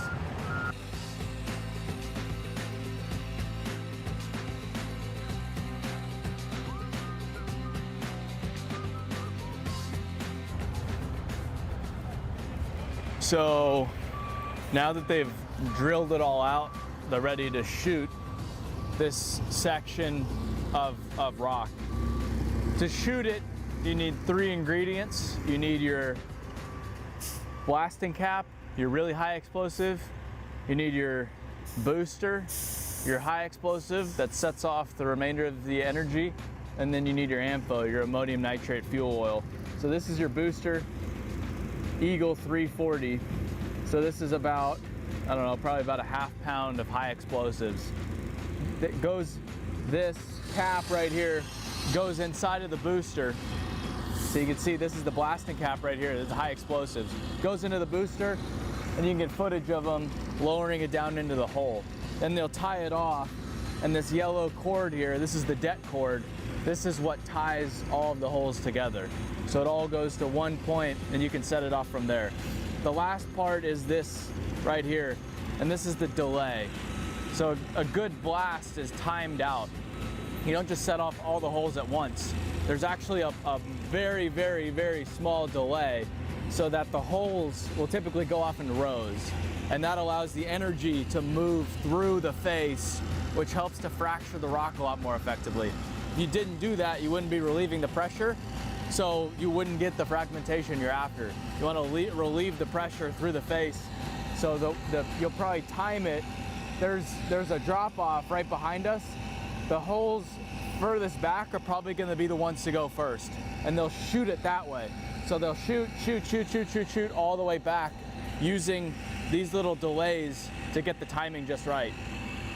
And then once the explosive's in the hole, you come in here with your little skid steer and your fine gravel, and you'll shovel it into the hole to stem it.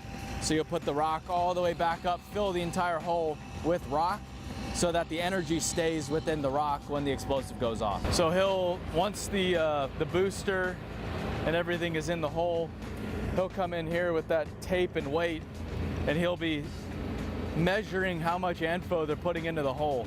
And so they'll be working off of a depth to give them, they'll do the math, and based on the depth, the hole size, they can determine how much ANFO is in that hole. So each hole will be filled with the same amount of ANFO in theory. And then once he's determined he's at depth, okay, we're good. The guys come in here with the stemming rock and fill it all the way up to grade. So ammonium nitrate fuel oil, all it basically is fertilizer, ammonium nitrate, and diesel fuel mixed together. It's called Purell. Purell is kind of a nickname for it. and that's the primary explosive. That's what does the work to really fracture the rock. So these smaller explosives, the boosters, the caps, that's all really dedicated just to set off the primary explosive. This is what does the work. It's really nice that they have a bulk truck here. They can fill these holes a hell of a lot quicker. Typically, when I was doing it at least, it was 50-pound bags of ammo, so you'd have to use paper bags to fill everything up, whereas you can just use this truck, fills it up within a few seconds, just go hole to hole to hole to hole to hole.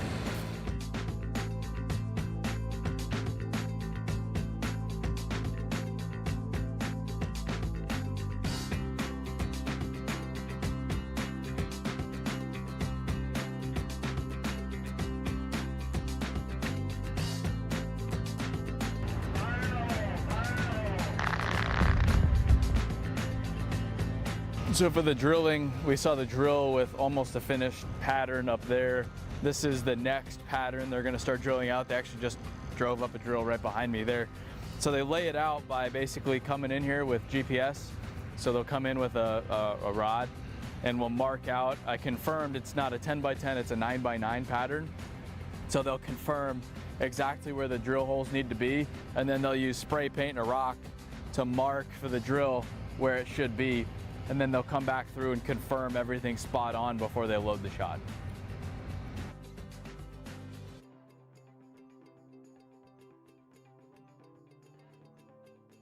A big component to any site work project is drainage. So you're basically building this enormous pad of all of this square footage that when it rains, that water that collects on that pad needs to go somewhere.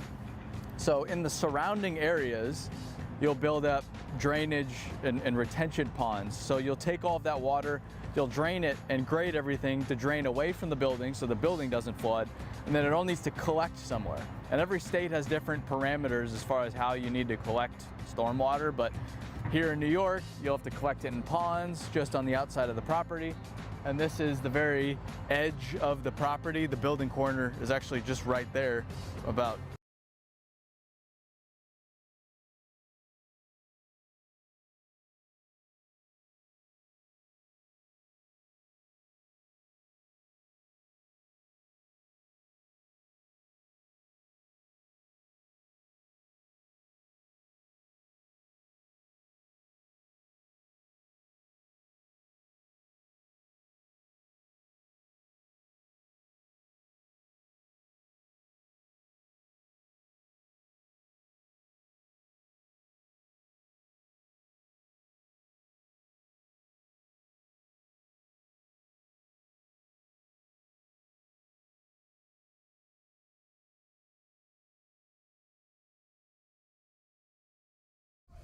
And welcome back, everybody. HSG Network live and ready for the second half kickoff in our final game of the day between the Central Penn Hitman and the Brooklyn Seminoles. And we are underway. Deep kick to the 20, if you want to call that deep. And number 1 is returning for the Seminoles, Kareem Williams.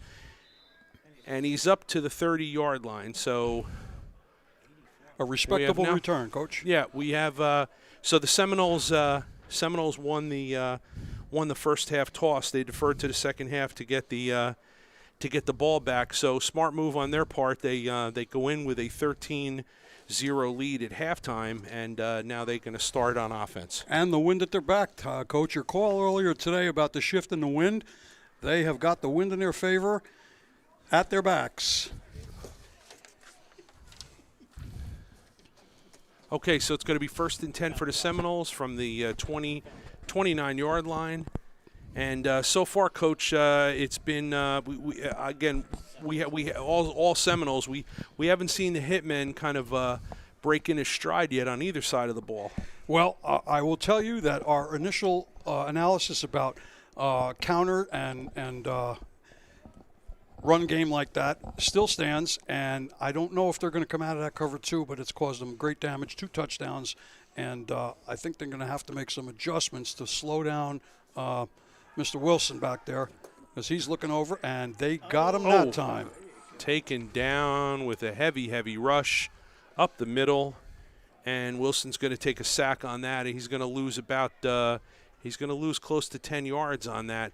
He was sitting right in the middle of the pocket, and he really had nowhere to go, too much pressure. So now we're going to run it up to about a 2nd and 18 here, and if not 20. Yeah, close. 8 says 18, Yeah. 19. Yeah, you got it, Coach.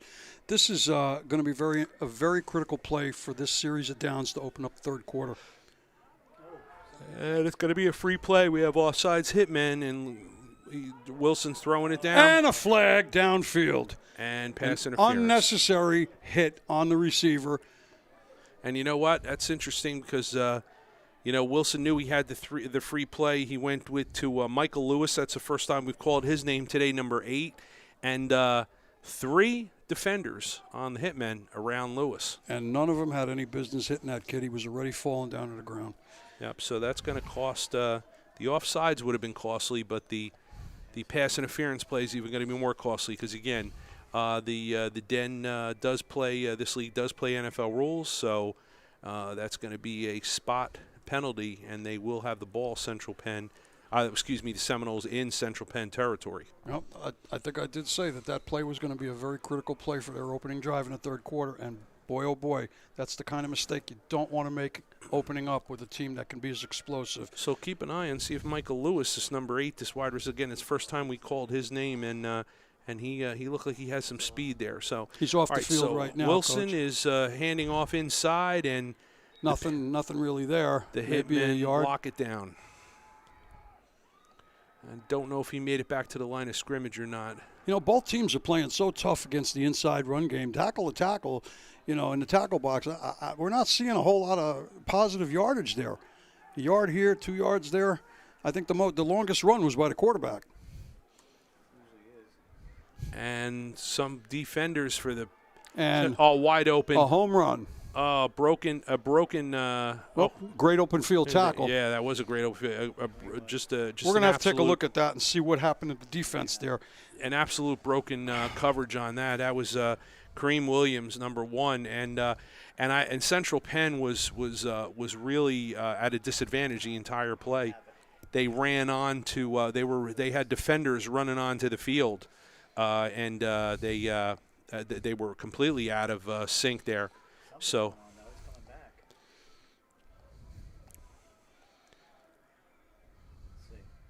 I'm wondering if there's they're bringing the ball back, so it looks like a walk-off against the Brooklyn. They had too many men on the field on Penn. Too many men on the field, but I wonder why they brought the ball back. Why would they bring that ball back then? Is this against the penalty? Oh, okay, I see what happened. Okay, so there was an illegal. There was too many men on the field, which was for the Seminoles. I don't know why those two wouldn't cross themselves out because it was a flag on each one. But anyway, regardless, the play's going to come back. So all for naught.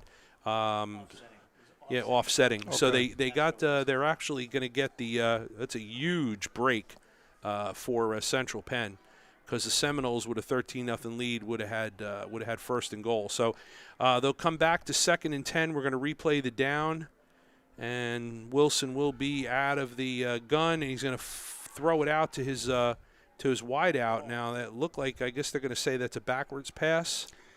Yep.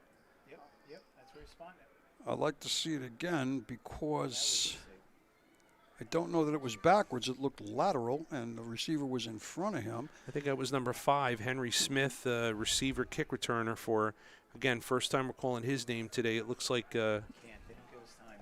Wilson is spreading it around a little bit more to some of his. All right, they're in spread right now, Coach. As a matter of fact, they are spread, and they are spreading. Wilson is spreading it around. Kevin Pear is lined up on his right in the backfield. We're looking at 3rd and 17 here. Back to pass, and he's under a lot of pressure. He steps up. It looks like he's going to run. He's got some room, and he gets out over close to the original line of scrimmage almost, Coach? Yeah, close to the 40-yard line, and I guess he's going to be about 10 short. No, 8 yards short. 4th and 8. You know what? And this is I don't think they're punting. Yeah, I don't think so either, because this is kind of like no man's land here. Yeah, where they're winning 2. They have nothing to lose because they've been able to stop the hitmen. Right. And they just sent their punt team off the field. Yep. So Wilson called his own up. Timeout. Coach Spina kind of overruled him on that one. So, all right, so timeout for the Seminoles. So we're going to take a break, and we'll be right back.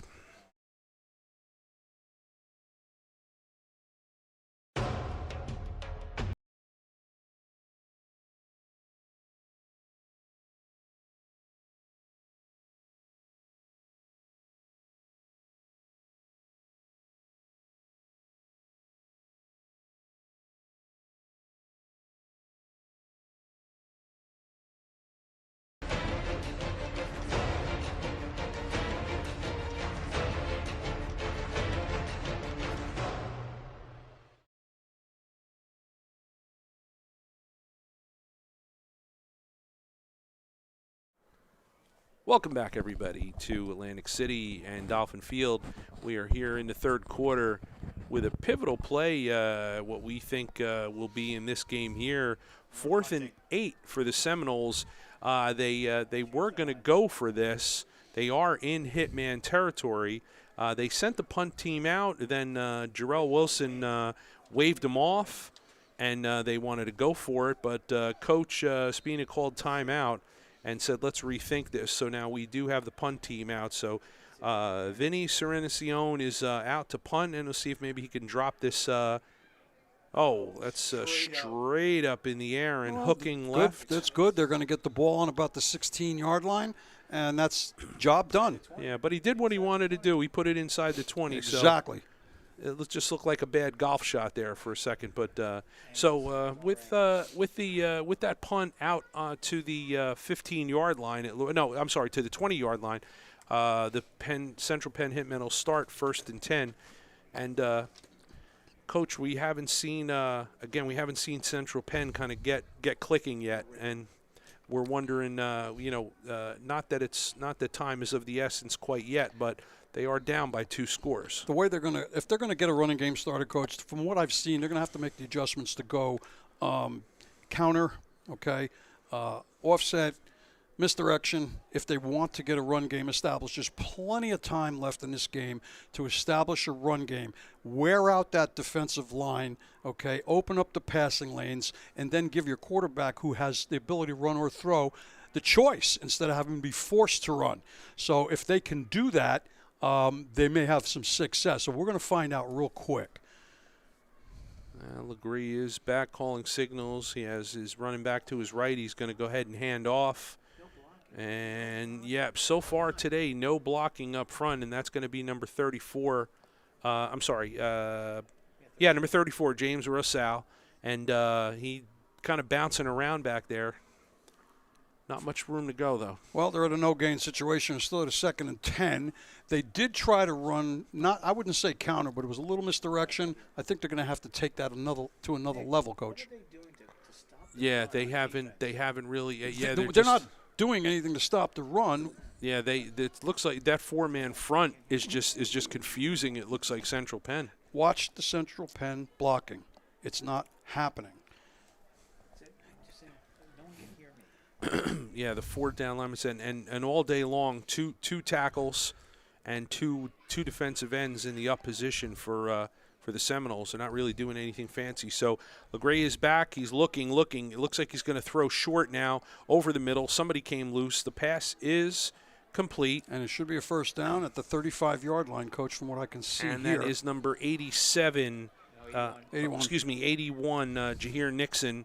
And it looks like to be a first down. They are moving the chains. So Legree was looking down the middle there. He was, Coach. What I think the Seminoles are trying to do is actually to confuse him. They have those 3 up with the 2 stand-up linemen. They're not coming with any kind of inside blitz. They're not coming up the A gap or the B gap, and almost heads up on the inside line. But that makes it. They have a whole complement of linebackers that are 5 or 6 yards off the line. That's to contain David from running. And Legree back again. He gets a little pressure. He's going to dance around a little bit, throws it out to the right side of the offense there, and that's going to be incomplete. He was looking for Rosal coming out of the backfield there, and that's going to be a little long and a little wide. So it's going to bring up a 2nd down and 10.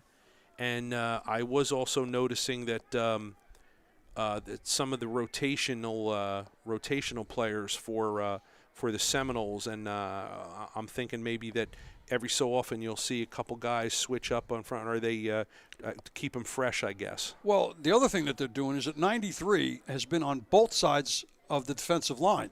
Okay, now he's lining up on the left side. Earlier in the game, he was on the right side. I think he's a pivotal player for them that basically establishes how they're gonna give their front look. And Legree goes back, and he's got some pressure from the left to the right. He bounces outside. He's loose to the right-hand side, and there's nothing downfield, so he's just going to kind of take a jog out of bounds, and get up as close to the 40 as he can. And, Legree is a veteran, so he does keep his eyes downfield when he is running to the sideline. But right, and they're faced now with a 3rd and about 5. And, again, from that field position near the 35, 40-yard line, that's kind of wide open in terms of what they're going to call. So I think it's going to be a little creative. Yeah. We've talked extensively today about the front of the Seminoles, and how about the secondary? That Legree's hasn't found a lot of open guys. No, well, because of what the front is doing and where the linebacker core is. The linebacker core is meant to take away the short patterns, the hook to curl zone, and the short outs. And the deep secondary has played, pretty well. They're in a split cover 2 man, which is a very interesting defense. Yeah, Legree takes the snap. He drops back, immediate pressure, and he's stepping up, going over the middle. And a flag. They're calling for a flag, and there it was. There's a PI against number 8. So number 6 or 8, I can't tell that number at all. It's number 6.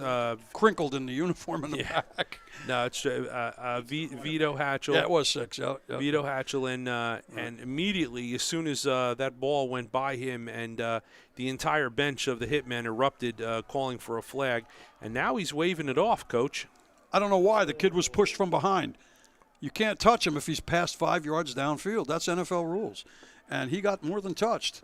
Well, yeah, the referee picked up the flag. They talked it over, and they actually went ahead and waved that off. So, well, just like the other team had a very critical 4th and 5, now we have a 4th and 5 going the other way with the Hitmen. And I don't know how creative they can be on this play. My guess is that if they can't connect on the short with a one-on-one, it looks like the Seminoles are going with a 3 deep now, which is designed to be balanced against both the run and the pass. So if it were me, I'd be looking for my tight end on the hash, okay? And they have a tight end split on the right hash. That would probably be very successful in this particular juncture in the game and field position. And this is and you can't something that's extremely, as a football official, you cannot stand on the sideline of another team that call just went against and have 2 or 3 coaches standing there yelling at you with players standing there. You want an explanation, there should be one coach that you're talking to. However, that's the White Hat's problem. He's got to delegate that and say, everybody else, get lost. I'll talk to the coach, one coach, and that's all, and you won't talk to players. But if you allow that to happen, that's how things get tempers flare and it gets out of hand. Right. All right, so Central Penn is not panicking. They're going to punt. And once again, I'm going to close my eyes on this one and hope we get more than a net 5 or a net 10 on the punt. Yeah, Hellman. The wind is dead. The flag is flaccid right now. There's no wind. The flag is what, Coach? I'm sorry? It's flapping in the wind. Excellent. Yeah. So we have Hellman back again, and in this similar position in the first quarter, he shanked one pretty bad, got it up too high. He did get this one away, and it's got a little bit more distance on it. It did bounce. Oh! Hold on to your hats. Yeah, so one of the hitmen hit that number 51. It looks like. So that was he tapped the ball into the hands of the Seminole, who fumbled it and dove on it. And again, when you're the punt receive team, let the ball. They could touch it as much as they want. You stay away from it when it's on the ground. So no, the kid from the Seminoles was just standing there, and the kid from the Hitman hit the ball, and it went backwards and into the hands of the Seminole kid. He had to dive on the ball to protect it because technically, if it hits him and they recover, once it's their hit ball. him, yeah. And shame on him for even being anywhere near the ball. Anywhere near there. He should have been called poison and get out of there. Exactly. So, with that said, we are first and 10 for the Seminoles 36. from the 36-yard line. There we go. Now, I want to see whether or not there's been any defensive adjustment for the Hitmen. It looks like they are finally in a cover 4. Maybe. Number 27 keeps backpedaling a little bit here as it looks like he's one high. All right. And G-Block comes out in the gun again with his back to his right, and he's going to hand that off. It's a quick handoff inside and a quick tackle by number 52, and that is Kevin Reeder. Kevin Reeder, big man inside there, playing inside nose, and he's a big guy, but he's awfully quick, and he was playing in the Seminole backfield on that play. All right. John Morrison, number 6, is the first time we've called his number today. That's a big running back, and I don't recall whether we've called his number at all. And Wilson back to pass. Got some pressure, and he's going down. Down again. Listen, the Hitmen are starting to put that inside pressure. Yeah, number 2, we're going to credit to the second, Nathaniel Barnes, linebacker, and they are only rushing 4 to what looks like a 4-man rush plus I don't really call a spy or a robber or somebody that's kind of bringing up the rear there, but lots of pressure on Wilson, and nowhere to go with the ball. Looks to me like 3rd and 17. He's going to look to the middle of the field. I think the Hitmen have made somewhat of an adjustment. They're kind of disguising the cover 2, making it look like a cover 3, and in fact cover 4. But on this particular play, it looks like they're just going to go one high and get a guy on the slot, eyed up, balled up, and we got man on this side. And Wilson's back. And he's going down again. Yep. Heavy rush again. Number 44, and we're gonna credit Chris Roan, defensive tackle, and number 53. Once again, that's Terrence Frazier. So both big men inside are getting pressure right in the face of Wilson. Nowhere to go. Not for nothing, Coach, but I'm gonna do my little North Jersey thing. Right now, we got 4th and forget about it. That's a couple of an awfully long way to go. Real hard sacks, and they're punting now from inside the 10-yard line. And you know what? Vinny's got to get this ball out of here because they got a couple of fast guys, deep. I don't think the ball's going to go that far. He does have the wind at his back for at least this quarter here, so let's see if he can rip one off here. Unlike you. And he gets it away. He keeps it kind of low, line drive, sends the returner back. He fumbles the ball. He does pick it up on about the 40-yard line, and not much room. I think he got discombobulated, shall we say, 40 up to the 44 perhaps? Yep, 44-yard line, Coach. Good call. And, yes, a little bit discombobulated. So that was number 1, and that was Thomas Davis. And, again, catching that ball kind of on a line drive, running back to it, kind of dropped on him. And then right then and there now it's not clean. You're not looking downfield, and now it's kind of a crapshoot. How your return's going to turn out. That was a capital opportunity for them to get, deep into Seminole territory with a decent punt return. But they've been mishandling more than a couple times. And now we have an injured player here back down on the 20 or 19-yard line. Let's hope there's nothing serious over there. Okay, so we have a Seminole down on the field, so they'll tend to him and make sure that he is okay. And while we are stopped in play for a few minutes, I'd like to talk about Caesars Atlantic City Hotel and Casino. It's time to indulge and treat yourself like a Caesar.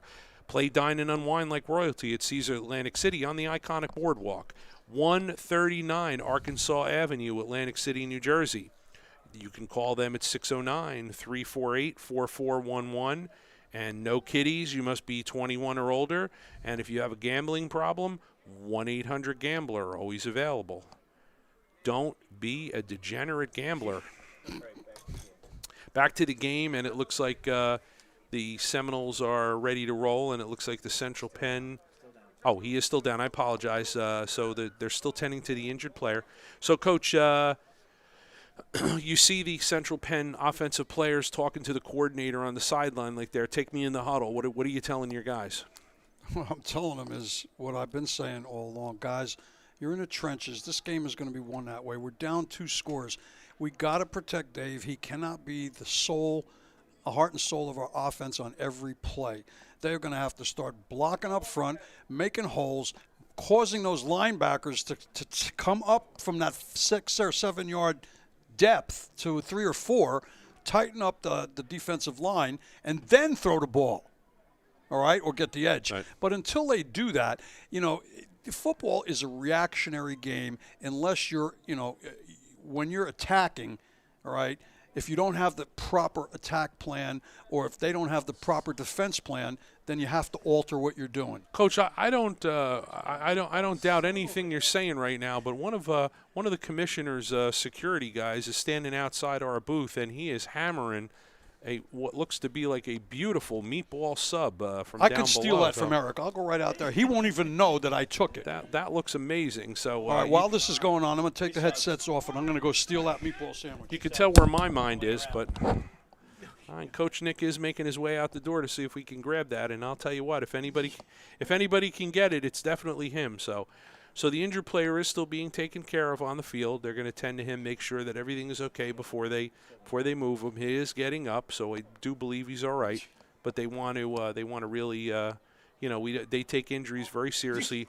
Both of these teams have a very good medical staff and a training staff on their rosters or on their staffs. So, and Coach Nick is back inside without the goods. So. Look, I tried. Okay. What can I say? I tried. Yeah. I tried to get a 5-finger discount on that one. The young man is coming off the field. It looks like he was shaken up pretty good there. So he is under his own power walking off. So good for him. And that would be number 10. And that is, I believe it was Devon Hull or Sean Hull, both number 10 brothers and both number 10. So. Hopefully they're okay. They must be twins. And we are ready to go. All right. We got a single back. Ridley's in the backfield with Legree. And we have a spread formation. And Legree is back to pass. He has time. He's looking long down the right sideline. He's got his man wide open.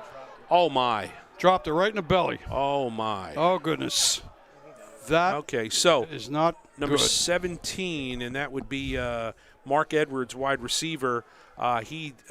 Great route up the sideline, and he had him. He had beaten the corner, Coach, and the safety late getting over. Just importantly, I watched the offensive line blocking on that play before I took the ball downfield. And for the first time, Legree did not have to step left or right or look left or right. He was able to stand tall in the pocket and fire the ball downfield. Perfect play, imperfect reception. That's football. Yeah, so that's going to be a second down now in 10. And Legree put that thing right on a dime, and that was a great pass. So with that said, Hitmen come out with a second down and 10 again, and they do. They might go back to that play again before the game is over. We'll keep whenever an eye you on can that. create a one-on-one on the wide side. You always want to do that. So Legree is going to call his own number, and we're going to to get a face mask. Oh boy! Did they see it? Oh boy! I don't know how they couldn't have seen it. It's a flag. They got it. Yep. That was a zone read. Misdirection zone read, faking left to Ridley, all right, and then keeping the ball and going right. And that was a very, very well executed zone read play, Coach. Yeah, and I know Legree is a big guy, and 6'5", 260 pounds. He's not going to. He's very valuable. I know they don't like to call his number a lot because they don't want him getting hurt, but he's such a big guy that he could take that pounding inside there. So nice play, and they're going to tack on 15 for the penalty. So, well, you know, Coach, whenever there's a zone read, the quarterback has to make that choice. 50-50 is going to run. But you're right. They didn't call his number. They gave him the option. Okay, so first down and 10 for the Hitmen from the 35-yard line. And Legree is in the gun again. And we've got 4 wide, 1 back. We haven't seen very much variation on the defensive side of the ball for the Seminoles. And I think they are going to official timeout, and they're going to ask the one of the medical staff from the Central Penn side to come over to the Brooklyn side, and that's probably to help the one injured player that we had before. And that's what I like about what's going on the past 2 days, Coach. Not only the players help one another, but each team, like we used to do to help the other team. It's all about the camaraderie and the collegiality within the league. So here we go. The clock is winding, and he's throwing the ball, Coach. He's stepping back, and he's under some pressure, stepping up, bouncing outside, setting, and the ball's out. The ball's out. That was hit out of his hands, and that's going to be a recovery for the Seminoles. Ball. Yeah, Legree. That time they didn't block for him, Coach. Legree bounced to the right there, or to his left, I'm sorry, and he was getting set to throw something. He was looking like he was going to wind up there, but some of that back-end pass rush got to him and hit his arm before he threw. Yeah, he was jackrabbiting, Coach, because he had nowhere to go to. I give him a lot of credit that he got that much. But, you know, when it collapses like that on you, it doesn't matter how big or strong or fast you are, it eventually collapses. They can't have him running around like a bunny rabbit back there trying to avoid the rush. Here's the play, Coach. You'll watch him. He's really got to bounce around because he's got a heavy rush. Bounce 1. Bounce 2, bounce 3. Hanging that ball. Now here's 4, and he's trying to throw, and right it's there. Too late. Yeah, right there is where he tries to set and throw, and he gets hammered. He never saw that. No. In fairness to him, he was winding up to let one rip. So no, he may try to make a play. He was bouncing around hard to get a play just to get the ball downfield. You can't fault a guy like that. He's trying to make a play. They're down 2 touchdowns. So 1st and 10 now for the Seminoles after the fumble, and Legree is back to pass, and he's a pick. I mean, excuse me, Wilson's back to pass. Are you kidding me? No, it's a pick right here. Wow, look at this. Threw it right to him. Okay, so we do, because of our camera angle, we are cut off or directly below the box. 20-yard line, Coach. And I believe we don't know what number that was. Number 24 on the no, I'm sorry. Number 20. Number 20 on the Hitmen had that. That yes. was the 19. Justin Haynes, the safety. Okay. Okay, and we have Javante Haynes, number 20. That's I believe they're related. So we did number 19. That was Justin Haynes. We did have a late flag come in on the return.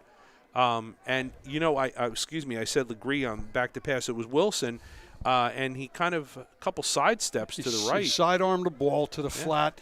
The defender, just like in the previous one where the kid Love stepped right in front of it and took the ball, the same thing happened here, almost identical. If you took photos of both of them, you'd say they think they would have same play. All right, so the Hitmen are in business here. They're going to have the ball 1st and 10, 26-yard line. That's big. Spot on here. So they've got a real good opportunity to make something happen here. This is the first time they have been I don't know what you want to say. Inside the 30 is the green zone. Inside the 20 is the red zone. So correct. That's they're right. definitely first time in the green zone today. So 4 wide again, and this has been their standard set, 1 back.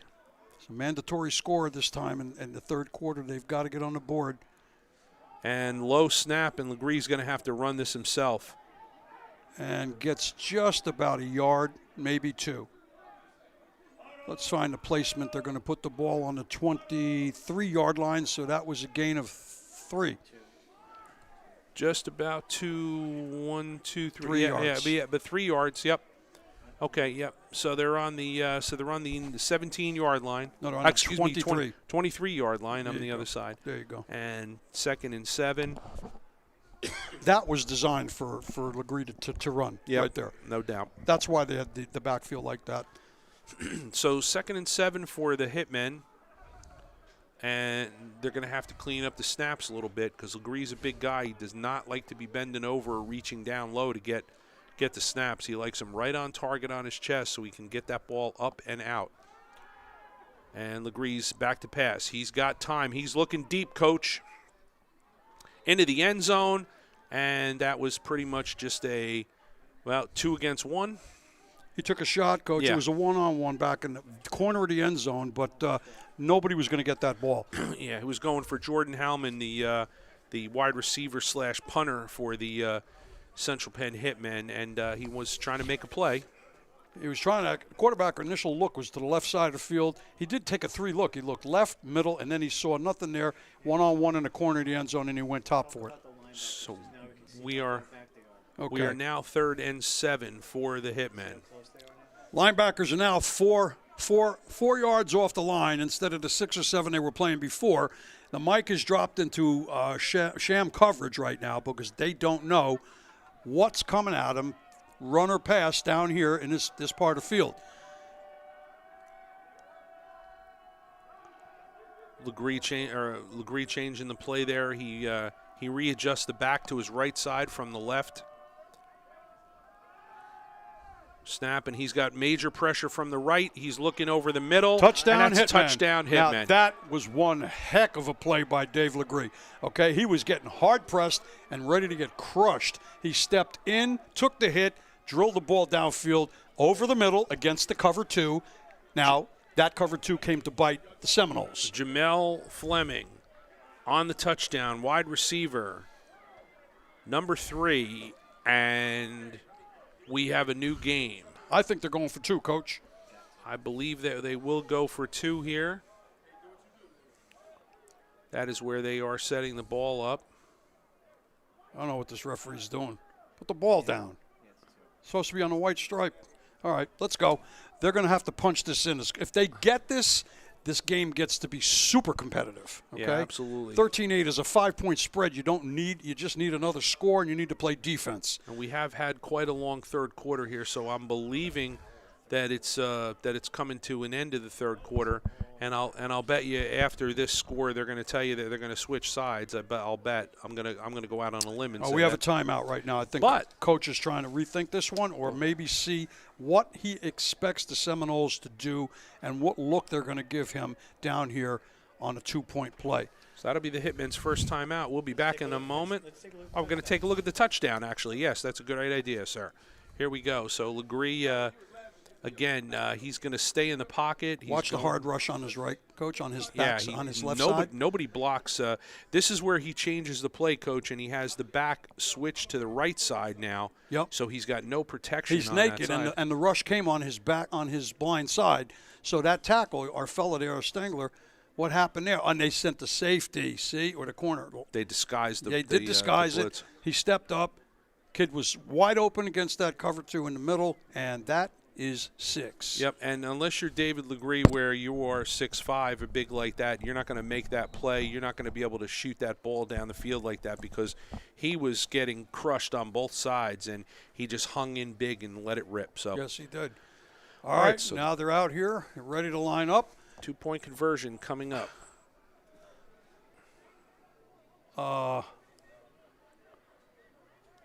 Yep. I would not be surprised if they push hard and Legree just takes it himself up the middle. But he's got a one-on-one on both sides of the field on his wideouts. They're all one-on-one. He's taking the inside. He's giving him the outside here on the left side. And what does I say? Legree would take it himself, and he did, but did not make it. Oh, did not make it. Yeah, they tried a little misdirection because they had 2, I don't know if they were tight ends or receivers kind of lined up to the left to make it look like they were going to run to the left. Tight end, Coach. With they had one back. Two wides out there. But, like I said, I'm pretty sure he was going to take it. They weren't going to take a chance. And Legree is a little slow coming up here. And this is what I talked about before, calling his number and getting him hurt. So it looks like he's a little, that leg, he's kind of ginger walking off there. He's limping a little bit. So he'll be fine. So, but he should be okay. He's a gamer. So that brings us to 13-6. And again, we still have not switched sides yet for the fourth quarter. So I'm anticipating that it's going to be shortcoming.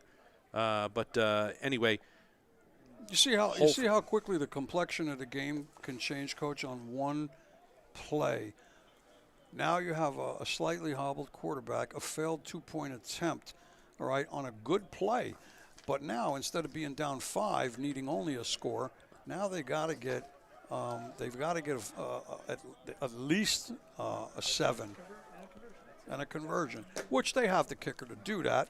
But it's sure nice. That's just going to be to tie it. All right, the other way around, it'd have been up a point. Going for a win, yeah. Actually up a point, 14-13. If it were the fourth quarter, I'd say it would be a little more damaging. Right now, we're in third quarter still, and I think we're going to be okay here. Howman is lined up to be to do the kickoff also, and he's going to send it down, and he gets a nice kick down to the 15-yard line. Hesitation picked up on a one-hopper. Get it. Oh, nice return up the middle. Good. She's 39-yard line. Yep. That's a great field position going the opposite way. And that's how you return a ball on a kickoff. Yep. You get it and get up the field. That's all your job is to do, is get up the field. I thought there was going to be a slight problem because there was a hesitation as to who's going to take the ball. Either one of them could have did. The one guy gave it up. That was Kareem Williams, number 1. So nice job on him to get that up there to the 39. Yep. So they'll start in decent field position. And, again, the Seminoles are in no rush to get anything going. They do have to be careful.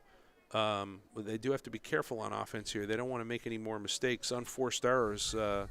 It's been the theme all weekend. Coach, they had 3 or 4 sacks in the last 7 plays, and if the Hitmen continue that, I'm not saying Gerald's going to be rattled by any means. However, it's going to change his thinking, and it may change the coach's play call. No doubt about it. With that, we've seen heavy pressure from the Hitmen on the Seminoles in this start of the second half, or this third quarter. I think they're going to test them off tackle. I think number 2 is going to carry the ball. But no, they're going to throw. They're going to throw. Offsides, and Wilson. They're going all the way downtown, and a catch. Oh, boy, what a play. Wow. And if this stands, There's a flag. There's a number flag, 9, Coach. There's a flag on the 40. And they're going to have this is going to stand. That's going to be I think it's going to be an offsides on the Hitmen. Now, unless they say somebody moved, but the referees would have killed it. I think it was a live ball play and offsides. So offsides, and that is just a backbreaker. That is a touchdown for the Brooklyn Seminoles. That was number 9, Decry Mims. And that's a backbreaker again for the Hitmen because you just scored and you give up that play.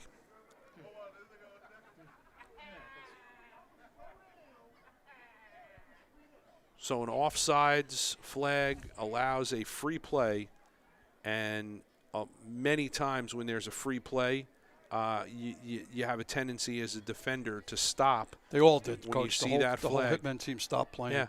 That's what their complaint was. We understood that it was going to be a dead play. The front line linebackers and the cornerbacks NFL, if this is high school, it's blown dead. Yep. NFL rules, you keep playing. Unless That's you're right. unabated to the quarterback, they will not blow the whistle. And they believe it or not, the officials called it correctly. Mm-hmm. The flag comes out and the whistle is hold. And you hold that whistle. So the extra point by Vinny Cirencione here. And you get that over, just might have made that 20-6. Boy, it would be nice if we had a signal from the guys underneath the bar. And these guys are some of the no, I don't think he. The one ref in the back on the left side raised his hand. Okay, I didn't see him raise his hand. He was on the left post, and I saw him go like this. We have the replay, Howard. I would love to see that again before and see if we actually do have an extra point there or not. But waiting for it to come up. Okay, and we also have a flag, which is going to be a dead ball unsportsmanlike, and the staff of Central Penn has got to get they can't let their guys get stupid penalties. They'll lose their head right So now. let's see the extra point here. Let's keep our eyes on the guys underneath the goalpost here.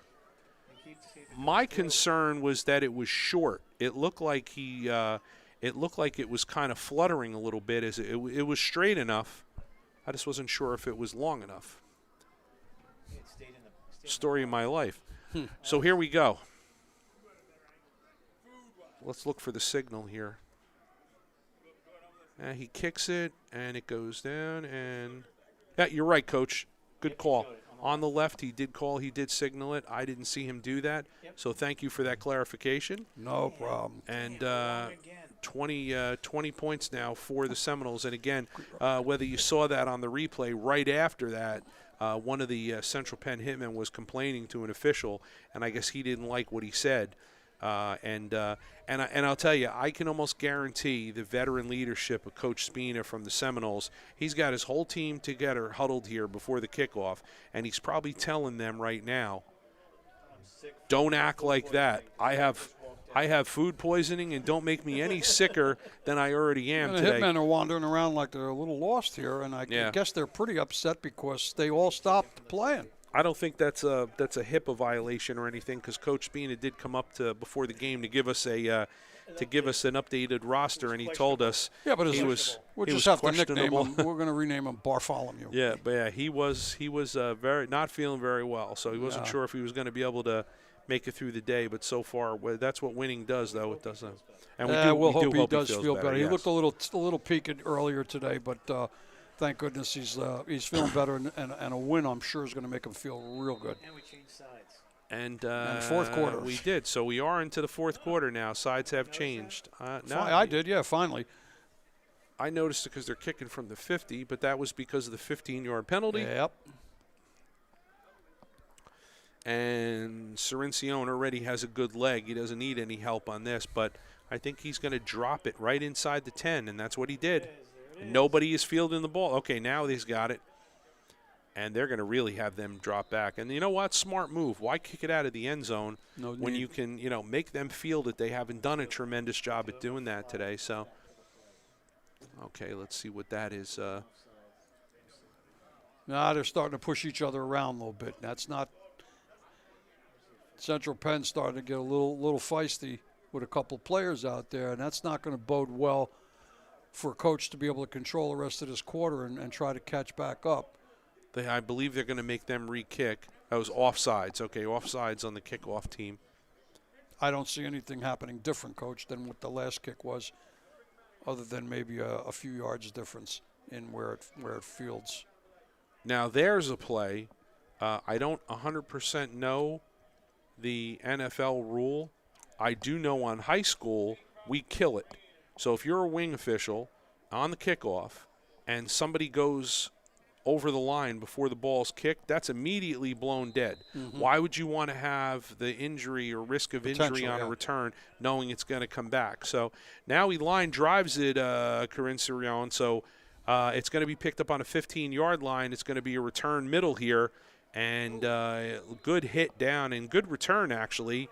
36, 37 is that number 6, or he's the one without the ball? So let's see what happens. Who comes up with that? The number 17, and that would have been Mark Edwards, the wide receiver. So he picked it up at the 15 and decent return there. Yep, they're on 36-yard line. They have good field position. Let's see if they can protect Dave, and let's see if he's still hobbling. I doubt it. Legree is a gamer. I think he'll be. He'll be ready to roll. He'll be fine. These guys are ballers.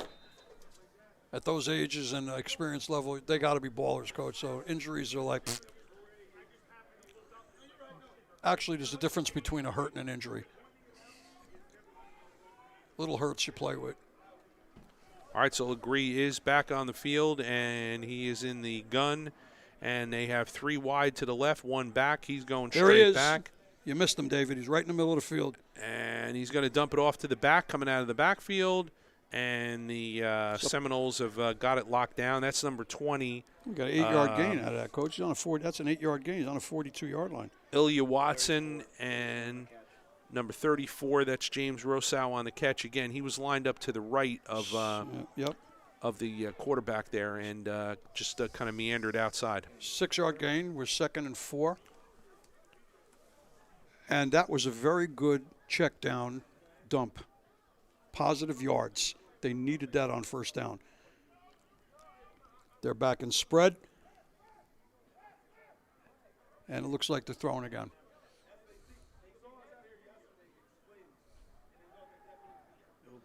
He's under duress again. He tries to do the same play and to no avail. he was under a little bit more pressure this time. They were kind of hunting him down from behind. I believe that was Rousseau again that he tried to flip that out to. So going to bring up 3rd and 4.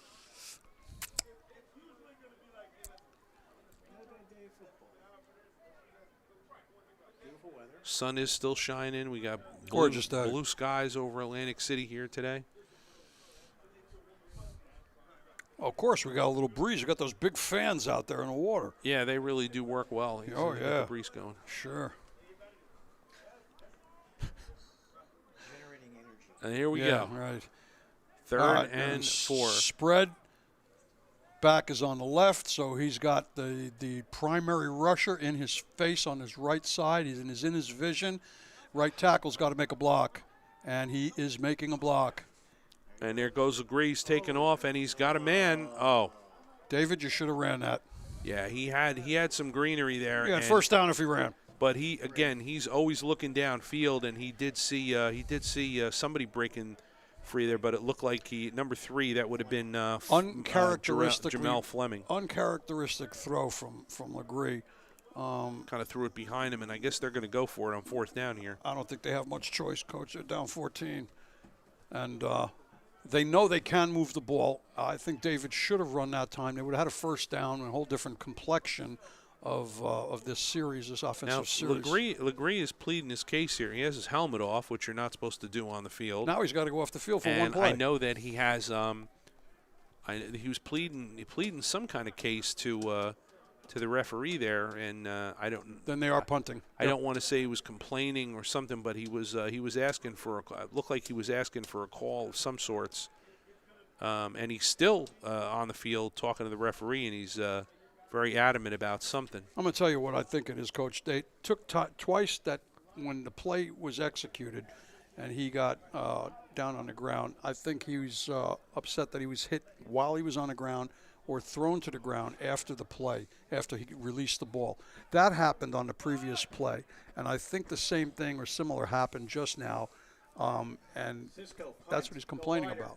Okay, here we go. So punting out of the Hellman, punting out of the formation. And now we have a look at this. An interception on the punt into the Hitmen have the ball going in on the 15-yard line. So number 9, and that's Decry Mims. He was running to his right, caught the punt on the fly. Came off his shoulder pads and right into the hands of the Hitman. Off his shoulder pads and into the hands of the Central Penn player. So let's have another look at it. A really good punt here by Hallman. He really lets this one rip. So, and you see he kind of cranks in. Now that's where you'll see number 9. Now he gets it and just kind of bounces right off his shoulder pads. And the player that picks it off, we want to say pick it off or whatnot, the player that recovers it, that would be number 20, and that is Javante Haynes, number 20, on the recovery for the Hitmen. So now fourth quarter here, see 1st and 10, I think we're still early. Back in business here. Yeah, there's a flag on the play down there. Now, why wouldn't there be? Of course. And a discussion. And a repercussion. I believe this is the same official crew from the morning games, first 2 games yesterday, and they kind of dragged on a bit, but let's see what they come up with here. And that very well could be. I have no clue what they could possibly be making a call on. What I think the receiver is pleading, but he can't. He's never going to get this one. He may claim he was trying to make a fair catch, but he never lifted his arm. And I don't know. It went right off his shoulder pads and right into the kicking team's hands. He's explaining to him what the play was. That they recovered it. He was down. I mean, Legree is still. He's out there with his helmet off again on the field. And it's like, okay, we don't need any more. They're walking off another 5. Oh my gosh! Fifth. Yeah, hard to imagine what they could be. Yeah, Half that's the distance. It was unsportsmanlike.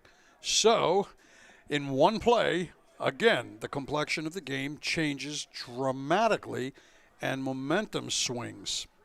Well, so we've got to see Central Penn capitalize on this, because if they don't, the Seminoles make a stand here, and they could all but seal this game. So Hitman really got to hit pay dirt on this, shall we say.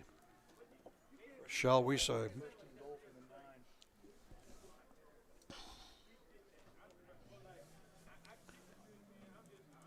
And Legree is he's under center, single back. Under center. Okay, here we go, single back. They're not in spread. They're in a tight formation with a single back. Looks like a tight end left. Twins left. And pitch outside. Pitch. He's going to walk right in. He's got the edge. I don't think he scored, and there's another flag, of course. 42 on the run. Okay, number 42 on the run, and that would be Marquise Edwards. That's the first time we called his name today. And Marquise, I don't know. You know what? The flag was downfield near the tackle, so I'm not certain that it was a hold. I couldn't tell at this angle. I'd have to see the replay. A block in the back. So that's going to cost the and Hitman. Another. Oh, nope, that was just somebody throwing the flag back to the ref. That's going to cost the Hitmen 10 yards. Still going to be first and goal, but now we're going to be back on the almost the 19-yard line, Coach. 19-yard line, it looks like, so. Yeah. Okay. That does slightly open the playbook up a little bit more. It's unfortunate. Greenery, it was a perfect call, Coach. They don't have the time or the luxury to be losing extra time here. So again, same setup, 4 wide. I'm sorry. Legree is in the gun with the running back to his right. That's going to be Marquise Edwards, number 42, with those high yellow shoes on, and you can tell him a mile away there. And he is back to pass. He is getting sacked and mauled back at the 35-yard line. Boy, what a pass rush. Number 84, Jason McGee, just working that inside there. They have all but killed a significant opportunity to get back in this game in enough time to win it. So they've consistently, on this drive anyway, have consistently gone backwards, whereas they did not have the extra time to let run out here while they're trying to score. Seminoles are finally coming together. They're playing a cover 3 now, Coach. And this is going to be an interesting call because they're in spread, and typically the breaker of a cover 3 is 4 verticals. But if they don't give Legree some time, if he doesn't get back a little bit, it's not going to happen. Yeah. So we're going to have timeout Seminoles. We're going to go away for a break for right now, and we will be back live in a few moments.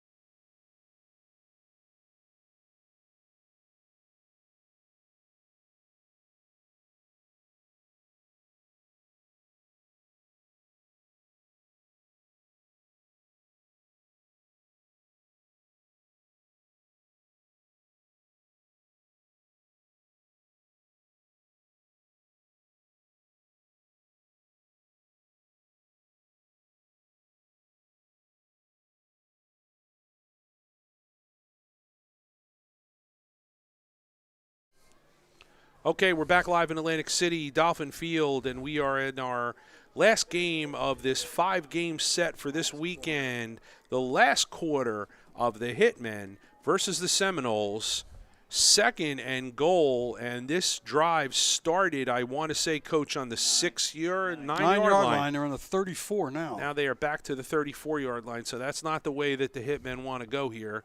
And Legree knows that, and he's a little frustrated, but he is in the gun with Marquise Edwards to his left. He is under pressure again. He's going to throw out to Marquise. They got a little screen going here, and they do get the ball downfield. So decent call. They're taking advantage of the rush from the Seminoles. Well, in spread, he sent them all downfield, and he leaked the back out right through the line.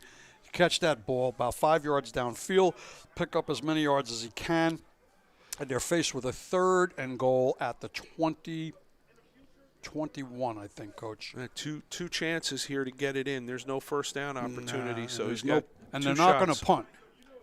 Well, and the Seminoles know this. Now, they do have Hallman. I don't know if he kicks field goals or what his distance is. No, Schrader's the field goal kicker. Excuse me. Oh, I'm sorry. Schrader's the field goal kicker. Mike Schrader. You're right, Coach. I'm sorry. Yep.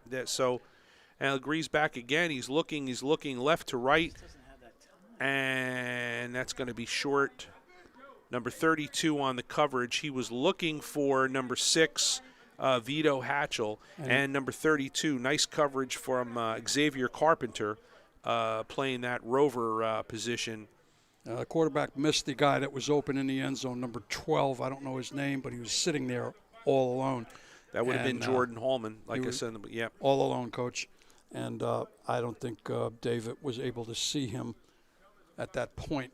All right, so we're back now to 4th and goal, and this is going to be the at least for this series for this Hitmen, this is going to be their last shot here.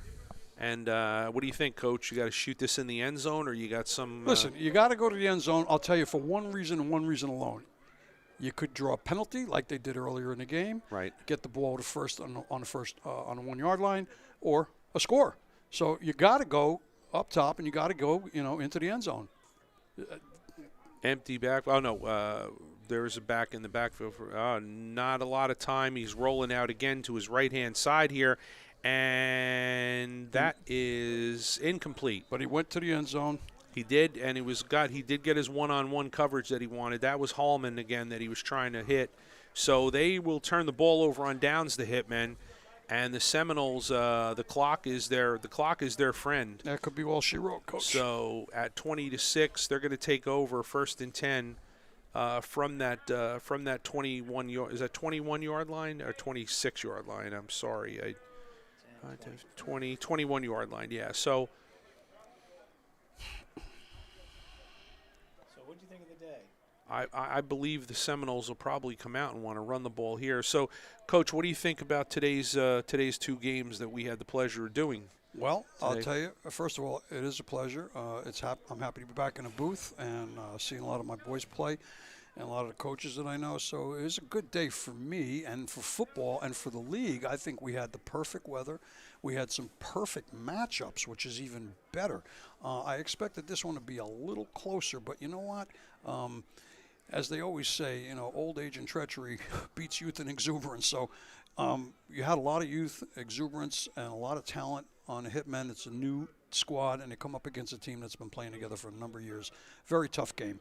And as expected, they will run the ball. Wilson hands off, and again, they're into number 6. That would be John Morrison, and they're in no rush to do anything here with the clock. They just want to try to work as much clock as possible here. So I don't anticipate that that Coach Spina will do anything out of the ordinary here except run. I think they're gonna try to get the first down, because if they get the first down, I think that seals a victory. They don't have to turn it over. We haven't seen a 2-minute warning yet. No, we have not even come close to that. I think there's 6 minutes left in the game, if I had to guess. Maybe a nice drive. Maybe a nice long drive. Yeah, well, he's definitely gonna play to get that first down and move the ball upfield with a ball control rather than get crazy. Short stuff, look at short pass, very good, sitting there in the hole in the hook to curl zone. Yep, Kareem Williams, number 1, is going to snag that, and I believe that's going to be just short of the 3rd and 5. Excuse me. Okay, so that went for a little less than what I thought, but Wilson with a good pass and nothing high end. Very safe. It was a very safe throw, Coach. And he's in the gun again, and we've got all kinds of movement up front, so we'll see who did what first. They'll sort that out.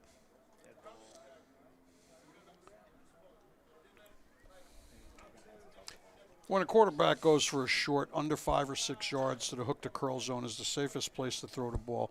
You're not throwing it to a back where there's a potential for a fumble or a mishap. You're hitting him, he's looking back at the quarterback. You hit him in the numbers. Even in double coverage, you're pretty safe in the hook to curl zone, especially if they're playing zone. And the Hitmen right now appear to be playing zone. So that's going to go as as movement on the offense. And the Seminoles will take a 5-yard penalty on that. It pushes their set back to 3rd and 10 now, opposed to 3rd and 5. Critical play here.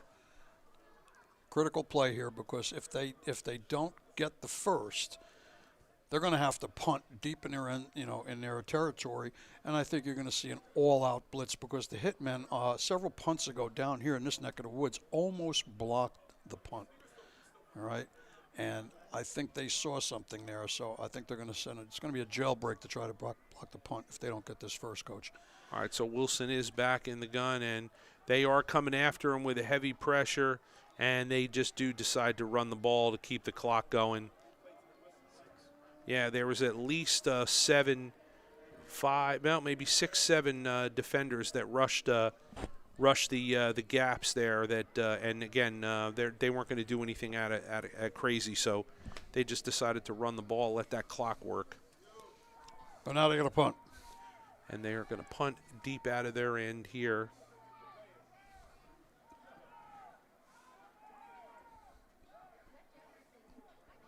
Decry Mims is the up back and the protector. And our man Vinny Cirencione is going to be.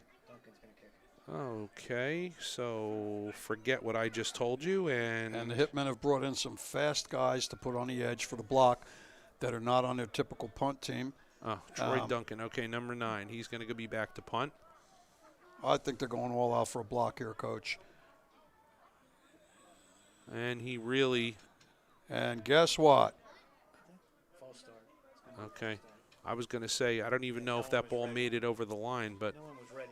No one was ready. They weren't set. Right, they were still changing guys on offense, so it was definitely And I'll be honest, this is a little bit surprising for me, because the Seminoles are a veteran team, and at this point, even though this is the first game of the year, they usually don't come out and don't know who they're, screwing up personnel as far as special teams is concerned. Normally doesn't.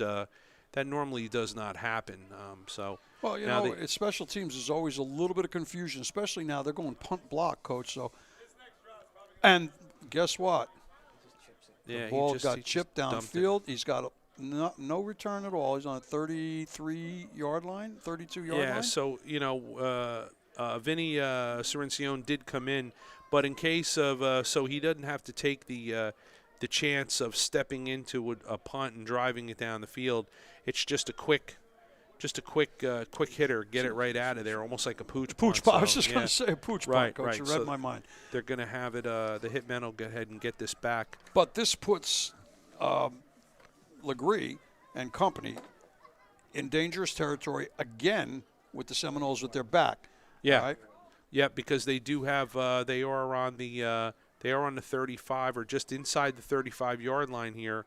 1st and 10.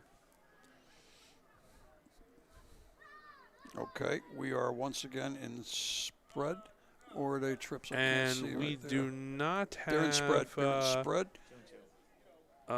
Cody Lamoureux, number 13, is now in the game, and I think have the Hitmen conceded defeat here. I'm not sure, or they're just so they're just. I believe they're giving them some work. And which is smart, because this is a long season. You do have to have a capable backup quarterback. They do have 3 quarterbacks listed on the roster. They have number 8, Dave Legree, who's been playing most of the game. Number 13, Cody Lamoureux. He's listed at 6 foot, 210 pounds. And they also have number 14, James Bowder Jr., also listed as 6 foot, 218 pounds. So those are the 3 quarterbacks listed on the Hitmen roster. And Lamoureux is in right now taking snaps. And number 20, looks like number 20, I missed it, 28. So that's 29, I apologize. Raheem Ridley is in there. So he's under pressure, and he's rolling out, and he's going to have that completed to the left side to Holloman, and it's still going to be short of the first down. So 28-yard line, 29-yard line, Coach. And I don't know Cody Lamoureux at all. I've never seen him play, so I don't know his skill set. But he does. I've been told by Coach Howard Gaber here that he did play overseas, and I didn't even know they play football in Brazil. But regardless, Lamoureux's in there, so we'll see what he's got here and how he looks on the field. And he's back to pass, and he's going to call his own And we're going to number. get a flag right there, too. And here comes the flag. First down on the 1-yard line. Twisted up. Yep. So Lamoureux shoots it down the field, and number 15, who is Antoine Whitney, the tight end, he gets tangled up with number 12, and number 19. Here, James Earl. Or Earl James. Anyway, regardless, first down and goal is going to be from the 1-yard line here. So, look, they're going to score. The real interesting part is going to be the extra point and the onside kick that's coming next. Right after. Yep, and we'll definitely see that for sure. Now we're going to see a couple of minutes of serious football. I don't think they're not going to score. We don't know how much time is left. We haven't seen any indications from the officials about timing. And Lamoureux's going to call his own number and kind of duck in and roll. And I don't think he made it. No, not yet. No, really, huh? Now, one of the things you got to remember, Coach. And a penalty. Ineligible. Oh, boy. Did they have too many men on the field? 5-yard penalty again. Yeah, that's a bad gaff there. They're killing themselves here. They're losing their own game, instead of winning their own game. But one of the things one of the things Lamoureux did was that he ducked forward behind the guard, but then what he did was he turned his back. Now, what he's doing essentially is turning the ball away from the goal line. Of course. It's not the body, it's the ball that has to go over. So that's right. What I told the kid before, I said you never turn your back and try to run backwards. Right. You're right. That was a good pickup, Coach. So I did see him do that too. Even with some pleading by the Hitmen players, complaining to the official, they are going to hit him with the penalty of too many men on the field. So it's this is too much confusion from this ref crew. I'm going to say what I got to say. There's way too much confusion. There's like chaos on the field over a play, and they're not signaling. And no signals. That's a weak performance by the referees. Yeah. I'm sorry. When you act or appear to look like you're not 100% sure what's going on out there, that means you're not. You're not 100% sure what's going on out there. All right, so Lamoureux's going to take them back to they are going to be taken back to the 15-yard line. Lamoureux's going to line up here. Let's see if he's going to call his own number. He is looking left, like you said, Coach, on a slant, and that was going to be to Hallman to hit him in the hands. And now we have extracurricular activity, punch to the face, and the referees have done nothing. It's the third time in the last 7 or 8 plays that's happened, and 73's got a legit complaint. Yeah, he got punched right in the face. He has been after the play. Has been complaining. There has been things that are getting a little chippy out there, and that's when bad things happen, when referees don't control.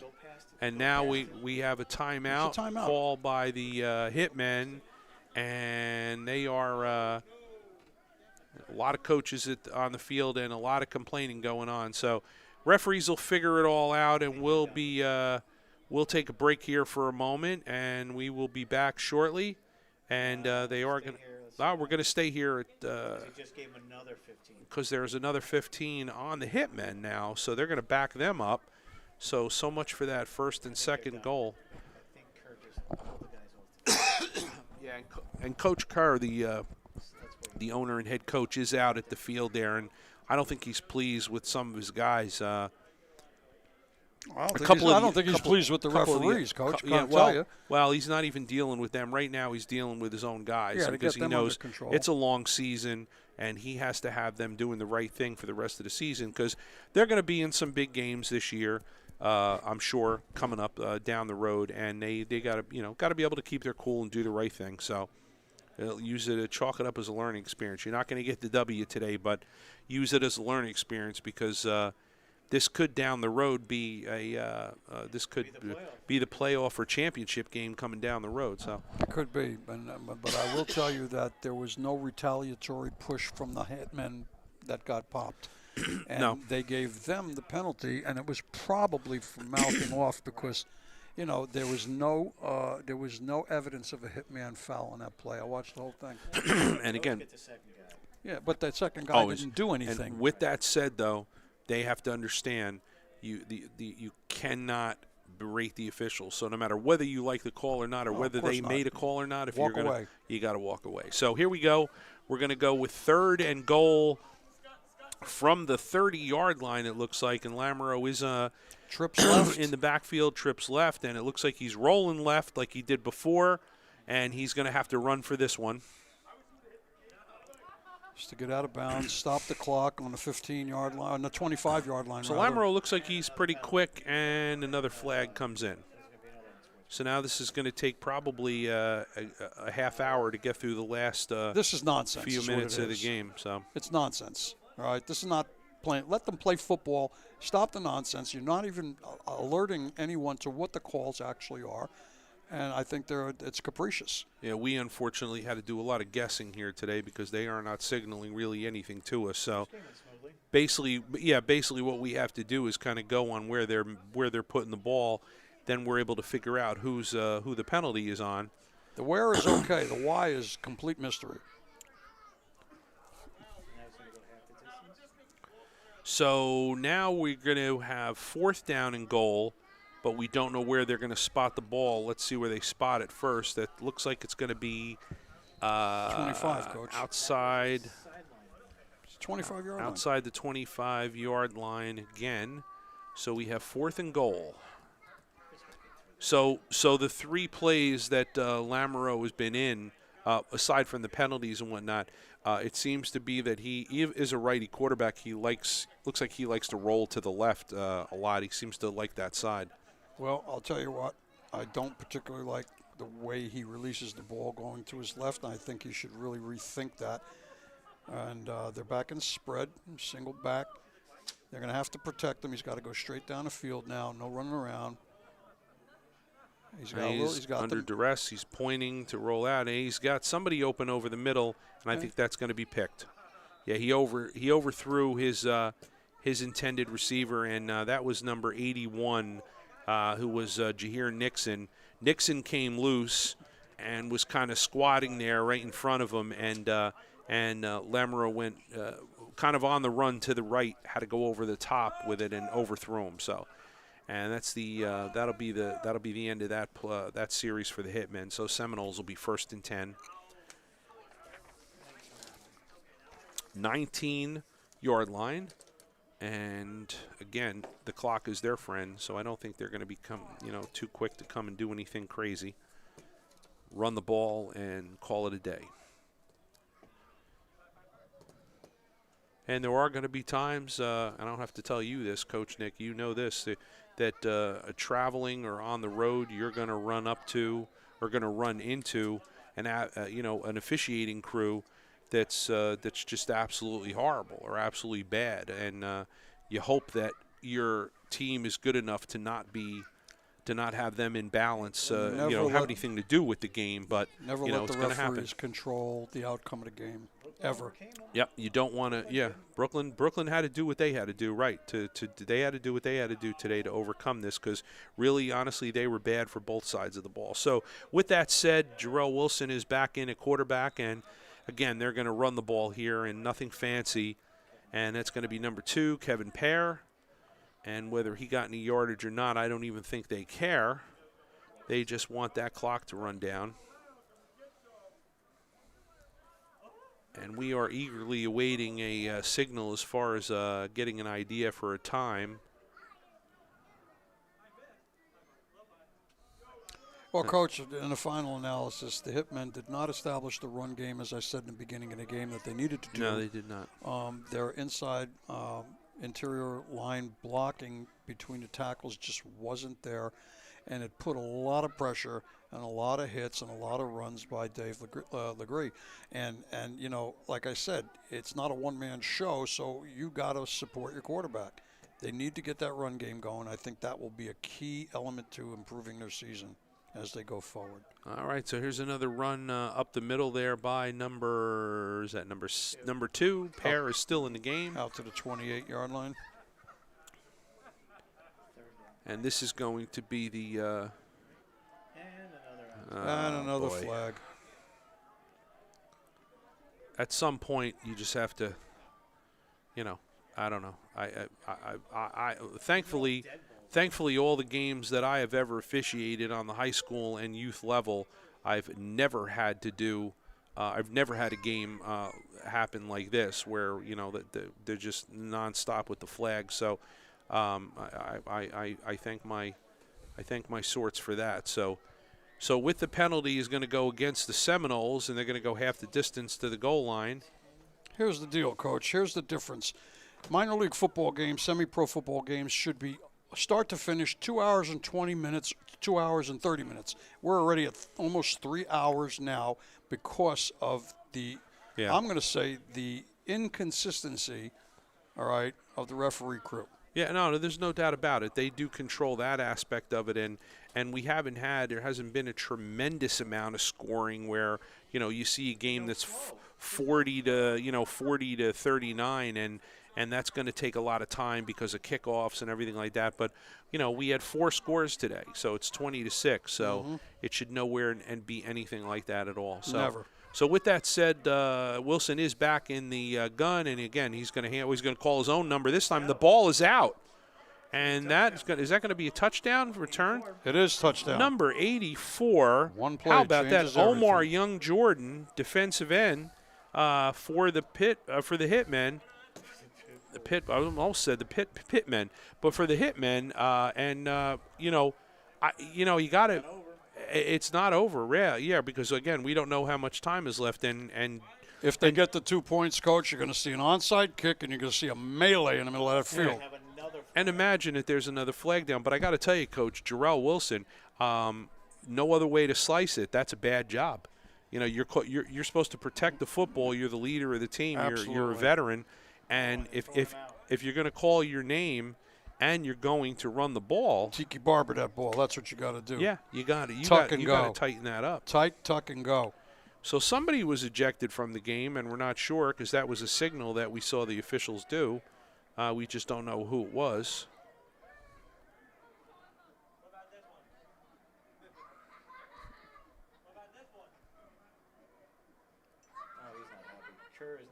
No, Ron Kerr, the owner, head coach of the Hitmen, is not happy today. I can't be happy with his play. More importantly, Coach, let's see who comes in at quarterback for this extra point. Yeah. All right. Are they going to leave this kid Cody in there, or are they going to bring the big guy back? So they just threw the lineman, number 71. The official threw another flag, and he's pointing. Now, 71, who was the lineman for the Seminoles, is walking off the field, and now there's another lineman, and one of these, 97 here on the Hitmen here. He's not happy. I'm not going to say the whole phrase, but this is a show. Yeah. So we have our security guys keeping things copacetic on the field and moving along. No, that's good. No, they're professional enough. A lot of them are good friends anyway. They're professional enough not to start a melee, and I hope I'm not overlooking myself here. The referees have let the game, with their foolish calls, get out of control. That's what causes fights, injuries, and a third. Yeah, no, they doing do. this long enough to know that's how that happens. Yep. Yeah, when you have a weak crew, and that is how things tempers can get to flare because things are not being called correctly. But and now they gave them halfway to. They're only a foot and a half from the extra point. Right. So I would say that because of the unsportsmanlike, so the Hitmen have a great opportunity here to punch this in for 2 points. What are you going to call here, Coach? What do you like for this play? You just pound it right inside. Duck it straight ahead. This kid knows how to duck. Get down low. Root hog those defensive linemen and get your guys straight up in there, and don't risk handoffs, don't risk this or that. Just get low and get in the end zone. Now Legree is back in at quarterback now, and he's big and 260. Guess where he's going? Under center. And he's going right off the right guard. Full house backfield, it looks like, and a double wing here or tight end, double tight. Right off the right guard, like I said, touchdown. And Legree is punching extra in point, for rather. the 2-point conversion. Now we're down 6, and they have the opportunity for an onside kick or some other shenanigans here that's going to make this thing interesting. Don't be surprised they walk out of here with a 21-20 victory. Oh, no, he's calling it. Calling what? And that's the game? I think that might be it. Yeah. That was a game? One of the things that's unfortunate is that we don't know. They never called a 2-minute warning. Well, we've seen that all day. Some of us there is no 4-minute warning on this level. It's supposed to be a 2-minute warning. We have seen officials give a 4-minute warning during the weekend. We have seen sometimes 2-minute warnings, sometimes not. Well, not today. We didn't hear it in the first half. We didn't see it in the second half with this crew here. In either one here, so they're coming back. No, the Seminoles are still on the field here. I don't think the game is over. Yeah, so we don't. Taking their helmet off. Yeah, we don't really know how much time is left, so we don't want to speculate on that. Matter of fact, we had a play earlier. I don't know if it was today or yesterday, where one of they had a long pass down the field. And we thought it was they were the team that completed the long pass had a chance to maybe get up and make another play, and that was the last play of the game. But we didn't know. So again, that's being kept on the field. So by the teams. So you can expect the Central Penn Hitman. What do you think, Coach? We're going to have a little onside kick action going on here. Whether right? it's an onside or whether it's a slam kick. Francisco! Kickoff! Don't worry about it. So here we go. Well, they got a hand screw up front. They got all their low numbers. My guess, I would slam this ball right into the vicinity of the two guys in the middle. They got they're all hands on this kick return team right here. But that doesn't really mean a whole lot. You get to the ball first and you place it properly. Okay, here we go. Holman's going to give this a ride down here. Let's see what happens. And he drilled it down deep. And they are back, and they have returned the ball. He's going to come up the right side of the field here. Decent return up for I did not get the number. And somebody saying the ball was out? Did anybody blow it dead? No. And that's why they did that. They know something we don't hear up in the booth because we don't know the time. And to kick it deep with one deep, they had to know the time. He kicked it right to him. He didn't try to kick it away from him. Unless we go out on a limb and say that there was only time for I'd like to see the replay. Extra point. I'd like to see the so replay. we apologize for everybody watching the game. And we are at a bit of a disadvantage because we don't know, how much time is on the clock. We can only rely on the official signals of knowing 2 minutes or less in the second and the fourth quarters. So when we rely on their signals. We also rely on their penalty signals to kind of tell you guys at home what's going on and what was called. Looks like they're going to get the ball on a 24-yard line, Coach. And I assume here that they're going to say that this was a fumble, unless they're saying he was down. Somebody said, yeah, I saw the one official signaling down, pointing to the ground. So I'm assuming that they're saying that the runner was down and this is not a fumble.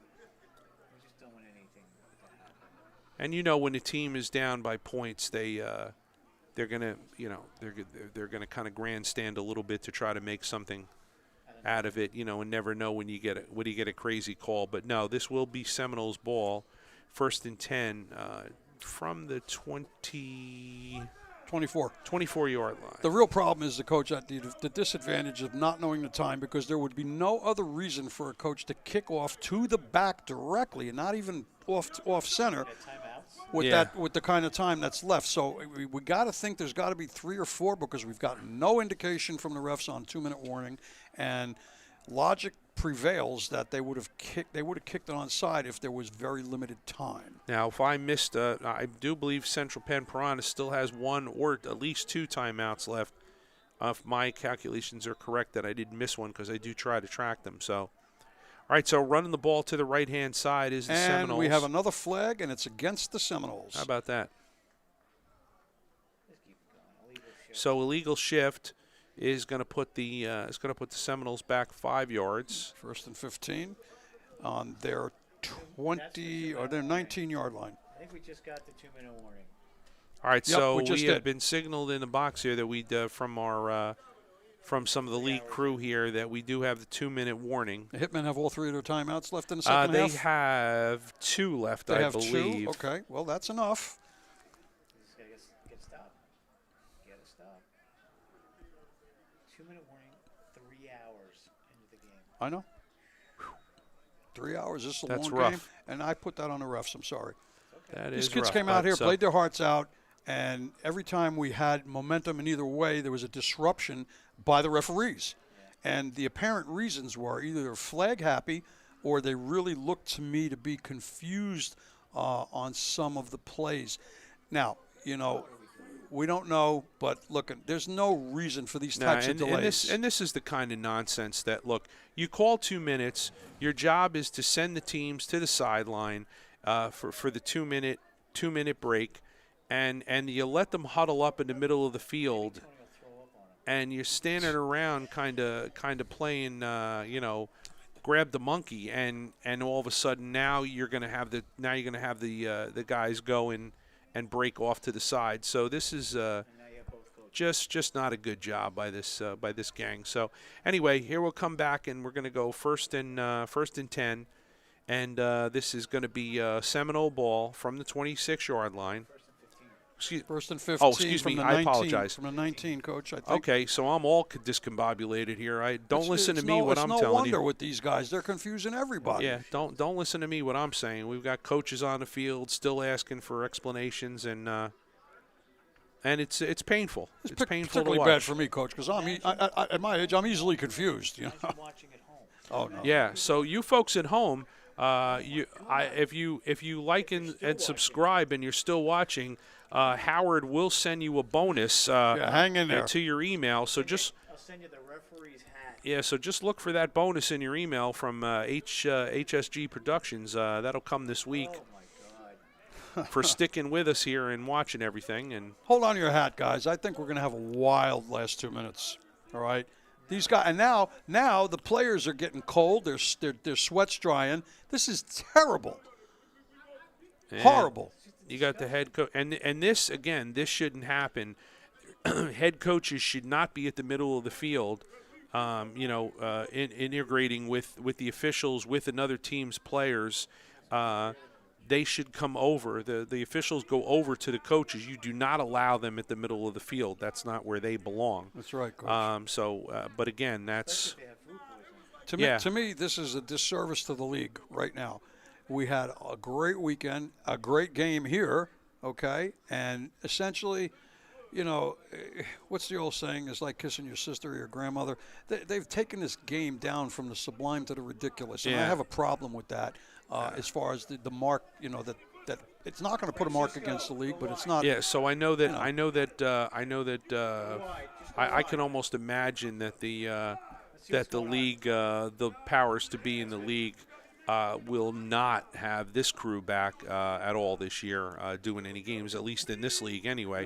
And I'm pretty confident in saying that's not going to happen. But yeah, and again, everything courtesy of HSG Network being live today is taped for these games, and if anybody wants to see afterward, they're more than happy to. 6:03. Let's go. They do not know. So what 3 hours and 3 doing. minutes into our game here today, and I do believe that we did kick off at 3 o'clock. Correctly? We kicked off at 3 o'clock. It is now 6:03. We are at 3 hours and 3 minutes, and that is totally unacceptable at this and level. We still have coaches at the middle of the field. We still have players mingling at the middle of the field, but. He wants the coach to come to the. Oh no, his other ref.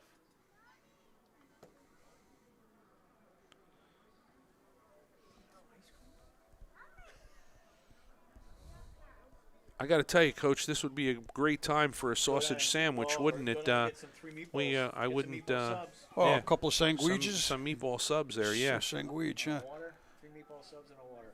Meatballs and water. Are you kidding me? Maybe Ripple. Yeah, Security. Maybe security needs to get the referee off and No, Coach Spina's sitting there like he was planted there like a tree. I don't know what's going on. And again, they don't. There's another coach from Central Penn out there, and they don't belong in the middle of the field. Again, they don't belong on the field at all. Yeah, if you got an issue, the officials go over to the coaches on the sideline. They get the numbers, and then that's it. So let's see, and there's the commissioner, Sean Slippy Mensa, and league owner. Not a commissioner, he's the league owner. Going out to see if we can get an idea of what's going on. There's a commissioner. He's up there. Because we'd like to get some clarity on everything that's going on. The referee's going to walk off? That may be the best thing. Just walk off. And then they don't get paid because this game is not finished. And it's a disservice to the league and both teams. Right now, this guy's placing the ball at the 24-yard line, and for what reason, I don't understand. They snapped it from the 19, the last play. I didn't see a 6-yard gain. They're saying it was an offside. It was an offside, it wasn't a false start. But we don't know. We don't know what they're doing, so let's just... They don't know what they're doing. We, I think, do. All right, so it looks like the white hat has had enough, and he's signaling everybody off the field as far as everybody except players.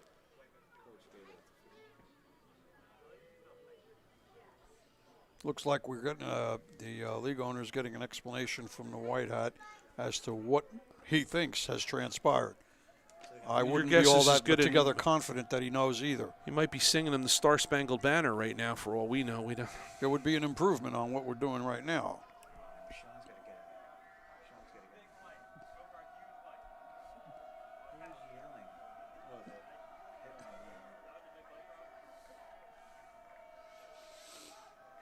They're trying to get the signals disrupted and rattle the quarterback. So they're going to take the play, not the penalty. Second down. That's what they did. Okay, so we are lining up for football, which is a minor miracle here. So Jarrell Wilson, 2nd and 7, and he will have the ball, and he's going to call his own number and running right up the middle of the field.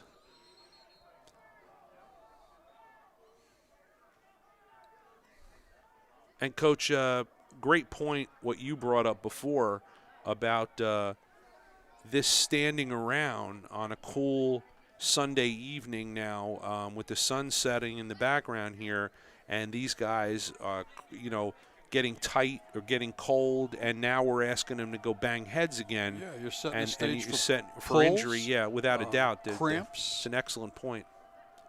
It's the tomfoolery that goes on that is just not necessary. 3rd and 6. 3rd and 6 for the Seminoles. We do know it is under 2 minutes. We know the clock is running. 10 seconds. And he's under duress, big and that duress. is Jarrell Wilson, and he's going to keep the Call ball timeout. himself. No, why are the Hitmen not calling a timeout here? They have two. Yeah, they have well, two no, left, I don't want to verify that. It is okay. 4th down, but I had them down. Okay. No, the Seminoles just called it. No, he aimed it this way now. So he turned around and re-aimed it. Now I have that down as their 2nd, but I don't hold me to that because I might have missed one, and that is their at least their 2nd. I know, so they may have 0 or 1 at least. So they're going to force the Seminoles to punt the ball. Maybe. I don't know how many seconds are left in this game, or whether there's a minute or more. Right. And they could just run the ball. Yeah. And run the clock out. Yeah. If we see the Seminoles come out and do something a little odd, then well, we'll the know, punter's in. The punter is in. I think, yeah, Vinny's in there, so he's getting ready to kick the ball. Let's see what happens here. There's a pretty little baby out here smiling at us, and a beautiful blonde-haired woman Sean's holding wife that and daughter. beauty. Ah, look at that. That's beautiful. Sean's a lucky man. Yes, he is. There we go. Get a run back. Get a return. And And Vinny don't get a Sorin- penalty on hitting the kicker. Yeah, okay? Vinny 'Cause he's going to go into Sorin- acting mode very quickly here. Is in punt position. He is a veteran. He is a veteran kicker, so he knows he's got to get this off here. And one step, and he lets it go. And they're not going to try to return. Ah, that's dangerous, dangerous, dangerous. He lost 10 yards. So 35-yard line, and again, number 15, and that's Antoine Whitney as a punt returner. Again, once it hits the ground, get out of there, get away from it, because nothing good happens. But anyway, we don't know how much time is left, so they will have the ball, the Hitmen, at the 35-yard line, and it's going to be 1st and 10.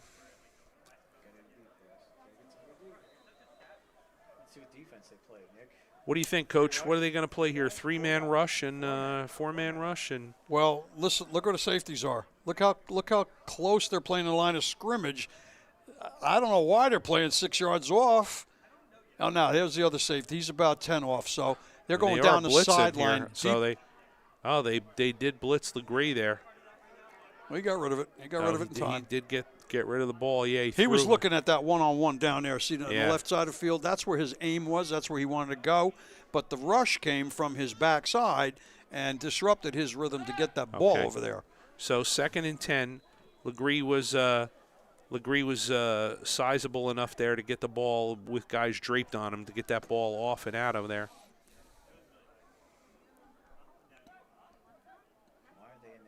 And we have a 2nd and 10, and the referees are back huddling again. Playing the game. I don't know whether they want attention or what are they doing here? Yeah, nobody's really sure. So come on. Regardless, he's waving it off. So he is whistling 2nd down. And 2nd down and 10 here now. He just called a grounding penalty. No, he threw the ball in the vicinity of a receiver and a defender. I didn't think that the ball was out of bounds. He didn't. And that's throw the it white hat. They ought to fire him. He didn't throw it out of bounds. So the Hitmen are going to take a penalty atrocious of intentional grounding. Atrocious call. And that's going to be atrocious call. They moved the sticks. So now that's going to take a half an hour to fix. Oh, no, there they go back. So they're going to have 15 yards, and they're going to have a loss of down. And it looked like there was why did during they even move the sticks? During the play, it looked like Legree he was in the tackle box. That we can agree on. He did have defenders draped on him. He threw it out to the right.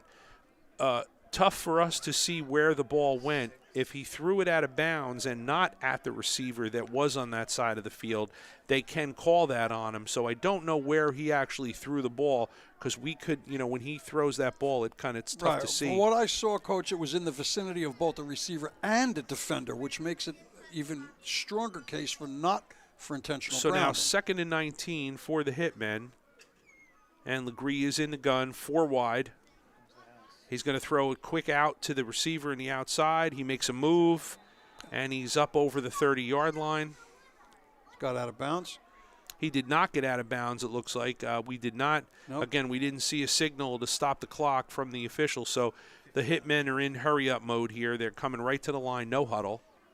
And now he's going up top. He's going to throw the ball as far as he can right now, Coach. This is going to be a 3rd and short 15 here.